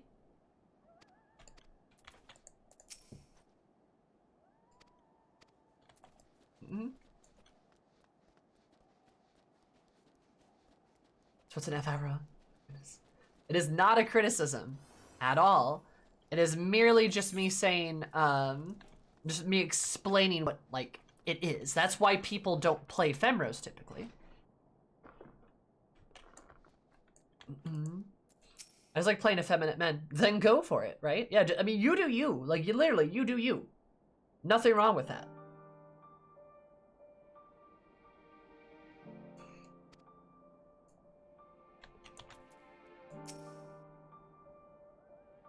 First left with Julius.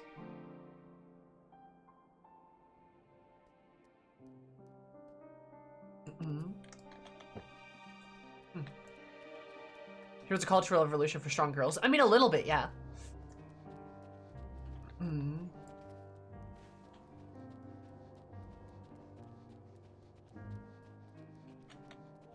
I agree with you, Keezy. I love that femros are not conventionally attractive. It's like all because, my like, name days have come at once. To me, this is peak attraction right here. Big, muscly woman. That is my ooga. That is my shit. That is my jam. That's why I play one, is because I love it. I love being this powerful and cool. I'm not even that attracted to cat girls. People are like, ooh, you stole a mommy. And I'm like, eh. Like, just legitimately does not faze me. Because I'm not attracted to women like that. Or like that type of women. I have a type, right? I definitely have a type. But like, I love that I get to look different, that I get to look unique. Because I'm very unique, right? And most glams on me look very, very good too. Show me a woman who's absolutely feral, go for it. Yeah, and there's nothing wrong with finding Y'shtola attractive or finding cat girls attractive or wanting to be a cat girl or liking cat girls or any of that. There's nothing wrong with any of that.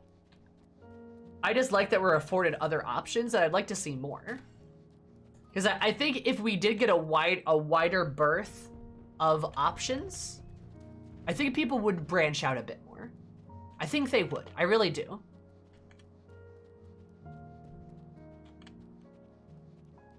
Like, I really do. And a side shot of abs. Ooh, hell yeah, Kakatar. Why I sometimes get nervous playing my ephemeral. I don't like too much attention. See, Raven, I'm not wrong though. Like, it brings a lot of attention to you, and some people are uncomfortable with you, and uncomfortable with that, and that's totally okay. But that's why. And that's also why, like, again, like, more representation in the MSQ won't necessarily help. Okay, Dubs, you're absolutely correct, though. If only they could match the same edge level. That'd be great, though. Survive the time would prove somewhat troublesome. Those change should keep them under control until our allies take them into custody. Here, I've gathered a few supplies and then return them to the station. While I see that, would you mind praising Lucia of our progress? Rather pertinent information about a recent scouting for us. We'll save that for later. First things first and all that.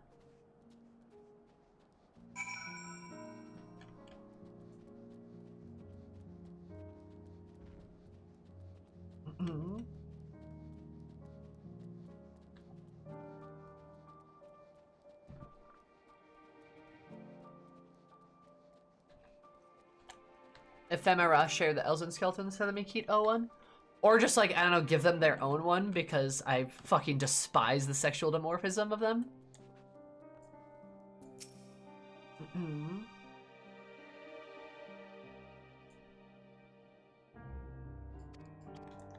I agree, Slim. You could just make the Zalia different from the Rain.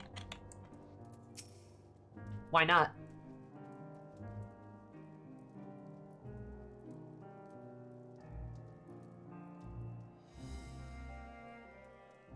Brown girl solidarity. Oh yeah, that's fair.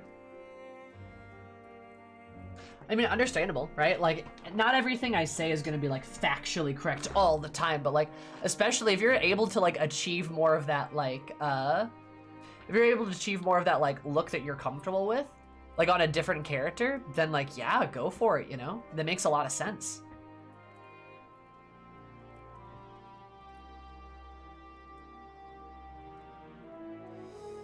This sister must have come as a great shock to his men. Refugees until they're receptive to a proposal, but I would hear for your first-hand account.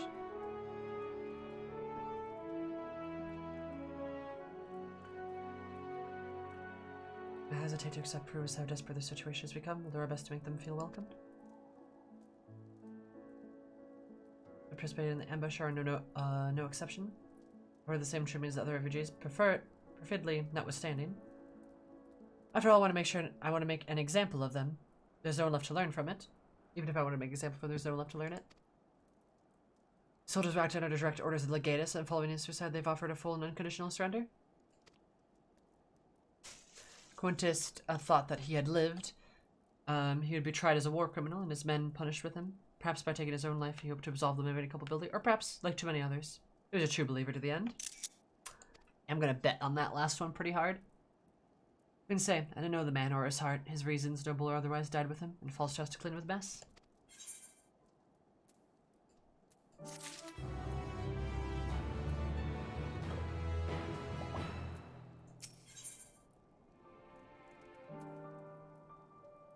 In the cold. Jimmy curious about how matters have progressed here in your absence. Quite well, as it happens. We procured cerulean from Tapper's Den. We recently repaired the heaters and provide much needed warmth. Yay! Furthermore, we prepared sufficient food for everyone. Those from Teacher Image shall find a hot meal waiting upon their return. Hi, Ice Shield. Oh, also Beholder and Soto. Thank you guys so much for the follows. I super duper appreciate it. Hope everyone absolutely super day, because you reminded me we're super. Love you guys so much. Welcome. Also, I love that emote, by the way, That's great.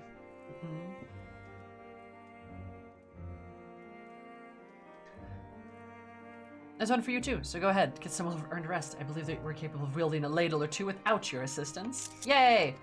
I can eat now! Anyway, I might ask that you seek out your Shola. She was but recently attending to the wound, but she's meant to be taking a rest herself. See that she is. I'm gonna pick your Shola up by the armpits and carry her to a table to get some food. I'm gonna pick her up by the armpits and she's gonna extend. She's gonna stretch. Although in Alize, the people of Tetra may well have perished, though I may not realize it yet, they owe you their lives. Yes, exactly. Hi, Dingo. Source is gonna do a big stretch. Alright, only Runer's allowed to pick up your stroller. I'm not gonna bridal carry her, I'm just gonna pick her up by her, like, armpits, and she's gonna...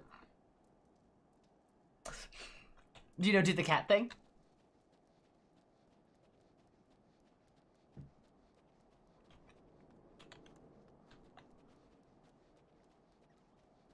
Long Stola.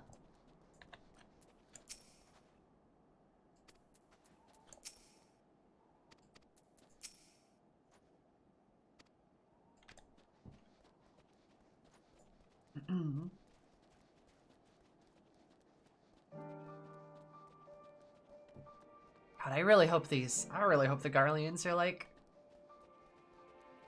at least happy to have a nice meal.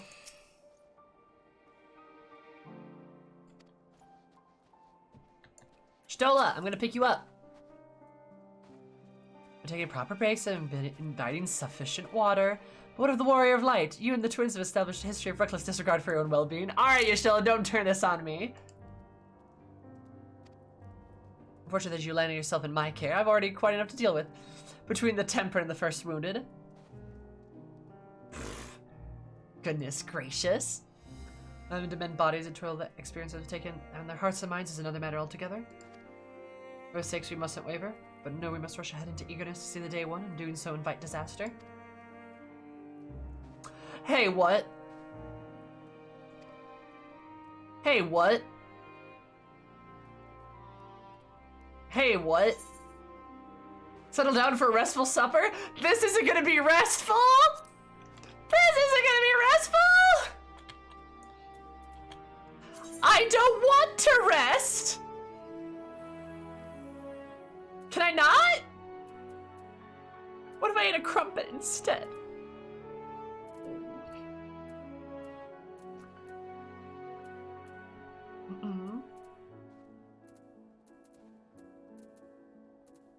I don't want to be restful. I'll drink some piss. I mean, pineapple juice. I mean, whoopsie.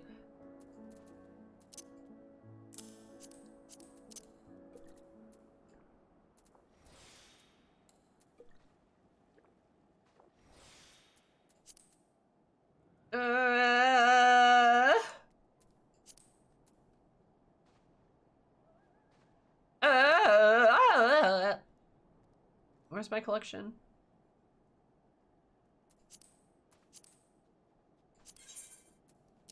There we go. I mean, this is 11 p.m. Sammy time. We got like 2 hours. We'll be fine. Settle on for restful supper of doom. Oh, also, hey, Seeker. First of all, welcome. Hi, how are you?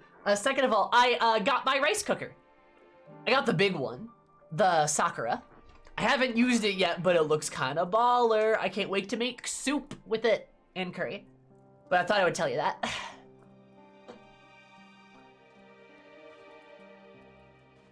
Rice cooker. Yeah, I got the big one. Oh man, she is a beast. I got it for second Christmas and oh, I'm so excited. Ugh.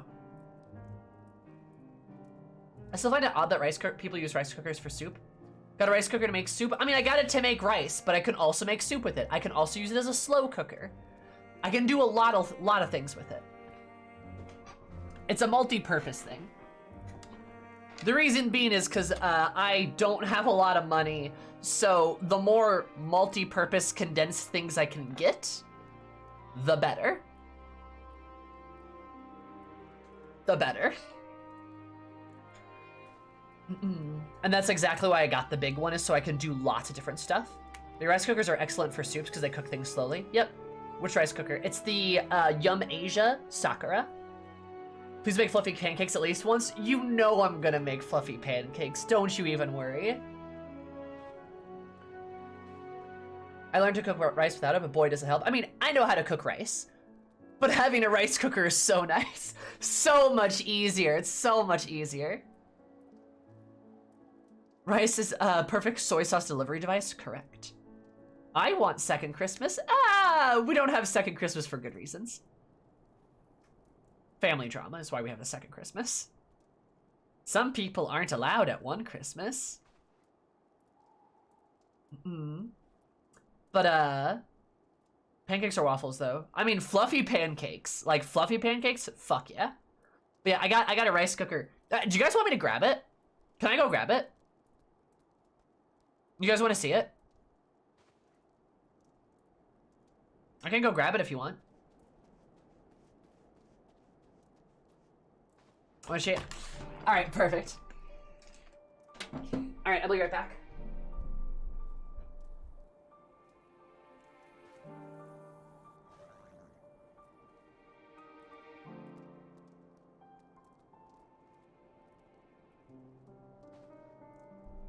Dun dun dun dun dun dun dun dun dun dun dun dun dun dun dun. She's a beast.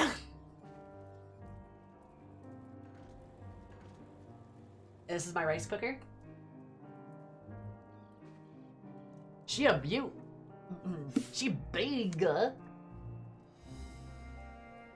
got a fancy one? I did. Yeah. So like, it's really cool because like I can open it up, right? And there's like the steam tray in it. So I can, there's a steam tray in it, so I can like steam vegetables, right? When I'm cooking my rice at the same time. And it's really nice because this one detaches. So this is like the actual like bowl. So I can like wash this separately, you know? It's also got like markings inside, which is kind of cute, right? But like, I can like attach it, detach it separately. And like, look, this is great, right? Perfect for rice, perfect for soup, perfect for pancakes, curry. I'll probably make curry in this actually. I'll probably do that at some point. Like such, just so good. There's just so much to this. Oh.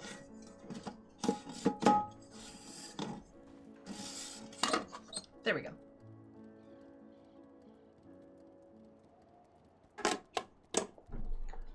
Boop. Yeah, it's also got like an LED display too, so there's like a bunch of different settings you can do, and it's got different settings for like long grain rice, short grain rice, brown rice, different types of rices, stuff like that. Rice cooker and crock pots are a must in a household for sure. But like the best part is like this works as like a slow cooker too, so I can basically make this a crock pot. Because I got some like slow cooker recipes that I can cook in this guy. And I read the instructions because I'm not a fool. And they even said that this guy is so efficient. She's so efficient that if you've got a slow cooker recipe that's like 7 to 8 hours, this will cook it in like 3 to 4. So like, yeah, mine has a keep warm setting. Yep. It's got like the button right there, actually. Keep warm.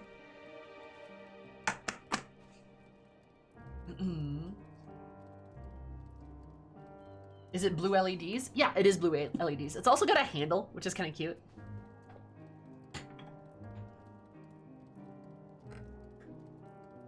Keyboard setting. Yeah, you can actually set it to have rainbow RGB. It was great. The rice cooker is the Daft Punk of rice cookers. It kind of is. Like she's a beast. And like I asked for this for Christmas, so there was a smaller one that's like more of like a one-person one. But also like I like to make big meals, because I kind of like to meal prep a little bit. And I also wanted to be able to like do soups and stuff with this, and like do all sorts of things, and like use it as like a slow cooker and stuff. So I asked for the big one, and I got it, and it's great. And like just look at all this, like seriously, just look at all look at all the rice that can be cooked. Look at all the rice I could cook. I know every appliance uses blue LEDs. Oh, I'm sorry. Lahi. And John, thank you for the host. I appreciate it. Anuki, I can't believe you just replied to yourself. Just bragging about yourself. Oh my god. Oh, if they had rainbow RGBs, I would lose my mind. So now when Will asks if it's a soup or a sandwich, if you made it, you can just be rice. It's a rice, Will. Yeah. No, that was my mistake. Yeah, I really like her. She's great. Has a proud spot on my kitchen counter. Yeah. This is my rice cooker. I really like her.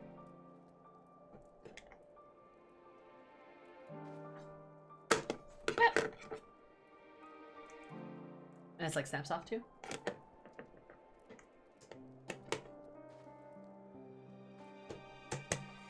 Name the last? Oh, does she have a name? Ooh, chat, what should I name my rice cooker? There's just so many better options. Maybe like blue LED is cheap or something?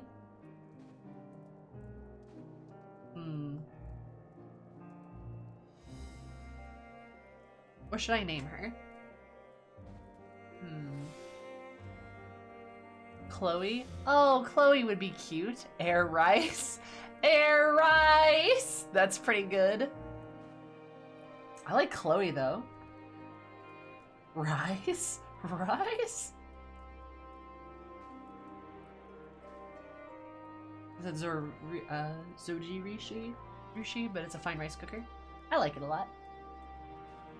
Chloe Ala Rice? Ooh, Chloe Ala Rice or Ali Rice? Ooh. Nice. Nice.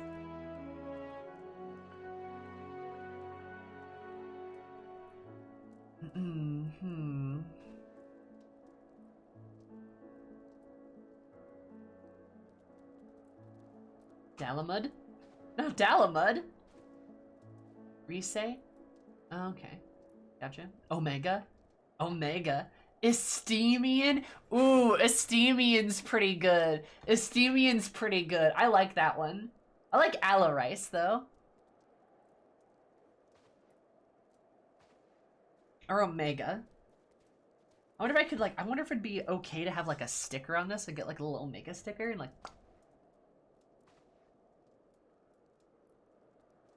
Trying to come up with a Graha pun? I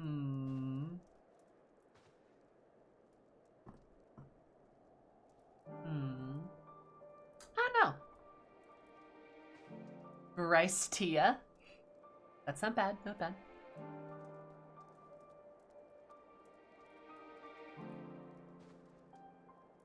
Graha pan. Oh, that's good. Need a Graha teapot. You know, a Meki? Fair. A Graha teapot would be good. No, it's the Mark 14 thermal coil boil master. I feel like that's probably my current kettle, but that works too. Thermocoil boil master. Alley Grains. Alley Grains is pretty good. I like that one. I'm gonna go put this back quick.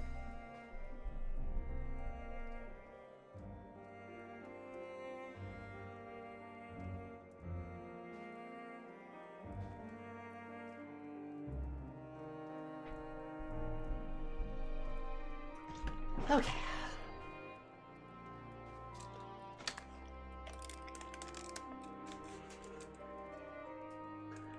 And I'll have to decide on a name eventually.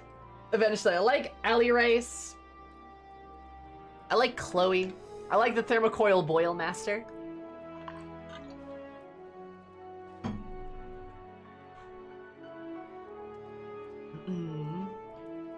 All good shit. Jeff, I don't know about that one.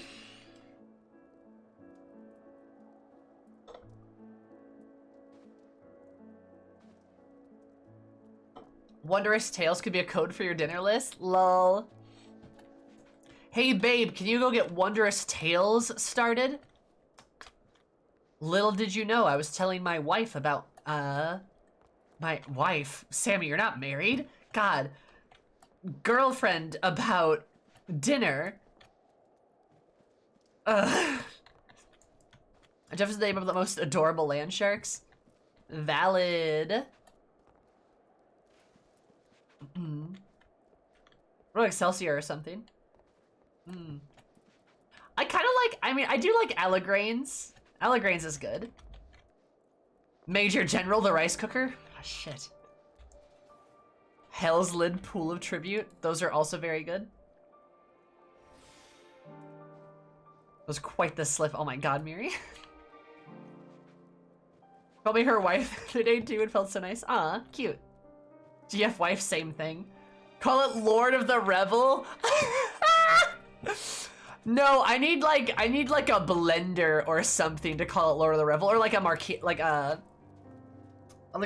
maker, like a shaker. Need to call that like Lord of the Revel. I like the idea of having like Final Fantasy 14 themed like kitchen appliances though. Dinner is ready, time to rejoice! Bull of Embers should be a name for a wok. I do have a wok. Yeah, that's a good idea. Oh man, that's good. No, blender would be Ravana. Shit, you're right, Ravana. Damn, you right. My blender, Ravana.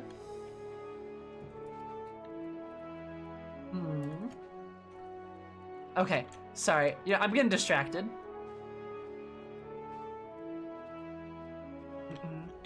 The seas part for we alone.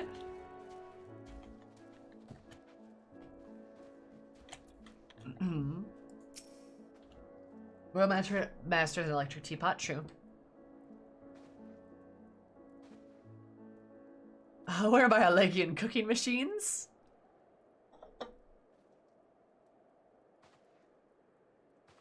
Okay.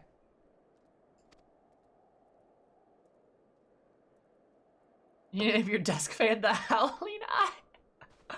Oh my god, that's great. This is great. Gobby Burner Mark IV, that's my stove. So you did like rice dumplings? Upon settling down for supper, several cutscenes will play in sequence.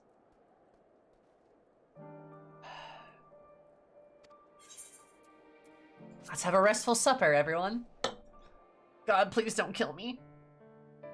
Hey, the moon.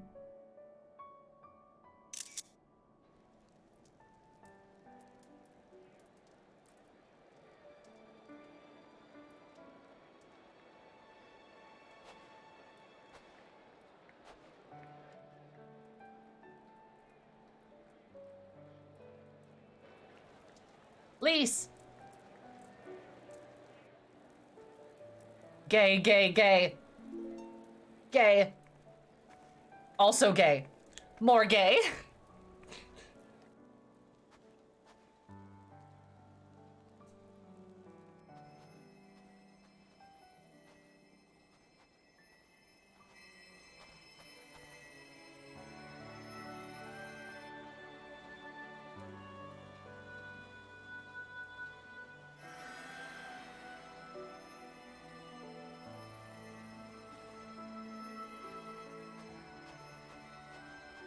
Well, we got them coats. That's all good. of them?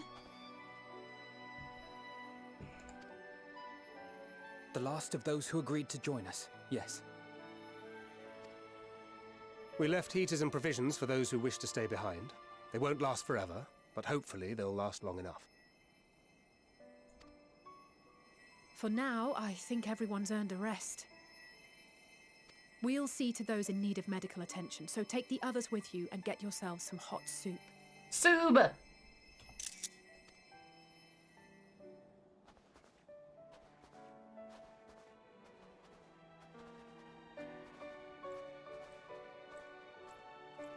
Alberic! Ah, an Astidian! Oh, that's cute.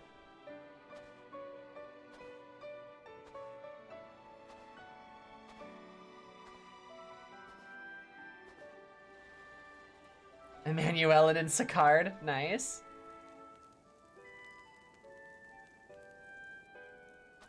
Oh, and Kokobuki!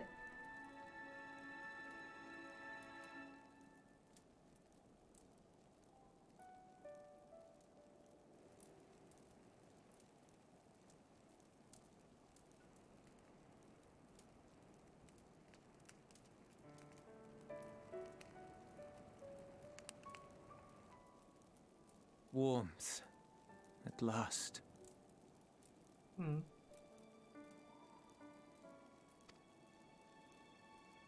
Marvelous, isn't it? Oh, no! Manuela, don't ruin this! Also, why are you two hanging out? I smell a ship. All thanks to the resourceful machinists of Ishgard, I might add.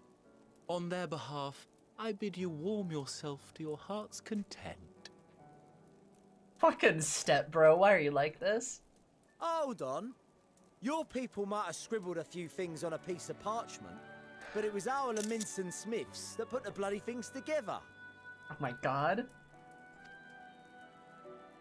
Well, be that as it may, we single-handedly got the interior heating up and running again, didn't we? Damn it. Oh, I'm gonna ship this. The hells you did? We were there every step of the way. Kiss, kiss, kiss. We? You barely raised a finger to help, you ale-sodden reprobate. I did a damn sight more than you lily-livered bilge rat. You little bit under that. I'm so kind of getting better than you talk. Take that back. Make me. I will not stoop to your level. Here.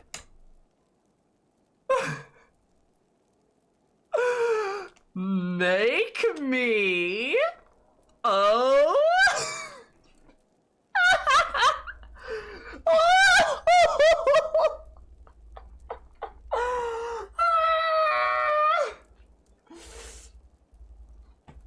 Oh my god.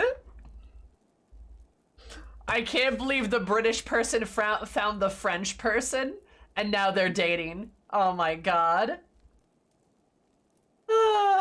Gay sex, gay sex, gay sex. Oh my god, I love it, dude. Yeah, alright, okay, I ship it. That's great, love it. Love to see them argue. Fantastic. It's like all my name days have come at once. I just remembered to recip C, less than. Lastery, thank you so much for the 5 months. Did you that 2 + 3 = 5? Shout out to subscribe for that's kind of poggers. Damn, those bitches gay. Good for them. Good for them. Oh my god. Sammy tossed Magnized Name into the ring.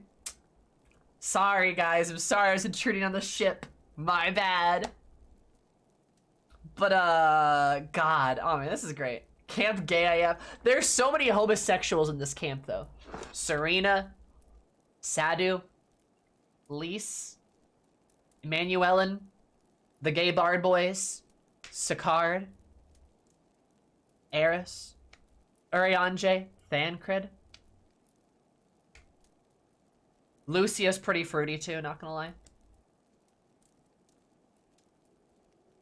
Sadu is absolutely dating Serena. That shit's canon. That shit's canon. They are dating, actually. Excuse. A queer winter camp for kids in the future? Apparently. Reen, Gaia, they're not here. We're talking about this camp in particular.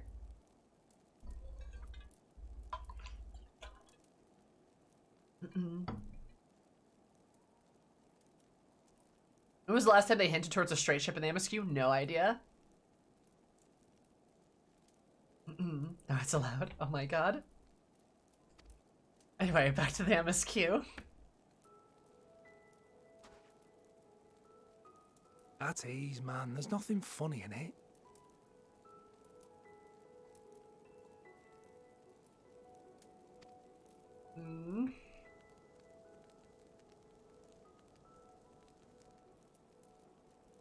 I'm from Alamigo, but was a conscript until recently. Used to eat this with the officers. Aww. An Alamigan offering a Garlean a hot meal. Talk about the hand of friendship here, huh? Apparently, it's adapted from a steppe recipe. This is my first time trying it, and I have to say, it's not half bad. This is so cool to, like, see the soldiers interacting.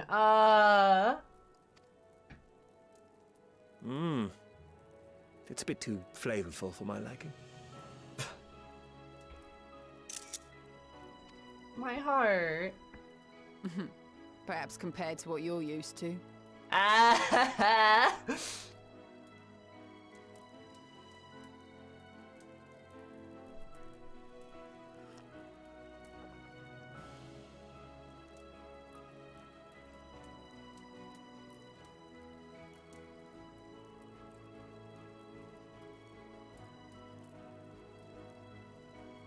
It's the little things that make life worth living, don't you think?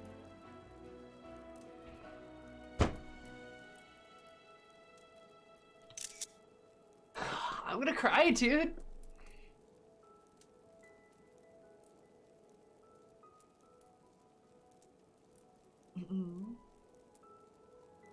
Also, Kazrin, hello, hun. How are you, Kazrin? I like your entrance. Little things that make life worth living, don't you think?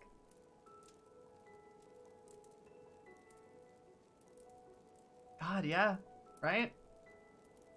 Really does.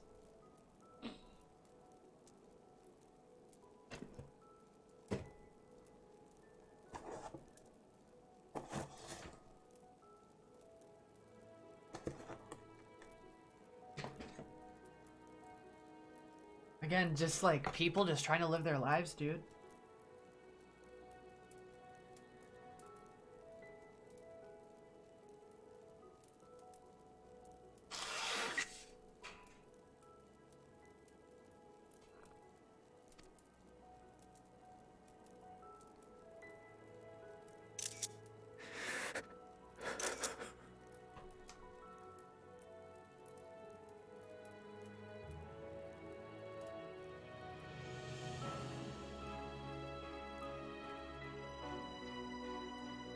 Julius.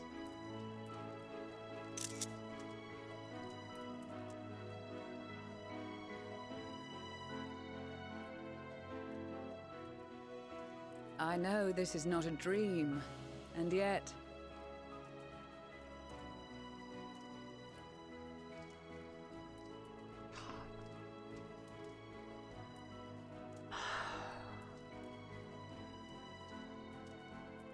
kindness.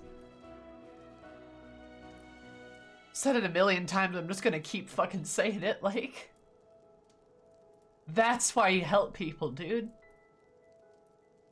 Still wanna kill all the Garleans?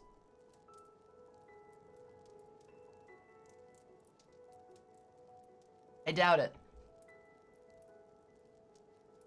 Like, seriously, dude.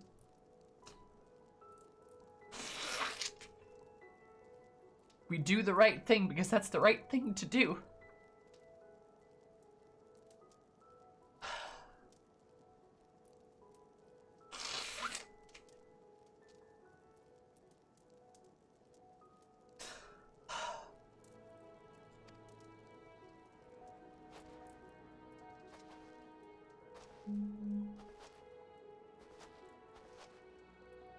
I felt the same way at the Dragon Song War's end. Every morning I would step outside and need to be reminded that it wasn't my imagination, that my world had been forever changed.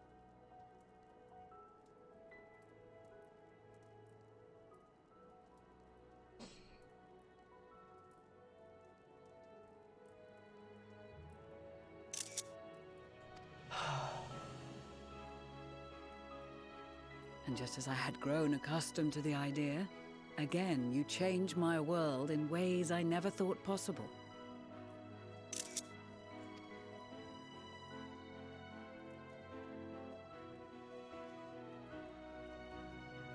Were it not for you and your fellow scions, the rifts between man and dragon and myriad tribes might never have been bridged.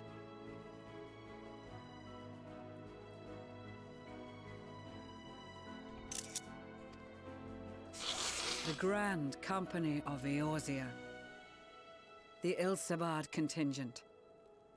We owe it all to you.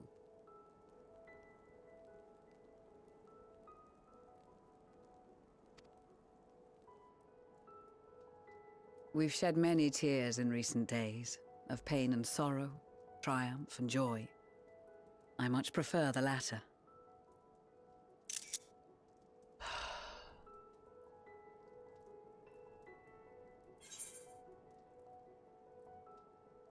Yeah, as do I.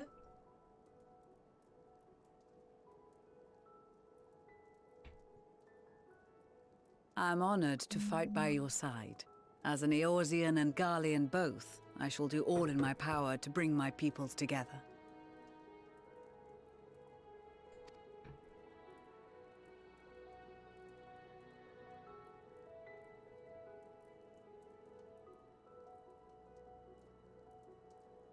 It is a remarkable achievement. Everything that I and the Populares had hoped for, and more. Would that it had come sooner.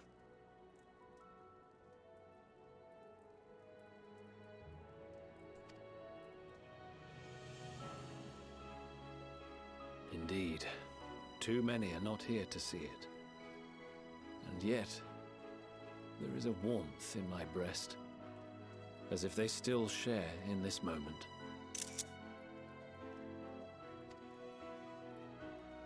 Yes, I know what you mean.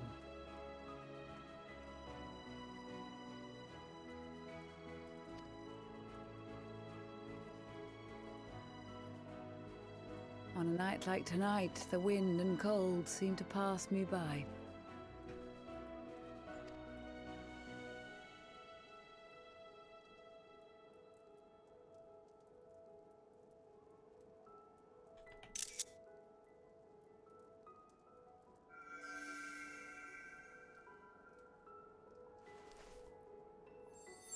It's blue. Is that hope?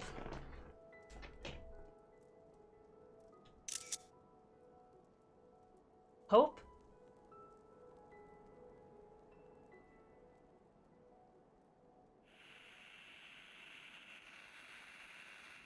Stop. Bad. Bad. No, don't ruin this.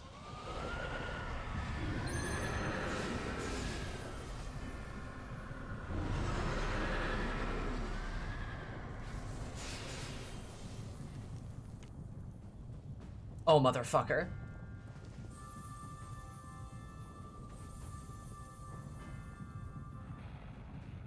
On behalf of the Gallian Empire, thank you for inviting me today. Julius, no! What? Emperor Varus?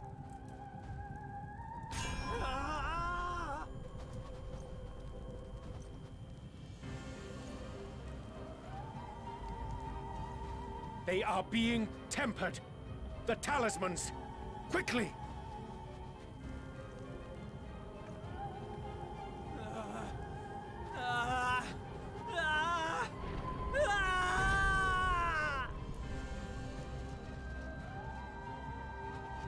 Save me, brave hero!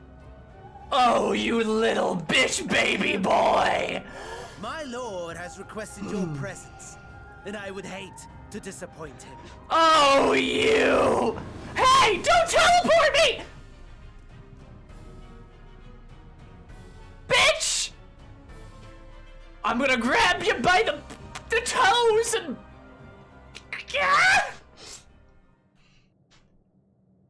The experiment was a success, but I fear our time is short. The fuck are you talking about? Grand Theft Warrior of Light, oh my god. I shall begin the preparations. The what?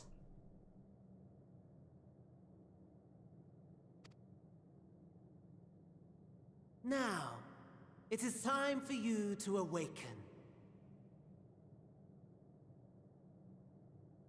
What?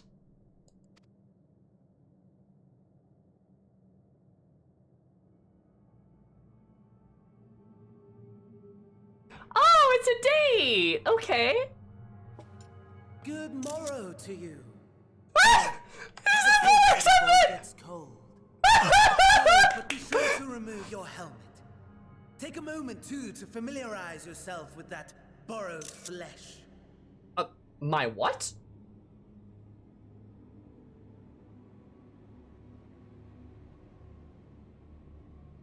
Huh? So, how does it feel? I, for one, find those first moments within a new body to be most refreshing. They Asianed me? Oh, that's kind of cool. Wait.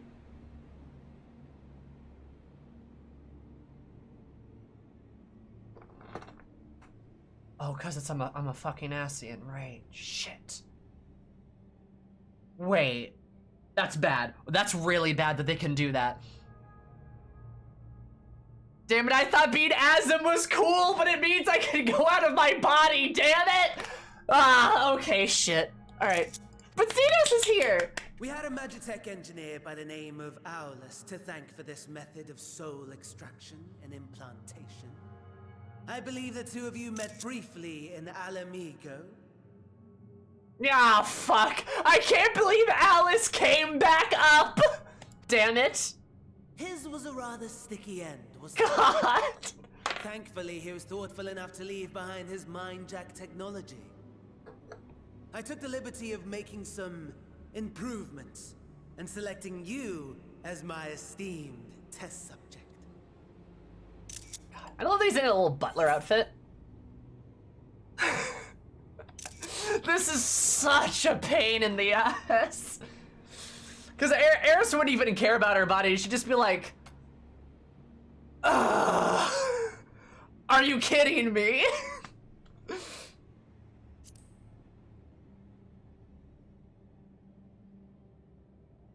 Come now. To us Asians, it is no different from trying on new clothes.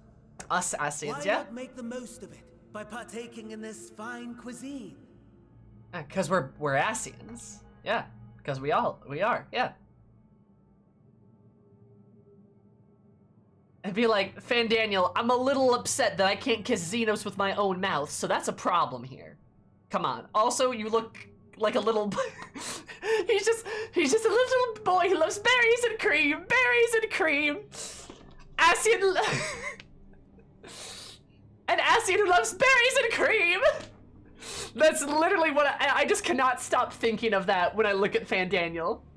Berries and cream, berries and cream. Ah! Literally, just a silly little demon butler. Oh my god, dude. This is great. I must say, I have gone to great lengths to reunite you with my lord.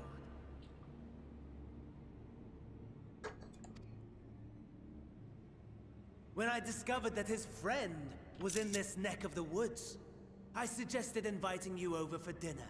Aw, that's so cute. You got us a date? So has he talked about me, like, at all? Like, has he talked about me? Like, did you mention me?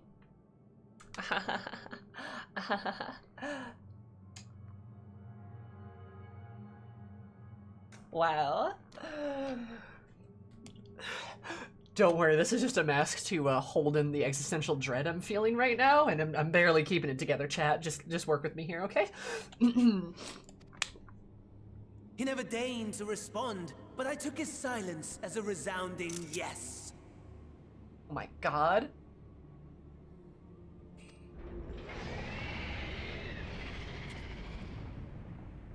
What you got in there? Horrible monster? Oh my! Daddy is pleased his grumpy little boy has finally found his playmate. Oh, motherfucker.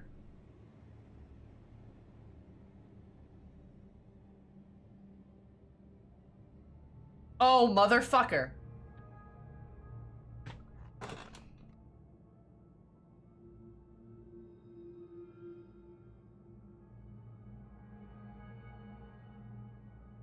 Oh, motherfucker.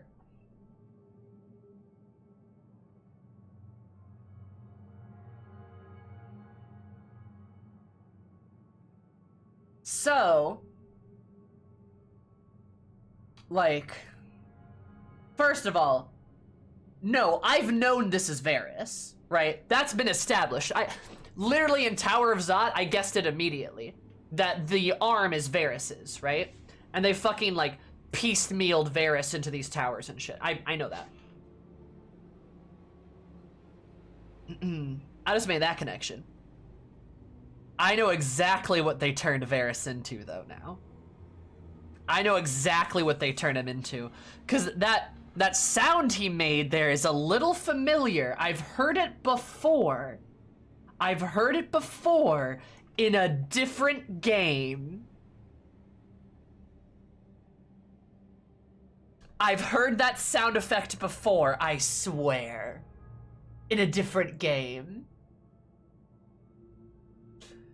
Those guys, damn, oh my god, oh, it's gonna be horrifying. Holy shit.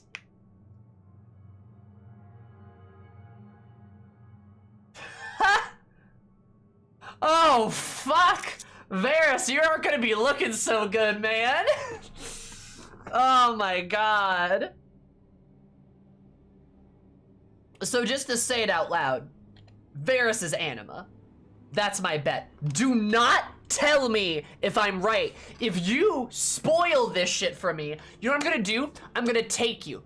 I'm gonna put you in a nice little bowl, put some water in there with you, chop up some carrots, toss in some bay leaves, toss in maybe like a little bit of paprika, maybe I'll toss in some like celery or something, right? Maybe distribute some noodles in there a little bit, and then I'm gonna boil you for like a good like 5 to 7 hours in a pot, slow cooked of course. Then I'm gonna take a little bit of parsley, a little bit of cheeses, and I'm also gonna include like a little bit of like garlic that I'm gonna like mince in there with you, and I'm gonna make sure the onions perfectly caramelized into you. I'm gonna turn you into a delicious fucking soup. If you spoil this for me, you'll be soupified. So don't get soupified. It's anima. It has to be anima. That I know that sound effect. I know that sound effect. It's the same fucking scream that anima does in Final Fantasy X. It's the same fucking scream anima, like the same like that thing. That anima makes that fucking sound in Final Fantasy X. I swear in my chest, tits, I don't know. I swear Anima does in Final Fantasy X. They didn't just kill Varus, but they fucking piecemealed him, amalgamated him into this horrible flesh monster of Anima, and that's what they got back there, and that's what they got tempering people, which is why they keep going Emperor Varus, because it is Varus, but he's flesh monsterified. Also, kind of a fitting end for him, to be honest. He was a total absolute monster on the inside. Now he's just becoming more present on the outside. He becomes this force of destruction in his life as somebody willing to fucking gas a continent.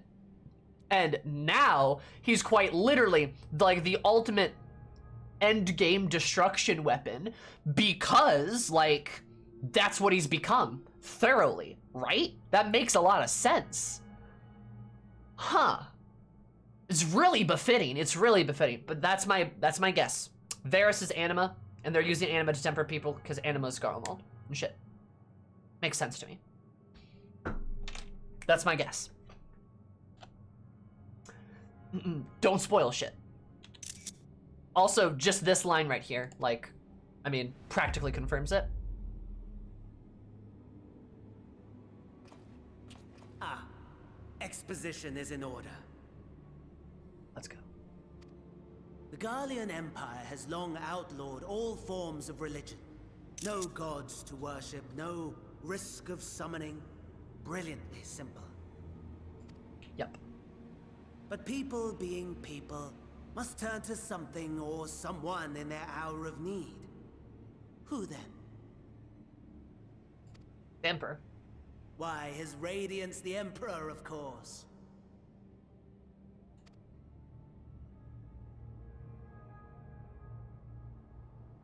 As you have observed firsthand, Garlemald has seen better days.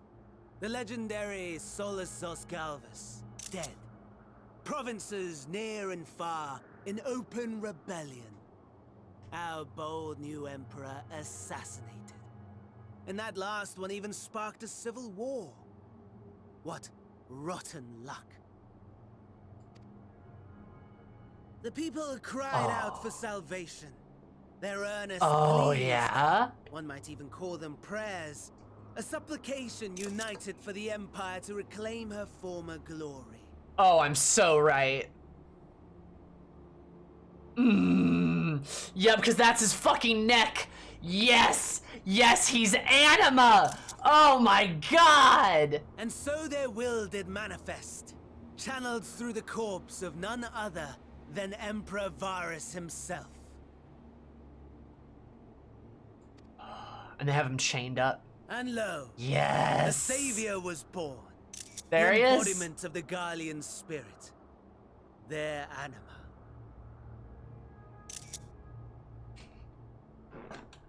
Can you hear your Anima screen one more time? There, is that good enough? Yep. So gave Varus an enema? It calls to its subjects, compelling them to take up arms and fight. God. Wowza. Excellent. They turned Varus into an anime. Also, one, I was right about it being Varus all the way back at Tower of Zot. And two, this is why we don't watch launch trailers. This is why we don't watch launch trailers. That's why we don't do it. Because that was a cool as shit reveal. Just saying. Also, I called it yet again. But that's why we don't watch the launch trailers, because I don't want to get spoiled on that shit. Channeled through his corpse is fucked up. Oh, it's hella fucked up, yeah. Though, oddly enough, is it the worst example of, like, primal summoning we've seen?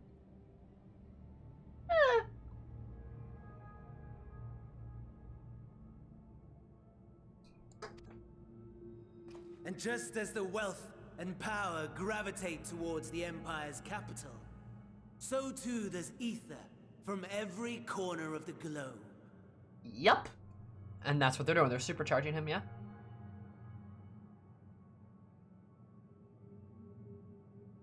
Equally after with Shinru. Shinru's pretty fucked up too, yeah?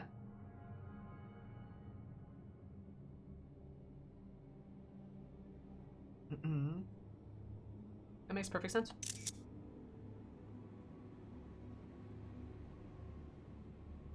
You can't convince me ahead of time? You can't convince me otherwise? You think I'm like, what, secretly spoiling myself on everything, looking at everything ahead of time, and then like making it all up? Is that what it is? It's really not that hard to guess. I'm just saying. They gave you the script during the media tour, didn't they? No, like think about it though. There's an arm in the tower. Whose arm could it be? Think about that, right? We know the people are getting tempered for Garlemald. Garlemald doesn't have any gods. What's the closest thing to a god they have? The Emperor. Whose arm could it be? Who's died? The Emperor.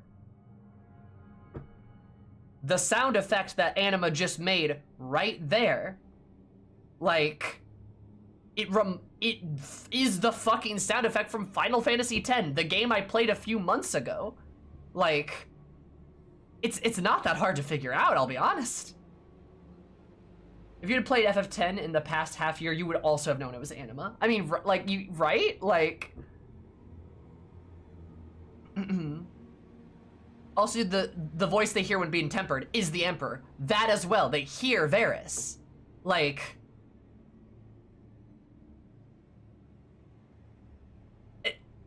it's not absurd to think that I'm able to accurately guess, right? I played FF10 20 years ago and I recognized it as Anima's roar. It's pretty distinct. It's pretty distinct, isn't it? Yeah, like it's right? Like if you guys if there was like a I don't know, another distinct Final Fantasy summon, like I don't know. His roar is pretty iconic. It's definitely distinct, right? Like there's not really any mistaking it for something else because it's got that like gurgle to it, right? But if you heard a giant dragon sounding roar, you could probably guess it was Bahamut, right?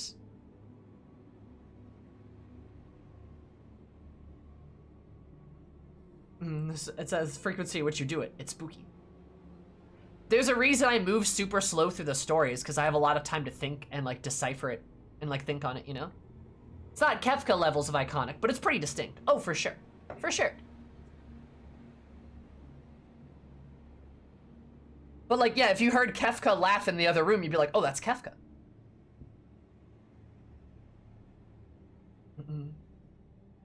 Original designer was on the art team. Oh, that's awesome. That's so cool.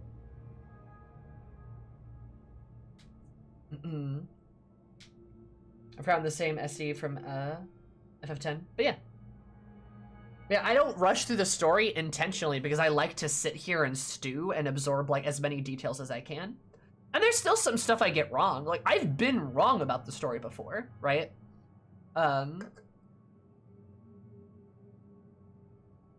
Like I've been wrong about things before. But on like a lot of stuff like this, it's pretty well signposted.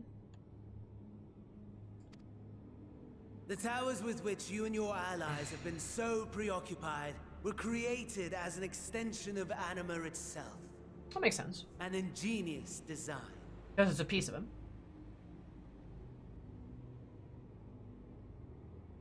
Anima's roar is iconic because it's not a roar of aggression, but more a roar of pain, which is fitting. Yeah, it's like a murmur. It's like a weak, like... It's like a cry, almost.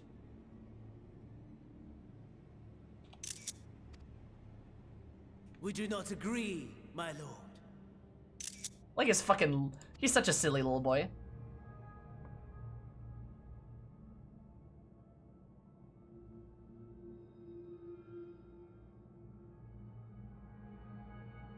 Does the pursuit of prey you have bested before excite you? Did he just fucking ignore Fandaniel?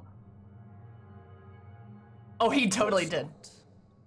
Absent the challenge, the thrill, your prize. This is great. Victory, butchery. Oh my god.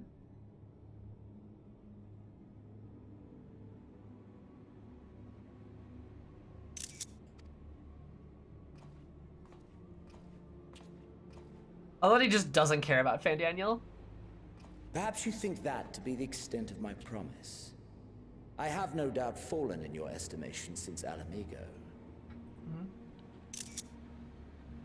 But the waiter won't leave? Fair enough.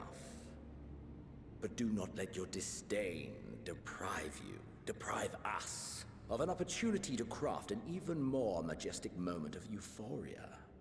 One thing I want to point out. Do you guys hear how Xenos is speaking right now? Like, Xenos is speaking with actual expression in his voice and passion. This more majestic moment of euphoria. Meanwhile, any cutscene we've seen with him in Fandaniel, he's just like, meh, meh, meh, meh, meh. Meh, meh, meh, meh, meh. Right? Like, he's legitimately expressive right now. Because he's excited. Like, this is seeing Xenos, like, actually get excited about something, feel something, for once in his fucking life. You know? Really good job. Really good that he's got, like, this palatable emotion in his voice.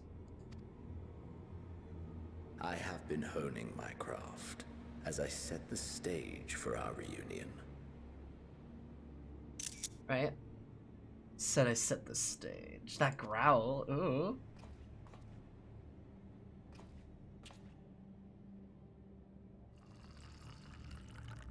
I like that it's red, too. Red wine, great. Wheresoever there is suffering and despair, you appear to fulfill your duty as defender of this star.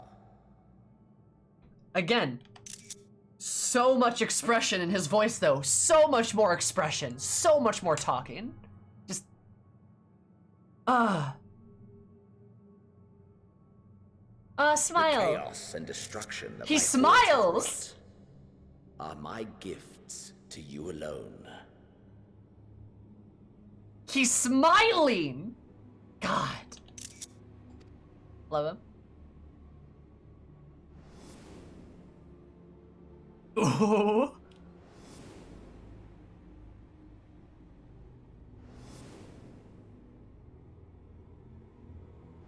Interesting that we see Julius there.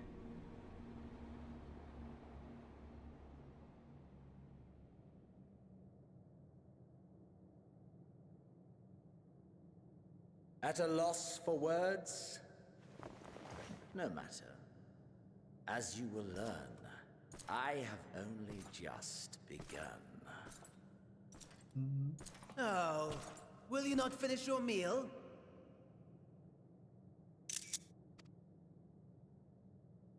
There is only one thing that can sate my hunger.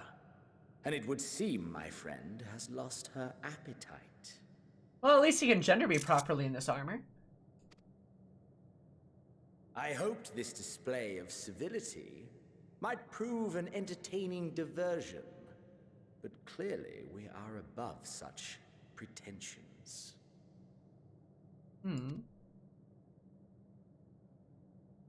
I'm fucking your granddad. While my lifeless body was in the possession of the Ascian, I too claimed another's. Ooh, love the goth. Oh, ooh, love that. Love that. It was an enlightening experience Ooh. to fight in an unfamiliar form. Flaws and failings in my technique were plain to see. Ooh. Whence rises one's true strength? The flesh? The soul? Perhaps you should like to discover the answer for yourself. Are we gonna fight?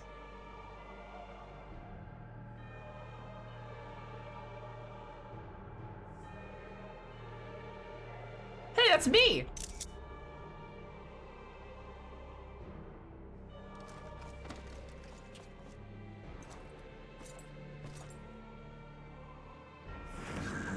Hey. Together.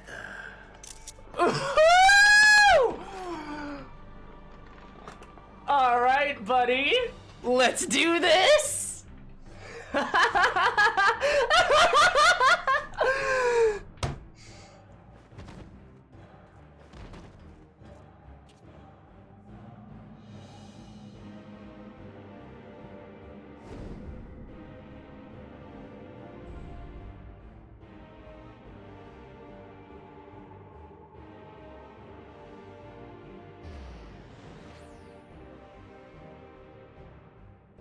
Oh dear! Whatever would happen if my lord were to greet your friends as you? I shudder to imagine what carnage he would wreak.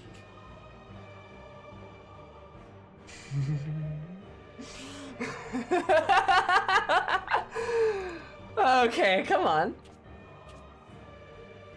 He left his body behind, though. Hurry if we want to avert the bloodbath. You can thank me later for my generosity. Wait, okay, but like, I gotta take his body though, right? Right? Oh, come on. No! I want to take his body! Damn it! No! That would have been so cool! Ah! I'm mad.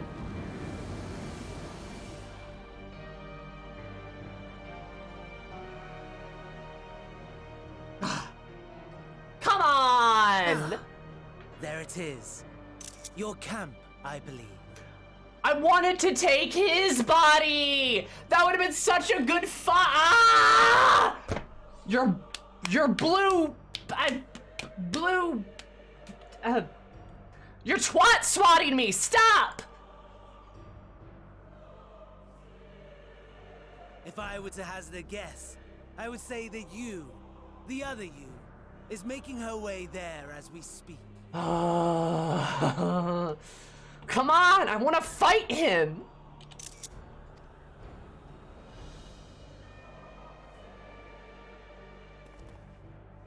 Alas, this you will have to walk from here.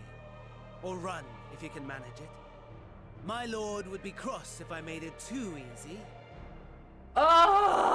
I wanted his body! No! This is so dumb! You kidding me?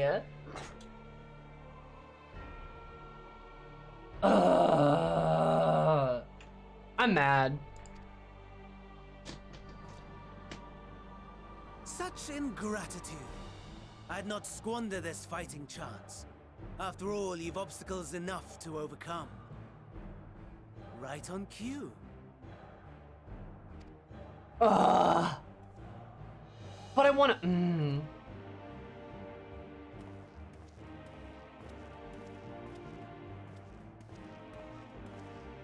Tempered soldiers, withstanding orders to kill those not sworn to anima. Just let me fight Under him! normal circumstances, you would make short work of them. But on this occasion, the odds are not so heavily stacked in your favor.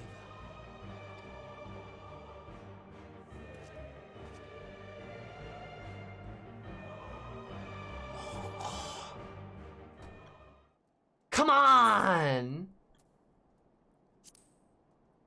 Mad. You kidding me? Ugh.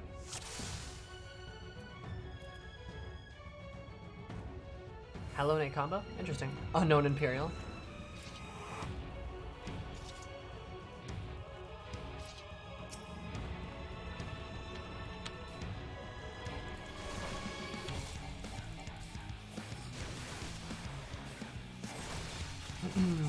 God! I'm mad! I want to fight him!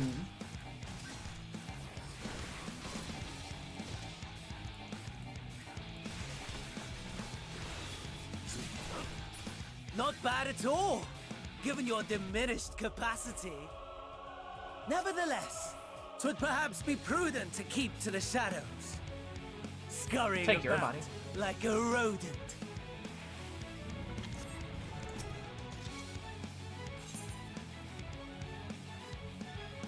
Pay your respects.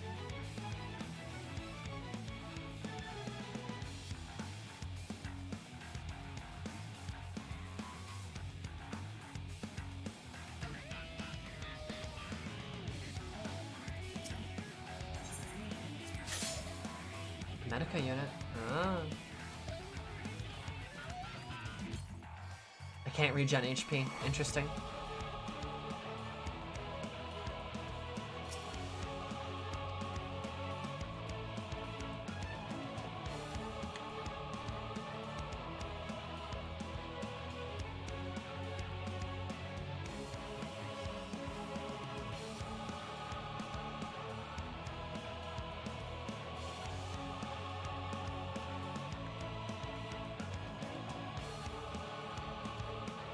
Ah!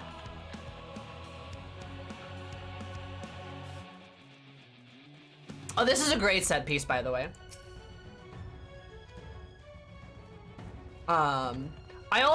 I really gotta hand it to the devs. I'm very happy that we're wearing a soldier outfit that is like extremely gender neutral. Really like that. I think that's probably one of the reasons why I'm not so like, why I'm not so distraught by the idea of like, okay, good God, do I have to go this way? I think I do. Distraught by the idea of like, the body switching thing. I don't know, it might make me, I might be like slightly grievously uncomfortable. We'll see, I don't know. You know, kind of varies a little bit.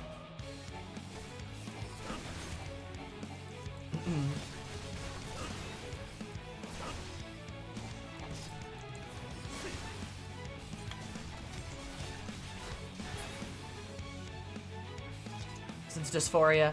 Oh yeah, definitely. No, like I think that's part of, where the fuck is the right direction to go? Was I going the right direction?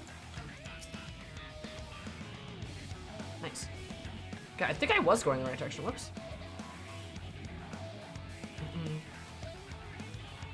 I think like, there definitely is, I think like the tendrils of like dysphoria like licking my cheeks right now. But I'm choosing to embrace my abject terror and my absolute savagery, and I want to fight Xenos, man. I'm choosing to take after Bestie and just focus on that right now. Terror's a good substitute. Oh, it's definitely horrifying, like its own special way. I'm choosing to deal with it in a specific way.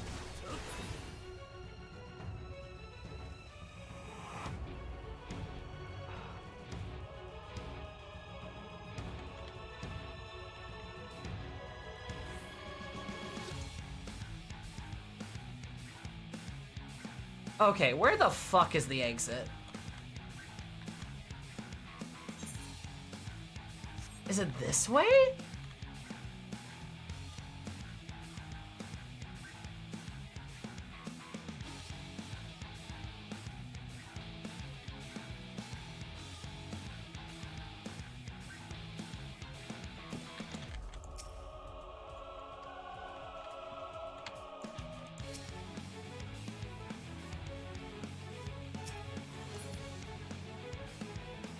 Where the fuck do I go?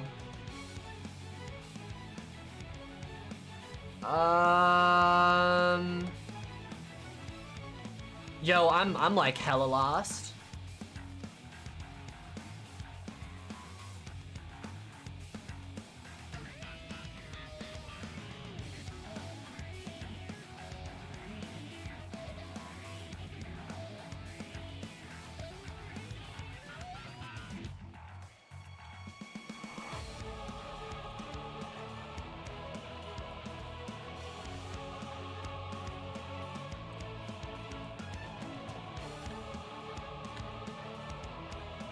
Everything's blocked off.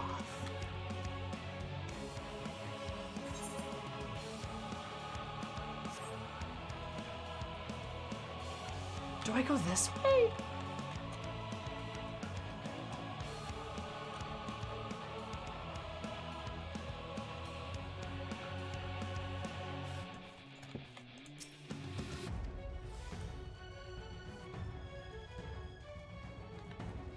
Oh shit. this way?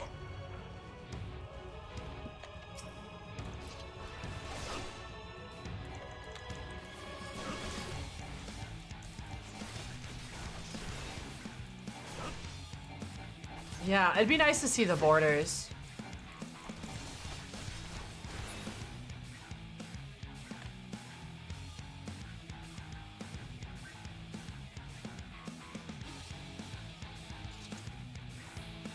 Dude, where the fuck do I go? It must be this way. It has to be, right?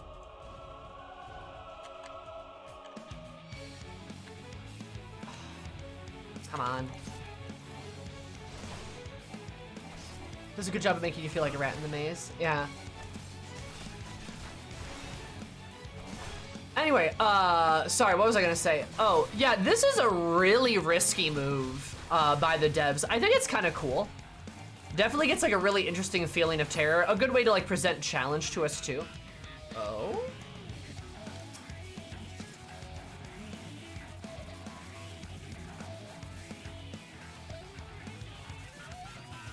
I know where the fuel is. Okay. God, what was I gonna say? Really risky move, because there's a lot of, like, definitely a lot of risks inherent to this right now.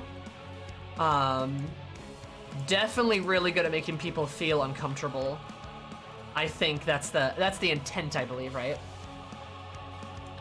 But, medical kit, oh nice. But I also think that, like, one thing I will say, I do think this is perhaps, jeez, dear Lord. Anything? Overwhelmed, way in over your head. Yeah. Love or hate instance for sure. I'm not sure I really love it. I don't think I mind as much. I mean, to be fair, like, I guess, is this like somewhat dysphoric? Yeah, like in some ways, sure. But also like, you know, y'all, I have a lot of practice living in a body that I've not been comfortable with for like a really long time. So like, it's not too hard for me to just like grit my teeth and like get through it. Especially with the promise of fighting Xenos, right? I will say, is that it? I'm pretty sure that's it. So like, it doesn't bother me maybe as much as it could. I am a tough girl, but I will say also like kind of on that modem. Oh, I'd have to run back. Oh, that's interesting. On that bit, like, it does make me, and I know some people are gonna cheer when I say this, it does make me like Xenos a little bit less. Cause like, part of me is just like, I see what he's trying to do, but like, dude, just fight me. Come on. Like, that's literally like my point, because like, just fucking fight me, my guy. You're all about like combat and shit, and like, I wanna like do that, but like, come on, just fight me. Let's do battle. Let's do some hot girl shit, you know? And instead you're like running around, like stealing my body, like, oh. I already want to tear him apart limb from limb. I want to fight him. Me and Xenos got a lot in common. This feels more like a Fandaniel thing. I saw this as him being influenced by Fandaniel. Yeah, oh, I agree with most of those statements. I completely agree on both of those parts. Xenos has like zero morals. What, he does? Mm-mm. No, like that's not. Wait, what?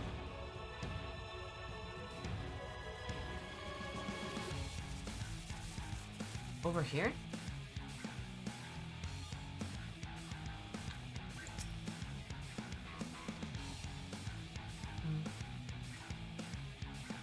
Chance, please send help if you can. Thanks, guy. Appreciate it. But like, it's also kind of just like, you know what I mean? Like, I just want to, like, I want to fight him, and this feels really invasive. So I'm kind of like, I am less into this.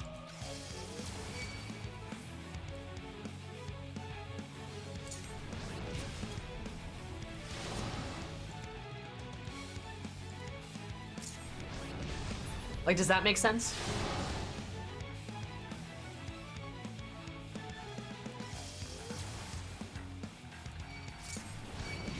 Like, I just want to fight my juicy boy. I don't want to, like, I don't want to play, you know, ring around the rosy, pocket full of posy.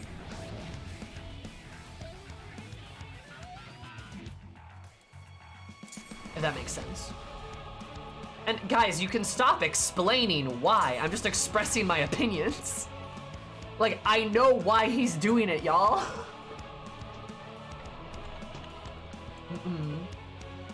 I know why it's happening. I just want to fight him. That's all.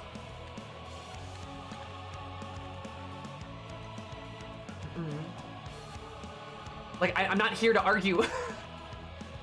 Just saying, like, what I think. Oh, shit. They both aggro on me. Okay, cool. Like, literally all he had to do was ask.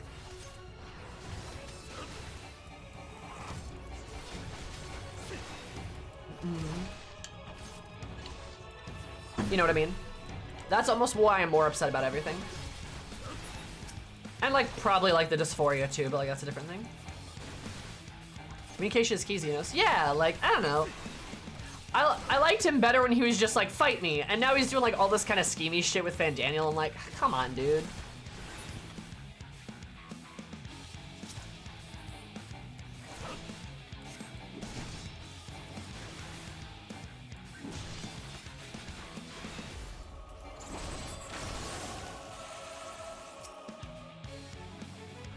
I hope he's being mind controlled. It'd be a nice thought. I'm not sure it's true. Also, Warrior of Light still helping people.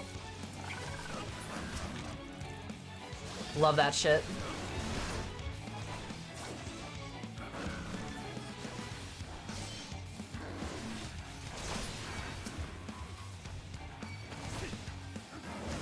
Oh, they healed me.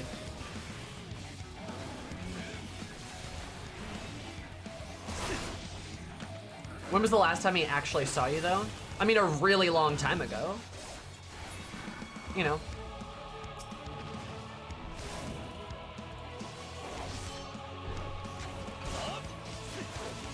Major Slanesh vibes? I guess. That wasn't Xenos, though. Well, I mean, I guess he saw the back of us.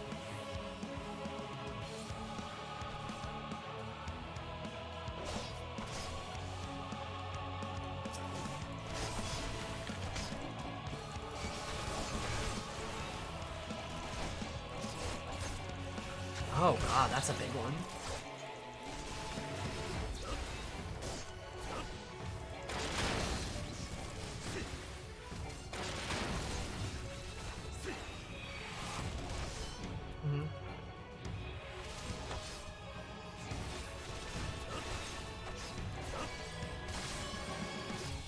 Oh, they're helping me do mechanics. Oh, that's so sweet of them.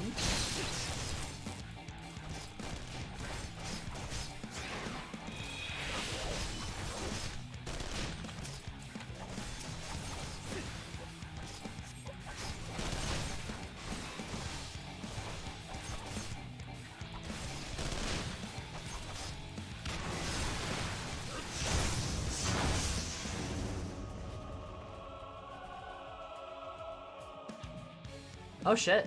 I guess I died.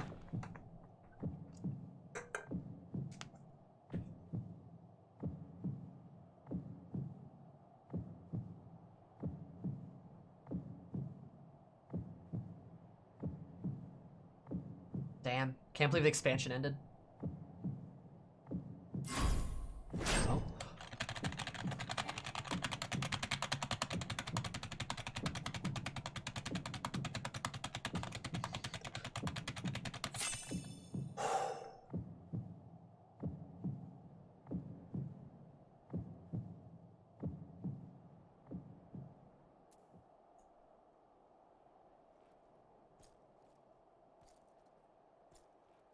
Oh, this is sad.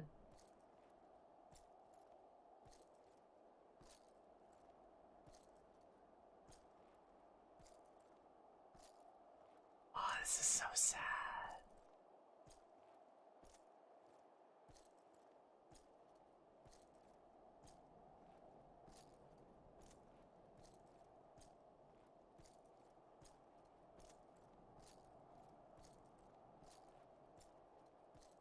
It's so quiet.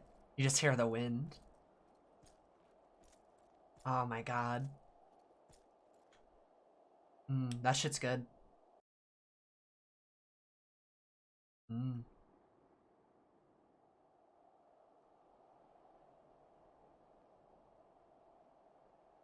It is a miracle we were able to restrain the Tempered without suffering casualties. God, Estinian, I hope you can tank this, by the way. A welcome one. Arun, Senna, and the others have their hands full as it is. Thankfully, there are enough scales for everyone. And what of Euless? His symptoms were particularly severe. They were, I did do that but a moment others ago, yeah. fared still worse, including some brought back from the Magna Glacius. As those in most desperate need take priority, it may be a while before he receives treatment. But rest assured that he will. In the meantime, we must find our missing friend. May the Fury guide you.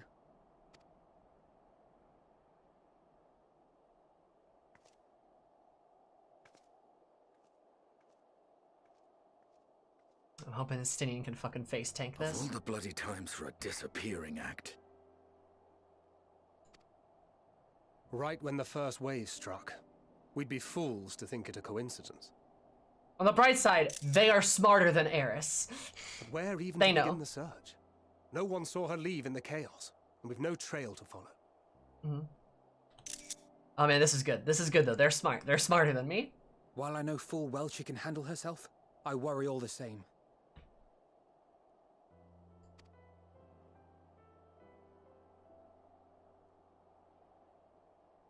Ah, speak of the devil. I wonder who's gonna notice first. Who's gonna notice first? I'm willing to bet it might be Alphen or Alizé or something.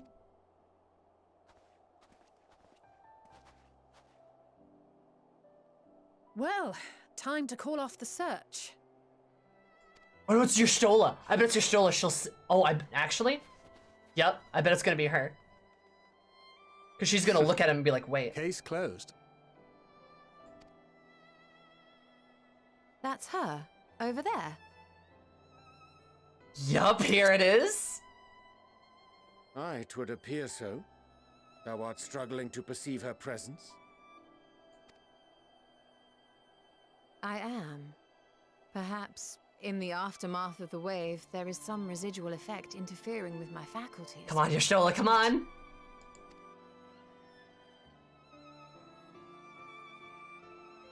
Where have you been? We've been worried sick. Now, all's well that ends well. Are you all right?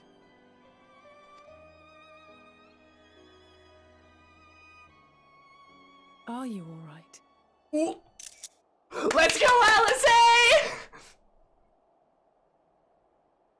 Oh, Eris looks... Graha! Who are you? Ah, Graha! He steps in front of Alizé like, who are you? like, fucking, like, you're not my wife. Does it nod? Not the Warrior of Light. Exactly. Oh my god. That's so good. That was not an Eris face. It's so good. Lily Graha's like, you're not her. Just, love that shit. Love that shit.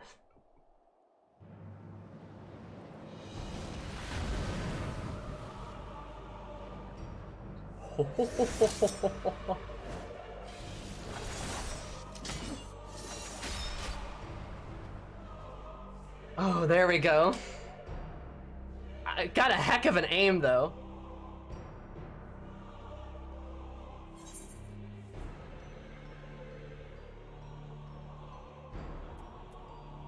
Do I call Xenos a bastard, or do I just...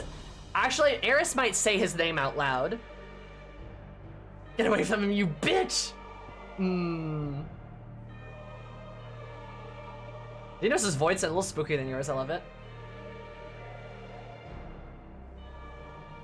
Yeah, I'm gonna say Xenos, because I think Eris would call out to him. Given her history. Yeah, this is because this almost is like a personal betrayal to Eris, right? Is like, oh, we're here. Are we gonna fight? Oh, this is gonna be great. And then Xenos is like, actually, I'm not gonna fight you. And Eris is like, then what's the fucking point, dude? What's the fucking point? Are you kidding me? Like, it's a personal betrayal to her. She was happy to see Xenos again until he did this. She was expecting a fight, and all she got was, what? Some weird, like, body double betrayal bullshit? Come on, right? It's a personal betrayal.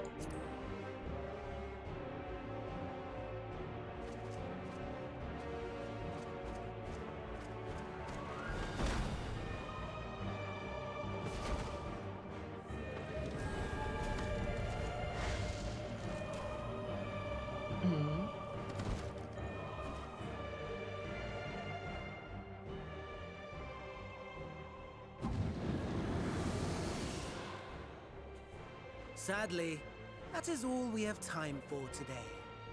The effect has run its course, and back to your own bodies you must go. Everyone's getting their shit out. Everyone just pulls out.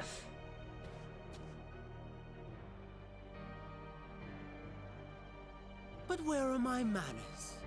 You have all traveled so very far, and I have yet to pay my respects. God. Though in my defense, I was ill-prepared to receive so many uninvited guests. As such, preliminary entertainments were in order. I just love all of them getting their weapons out. That's so good. A handful of tempered soldiers to hamper your progress. Refugees to command your attention while I siphon the ceruleum from the shadows. Particularly effective, that. That's who stole their ceruleum. Charitable souls that you are, you bent over backwards to aid them. Heedless of the delay. Predictable to a fault. And so my plan approaches completion unhindered. Anima will soon have absorbed the requisite amount of ether. And then shall come the spectacle to end all spectacles. Pog. The eldest and most powerful of primals will awaken, and all shall bear witness to the final days. All right, all right.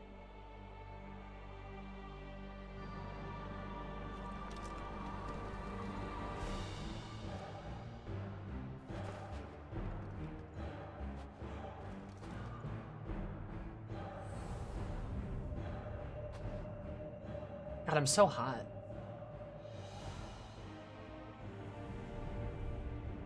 The gods themselves will be my meal. Your dear companions my dessert. Upon this world I'll feast, and death shall follow in my wake.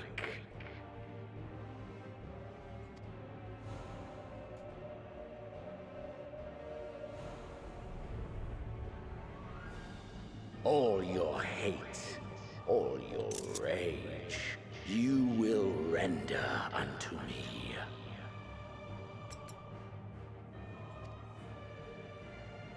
You can stop being a bitch and fight me. Huh. Huh. Alright. Mitra. For upon thy life's reel wind too many threads of fate, power, wheel enmeshed with woe.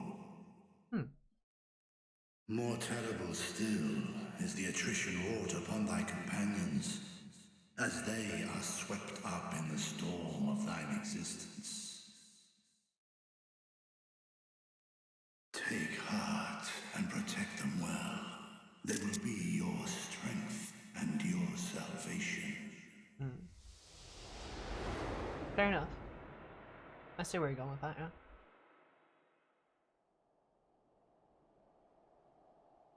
Thank goodness.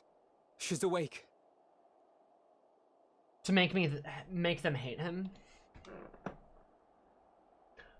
I think you're right, Sassy. And I kind of don't like that, but like, I have thoughts.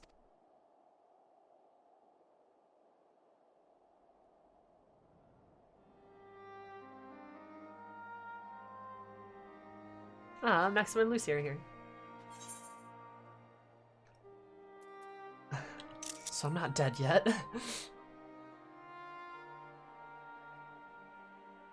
I am pleased to report you are very much alive. Thank you, Catboy.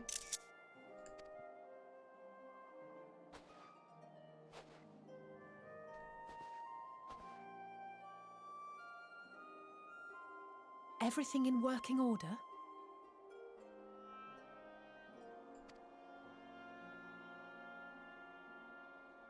That's a relief. Oh, and before I forget, thanks for coming to our rescue. Of course. Given recent events, I would be surprised if you weren't feeling a bit poorly. A hearty meal and a long rest would be my recommendation under normal circumstances, but these are anything but. If Van Daniel's boasts are to be believed, we must act quickly. God, that was so short, though. True. Once you've blown away the cobwebs, we can discuss preparations for our assault on the Tower of Babel.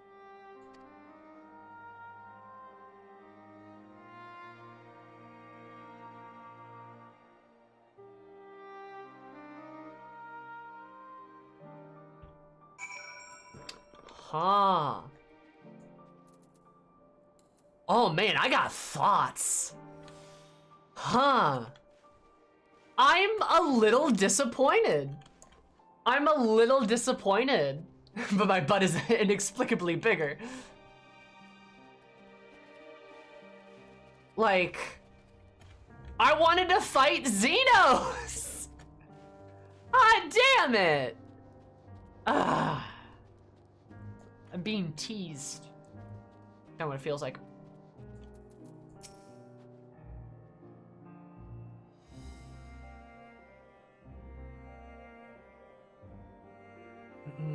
I had a place, no missing bits. It was same for Daniel and Xenos after I was through with them. The rest of these people suffer before they're satisfied. How many more cruel pointless tricks must they play? For the final days? No, this ends now. Makes sense, he's so dirty with the Warrior Light. He doesn't want some friendly spar. He wants the Warrior Light to be filled with righteous indignation. Okay, like, I'm not asking for you guys to explain everything to me. Like, just give me a minute. Like, obviously, I know everyone has their own, like, thoughts and feelings here, but I'm just kind of like, I'm just disappointed. I wanted to fight him. You know what I mean? Like, by all means, like, I get why they did what they did. It's a good set piece to it's a good set piece to like give us a moment of powerlessness, which is a good thing to do sometimes when you create such a powerful character. How are you going to narratively threaten them, right? They don't want to bust out fighting Xenos yet because that's like something you don't want to do. My God, would you guys just fucking let me talk? Holy shit. Like, seriously, like, you know, just the way I feel about how, like, I don't know, like, I guess, like, my thought process is,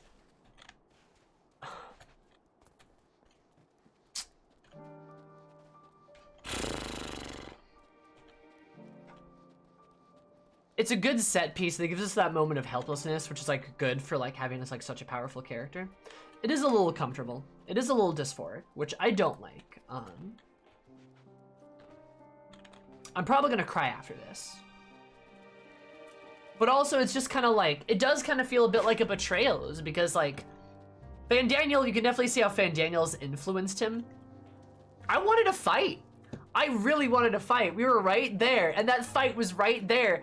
But I'm not kidding. The lack of that fight might have dropped Xenos out of my top 3. Because I feel I'm so betrayed by him. So now it's just his granddad and Graha at this point. Probably, unless things dramatically change. But like, I don't know. I'm still thinking he might betray Van Daniel at some point. I could see something like that happening, but he seems pretty content on the whole like feasting on the gods whole thing, and that's like boring. And like, I get that they're trying to make you like they're trying to give you more reasons to hate him and not just be so apathetic towards him, because a lot of players are, because a lot of people aren't willing to like actually dive into like why Xenos is the way that he is, right? People aren't really usually willing to examine that. But as someone who is, it's kind of just like, but dude, I just want to fight. Like, you know, I don't know. Like, it's so...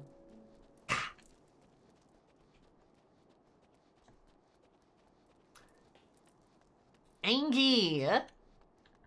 But not angy in the way, like, it's weird. I'm almost I'm like less mad about the body hijack thing, because I am so down. I am so fucking down to swap bodies with him and then fight each other. That'd be so fucking cool. That would be literally the coolest shit. But no, fine. We gotta go play some stupid little game first. Definitely feels like Fan Daniel's doing. I guess I'm just too bloodthirsty for Xenos.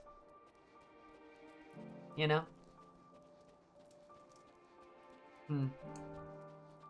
Anyway.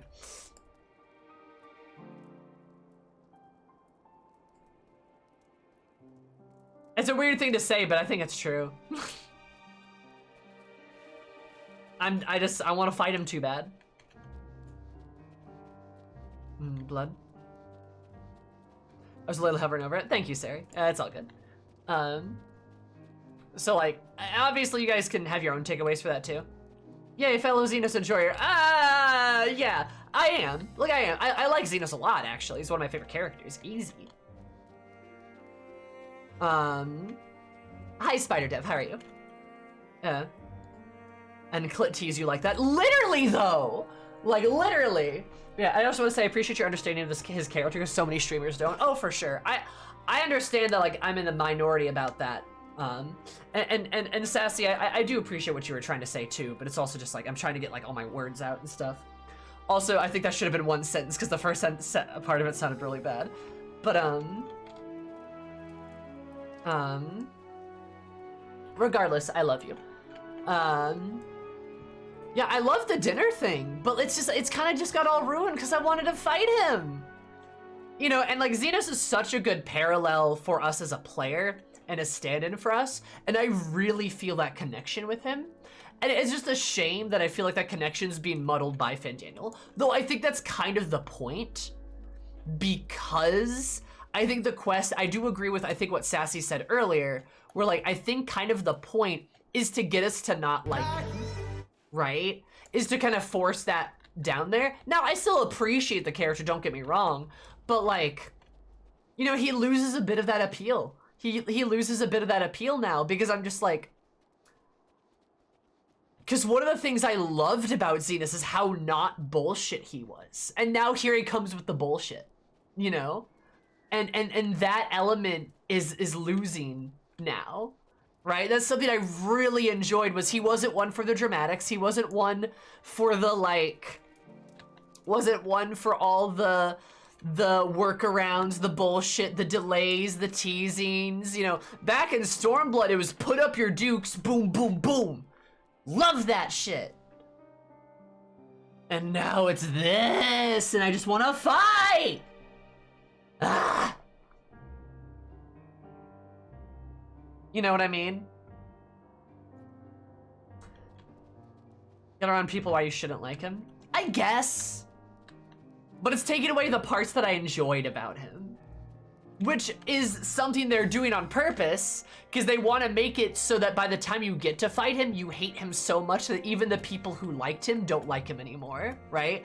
They want to pull you so far across the line. That's clearly what they're doing, which is really intelligent on the game dev point of view, because they know there's people who like Xenos, and they're trying to get those people to hate him too. And they're doing that by sort of betraying his character. It's not really betraying his character in a sense, though, but it is like, at least giving you that impression so you don't like him. Like, I don't think this is a character assassination. I just think this is a really good way to, like, in a meta way, get you to hate him. You know what I mean? Both the Xenos haters and the Xenos lovers are being given reasons to not like him, and that's really good. They're not playing to his strengths. It's just super interesting in that regard. But yeah, I like Xenos a lot. I think he's a great character. He's fantastic. But damn. Come on, dude. I just want to fight you.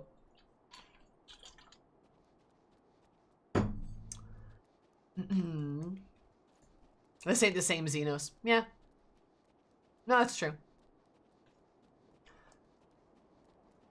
What do you think the game letting this villain steal your character shocked me? It's an extremely bold move. I will say, coming from the perspective of somebody who knows, and if you know, you know, and if you don't know, you don't know. There's something inherently dysphoric about being put in a body of your own, and I do appreciate them giving us a very gender-neutral body. But for those of us who maybe do not identify with a Garlean soldier, it's still an inherently uncomfortable position to be put in. It's uncomfortable for everyone, mind you me, but it is so much more uncomfortable for certain people who have perhaps dealt with similar issues before. So much more uncomfortable to be in a position where your very body is being robbed from you or stolen from you or placed in a position that is so inherently different and does not match your perception of you. Now, we in the medical field call that dysphoria, something most people don't experience, but something some people do. And that is a small taste of what some of those people's lives have been like. Just as an example.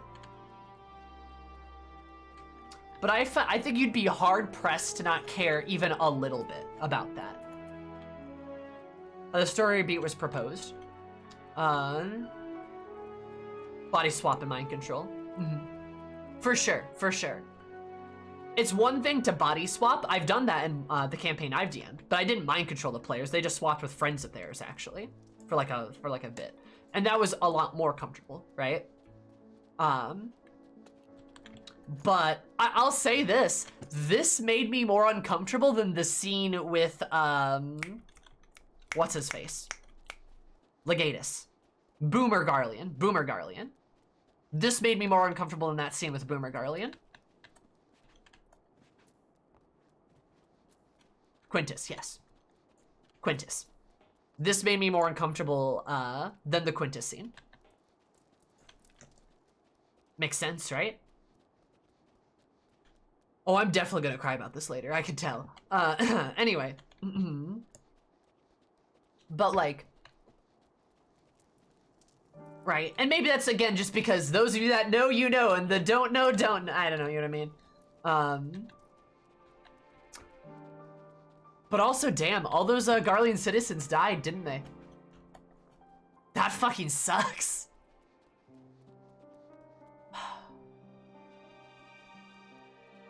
Oh, I cried when Julia started crying too. That shit's hard too.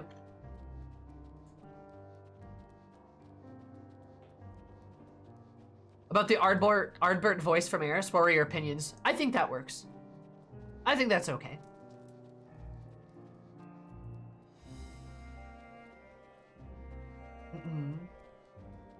Before this expansion, so it felt less personal, for sure.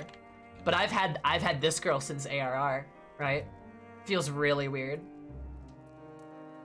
Obviously very different than being forced out of your own body. For sure, for sure.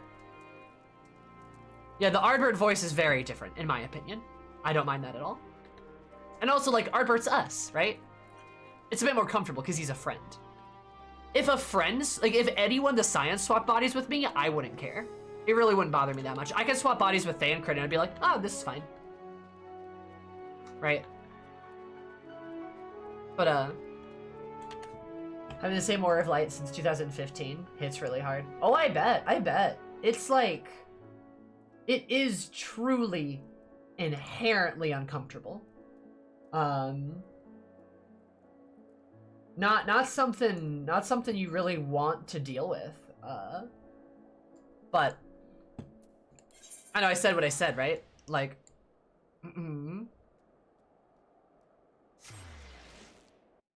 I said what I said about that all too. Is kind of like I'm also in this position where, like, I like to think I'm fairly tough, right? I can take that shit. But coming down off of that emotional high, I'm just kind of sitting here and I'm like, yo, fuck, dude. Ooh.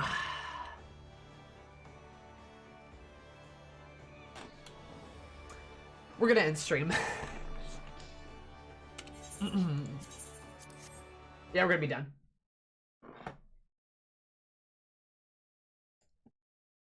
It's tough. I don't necessarily blame the devs for that. I'm not, like, mad at them or anything.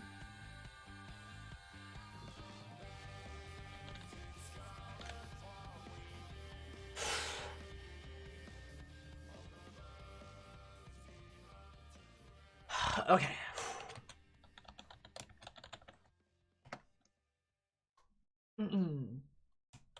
We're gonna go raid Comey. Only 30 minutes before maintenance, yeah. Oh, Sid's theme.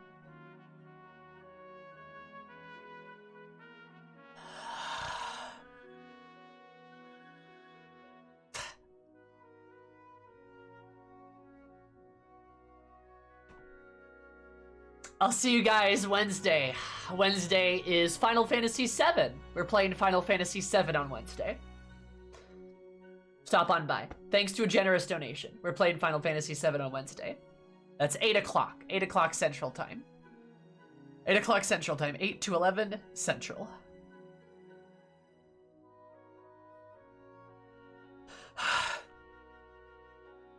Thursday, we're playing Yakuza Kiwami. Saturday, we're playing more Endwalker. Schedules in Discord. Schedules in Discord and on Twitter.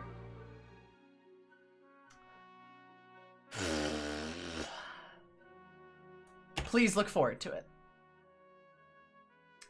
Wednesday, 8 o'clock is when I stream next. Say hi to Comey for me. Little son! Little son! Peace out. Love you guys.